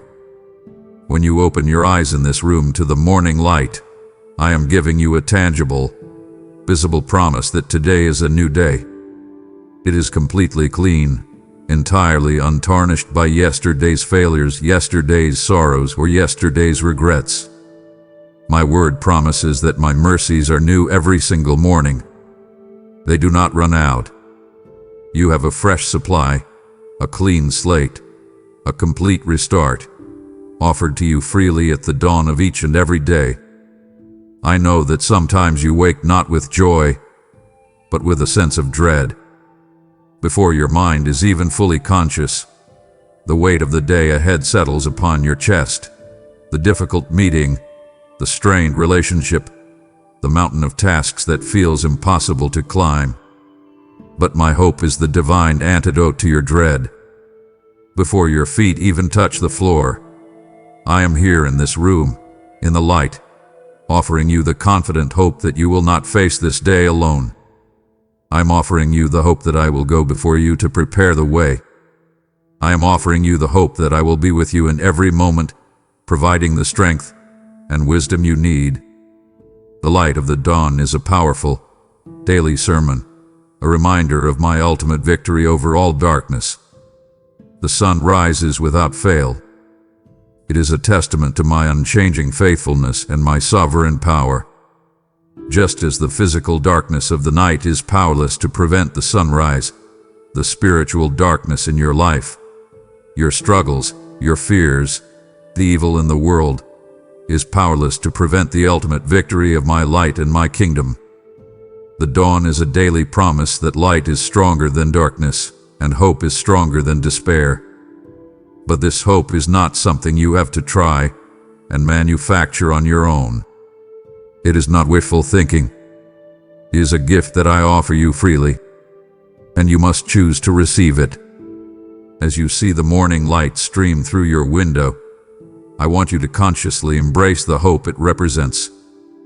Take a deep breath and whisper, "Father, I receive your hope for me today." It is the spiritual fuel for your journey, the strength that will carry you through whatever the day may hold. This is not a vague, general hope for things to get better someday. It is a specific, potent hope for your specific situation today. It is the hope that I can bring a word of reconciliation to your broken relationship.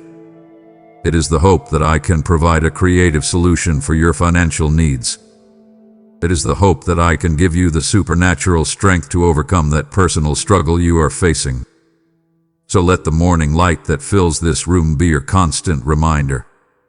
I am your hope. I am your new beginning. I am your guaranteed victory. And I am with you, today and every day, until the very end of the age. As your day begins here in this room, you move through a series of routine actions. You get out of bed, you get dressed, you make your coffee, you prepare for the hours ahead. It is so easy to see these tasks as mundane, repetitive, and ultimately meaningless, a series of chores to be completed before the real part of your day begins.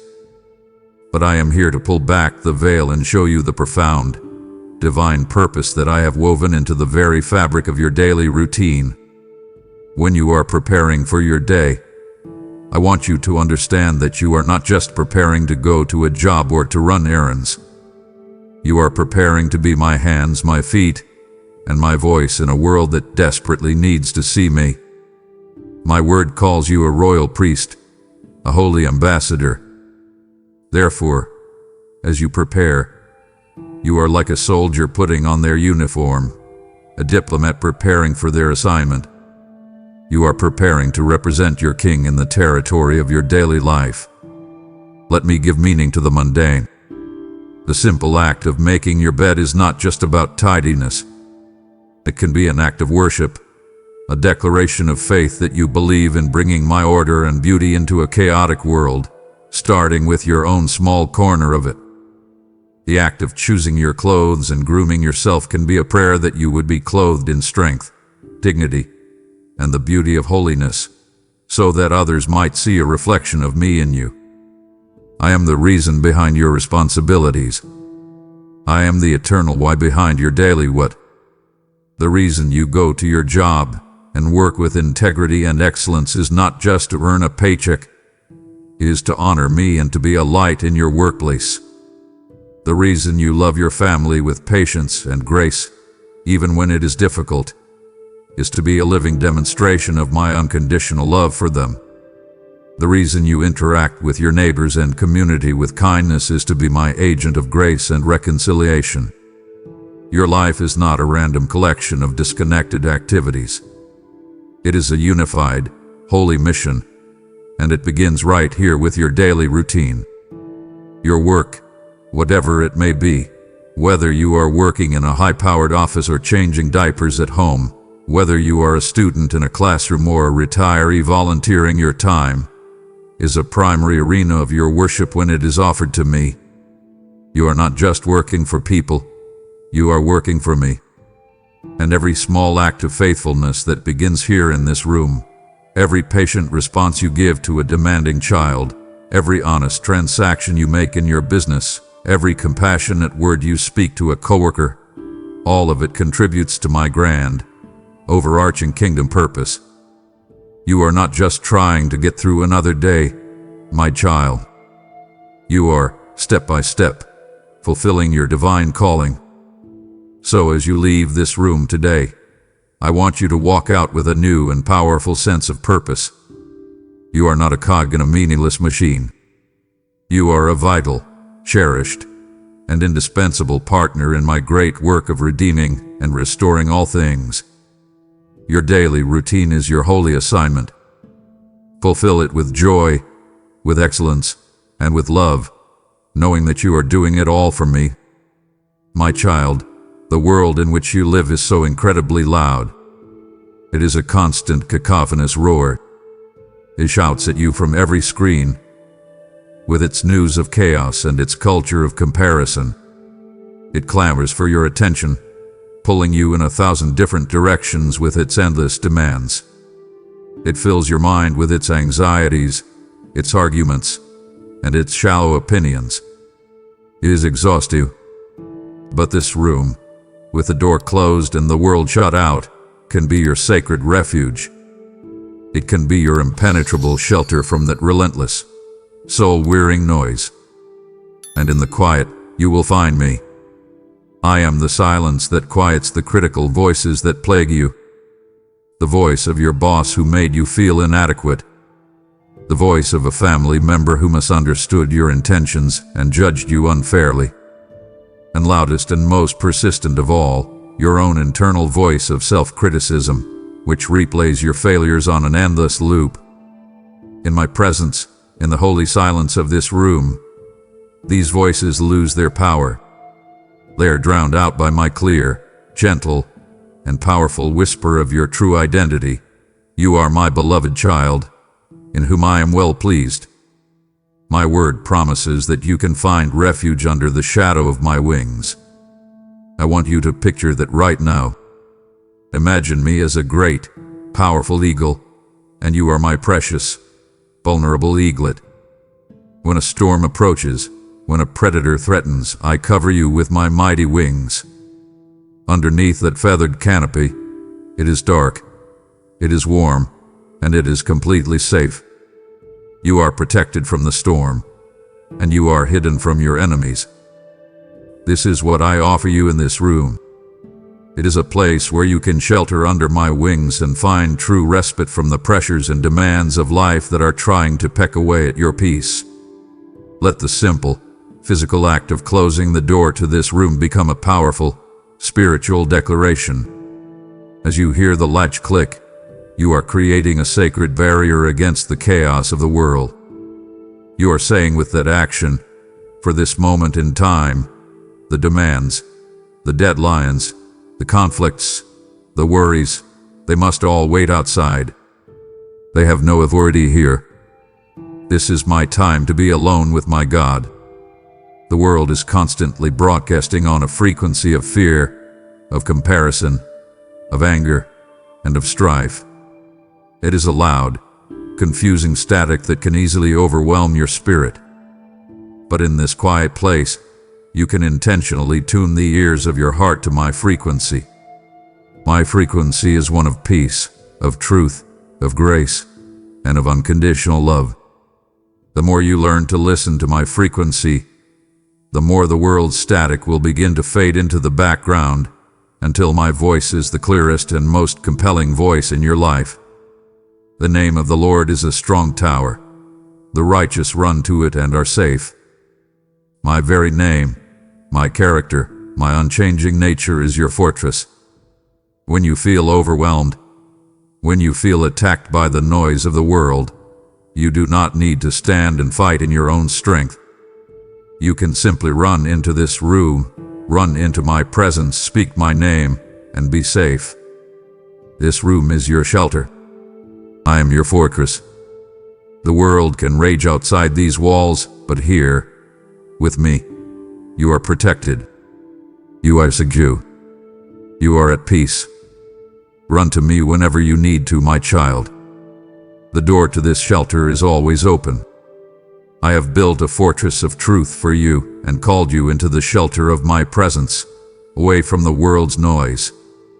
My heart longs to keep you safe and grounded. It would grieve me to see you run back into the storm before I have fully armed your spirit with the unshakable hope that is to come. In the midst of the world's noise, you wear so many different labels, You are an employee above a parentage known as the friend and native. These roles are important, but they are not who you truly are. It is so easy to lose sight of your core identity in the rush of daily life. But in the stillness of this room, I want you to quiet your heart and listen, for I am whispering your truest identity over you. I am calling you by your name. To the world, you may feel like one person among billions, a number in a demographic, a statistic on a chart, an anonymous face in a crowd. But you are not a number to me. You are not anonymous. You are my chosen, my beloved, my uniquely crafted child. I knew your name before I laid the foundations of the earth. I know the number of hairs on your head. I know the unique sound of your laughter and the specific way your eyes light up when you are joyful. You are intimately, completely, and eternally known by me. When you learn to hear me call your name in the depths of your spirit, it is a profound and life-altering affirmation of who you are. That single act cuts through all the false labels the world has tried to place on you. Not good enough, unsuccessful, a failure. It silences all the negative labels you have placed on yourself.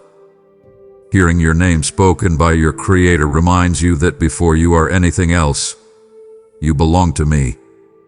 In ancient times, to know someone's name was to have a special, intimate connection with them. When I call your name, I am reminding you of our personal, unbreakable covenant. I am the God of Abraham, Isaac, and Jacob, the great I am. And I am also the God of you. Your name is now woven into my grand, eternal story. You are part of my family. You are part of my history. I want you to imagine hearing your name spoken by the voice that spoke the universe into existence. Let that sound be the sweetest music to your soul. There is no trace of judgment in it. There is no hint of disappointment. When I say your name, the words are filled with all the love, all the delight, all the pride, and all the tender affection that a perfect father has for his precious child. It is the sound of home. It is the sound of your true north. Do not ever allow yourself to feel invisible or insignificant again. I know you. I see you. I have called you by name, and you are mine. That is your deepest identity. That is your highest calling, and that is your greatest security. In this quiet place, I am constantly speaking your name, reminding you of who you are and whose you are. To listen. In the quiet of your heart, can you hear it? I am saying your name right now. Let that truth sink from your head down into the very marrow of your bones. Let it define you. Let it be the unshakable truth upon which you build your entire life. You are mine, and I have called you by name. My child, there are moments you come into this room, and the weight on your soul is so immense, so crushing, that you cannot find the words to pray. You kneel by your bed, you sit in your chair, and you open your mouth but nothing comes out. Your mind is either a chaotic tempest of anxiety or a numb, desolate void. In these moments, a deep sense of failure can wash over you. The enemy whispers that you are failing at the one thing you are supposed to do, that your silence is a sign of your weak faith, that you are letting me down. I want to come to you now and completely free you from this heavy, false burden. I want to reveal a profound and beautiful mystery to you, a truth about prayer that will change everything. In your moments of wordless, helpless silence, you are often praying more powerfully and more effectively than you can possibly imagine. You see, prayer is not about finding the right words or constructing an eloquent speech. Prayer, at its core, is the turning of your heart toward mine.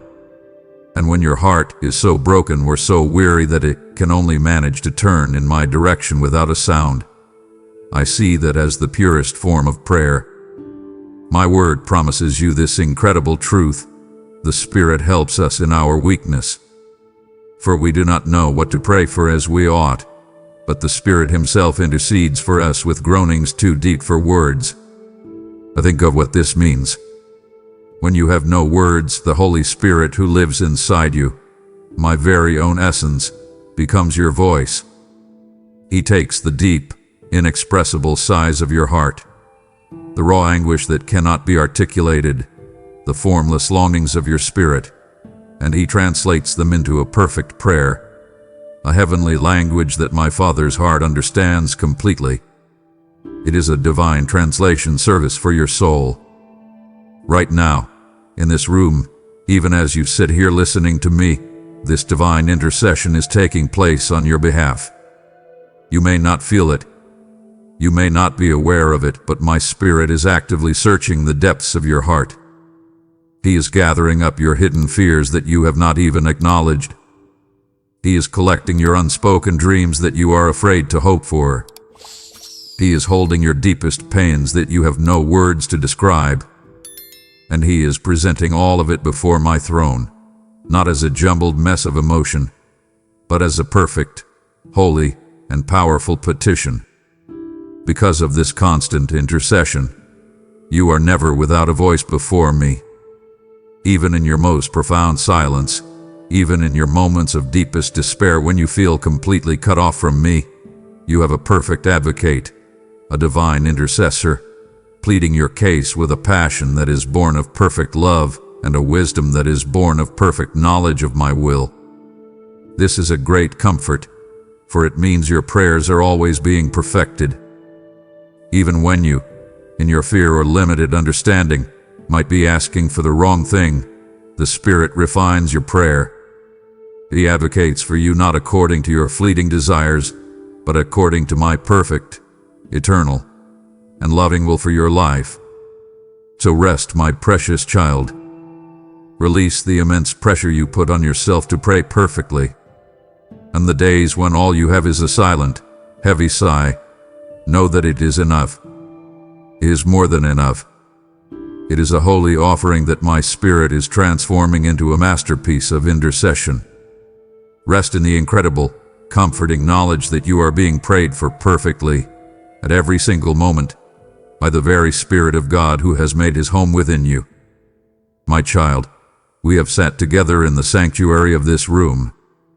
We have explored the unseen realities of my presence here, in the stillness, in your tears, in your prayers, and in your dreams.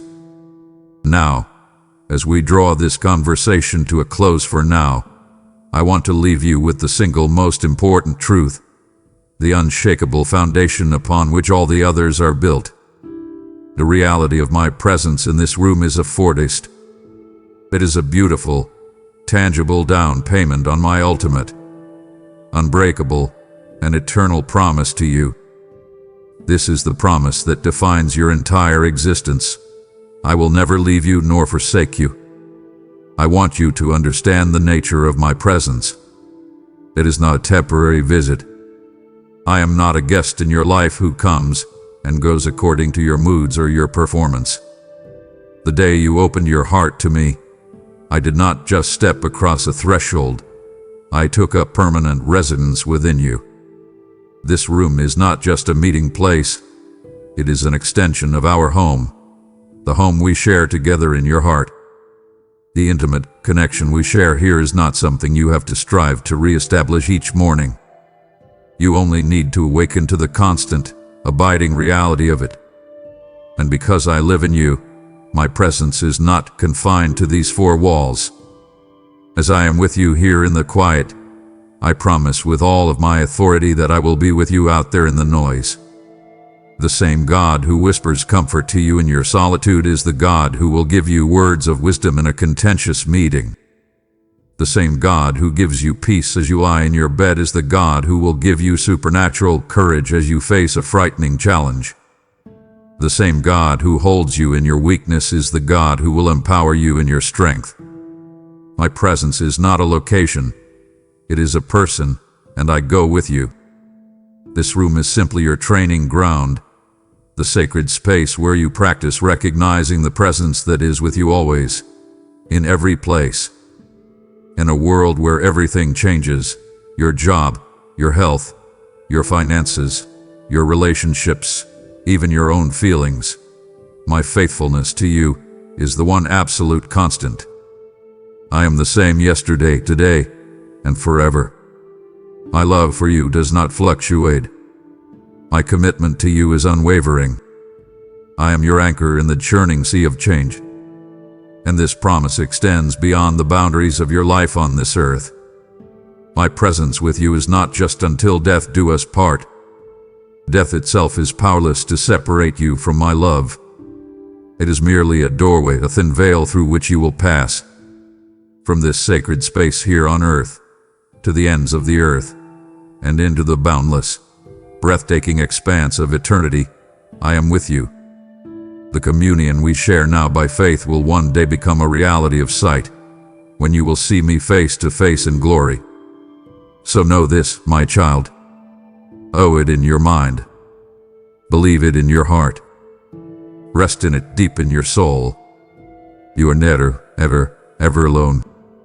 I am here, right now, in this room, and I will be with you in the next room, and in the car, and at your work, and in your joy, and in your sorrow. I will be with you always, to the very end of the age. This is my final word. This is my unbreakable promise. Now, take a deep breath. Feel my presence. Feel my unending love. And when you are ready, walk out of this room, not leaving me behind, but carrying me within you, taking our sanctuary with you, ready to bring my light, my hope, and my love into the world that awaits. I am with you, always. My child, I have sealed my ultimate promise to you. I am in your room, and I will never leave you. If this eternal promise has become an anchor for your soul, then I am now commissioning you to send this anchor to another storm-tossed heart. Your gift becomes the very echo of my voice, carrying my presence through the airwaves to find one of my children who is convinced they are abandoned. You are not just giving. You are breaking the bread of this promise so I may multiply it to feed thousands. And I decree over your life my living word. Give, and it will be given to you.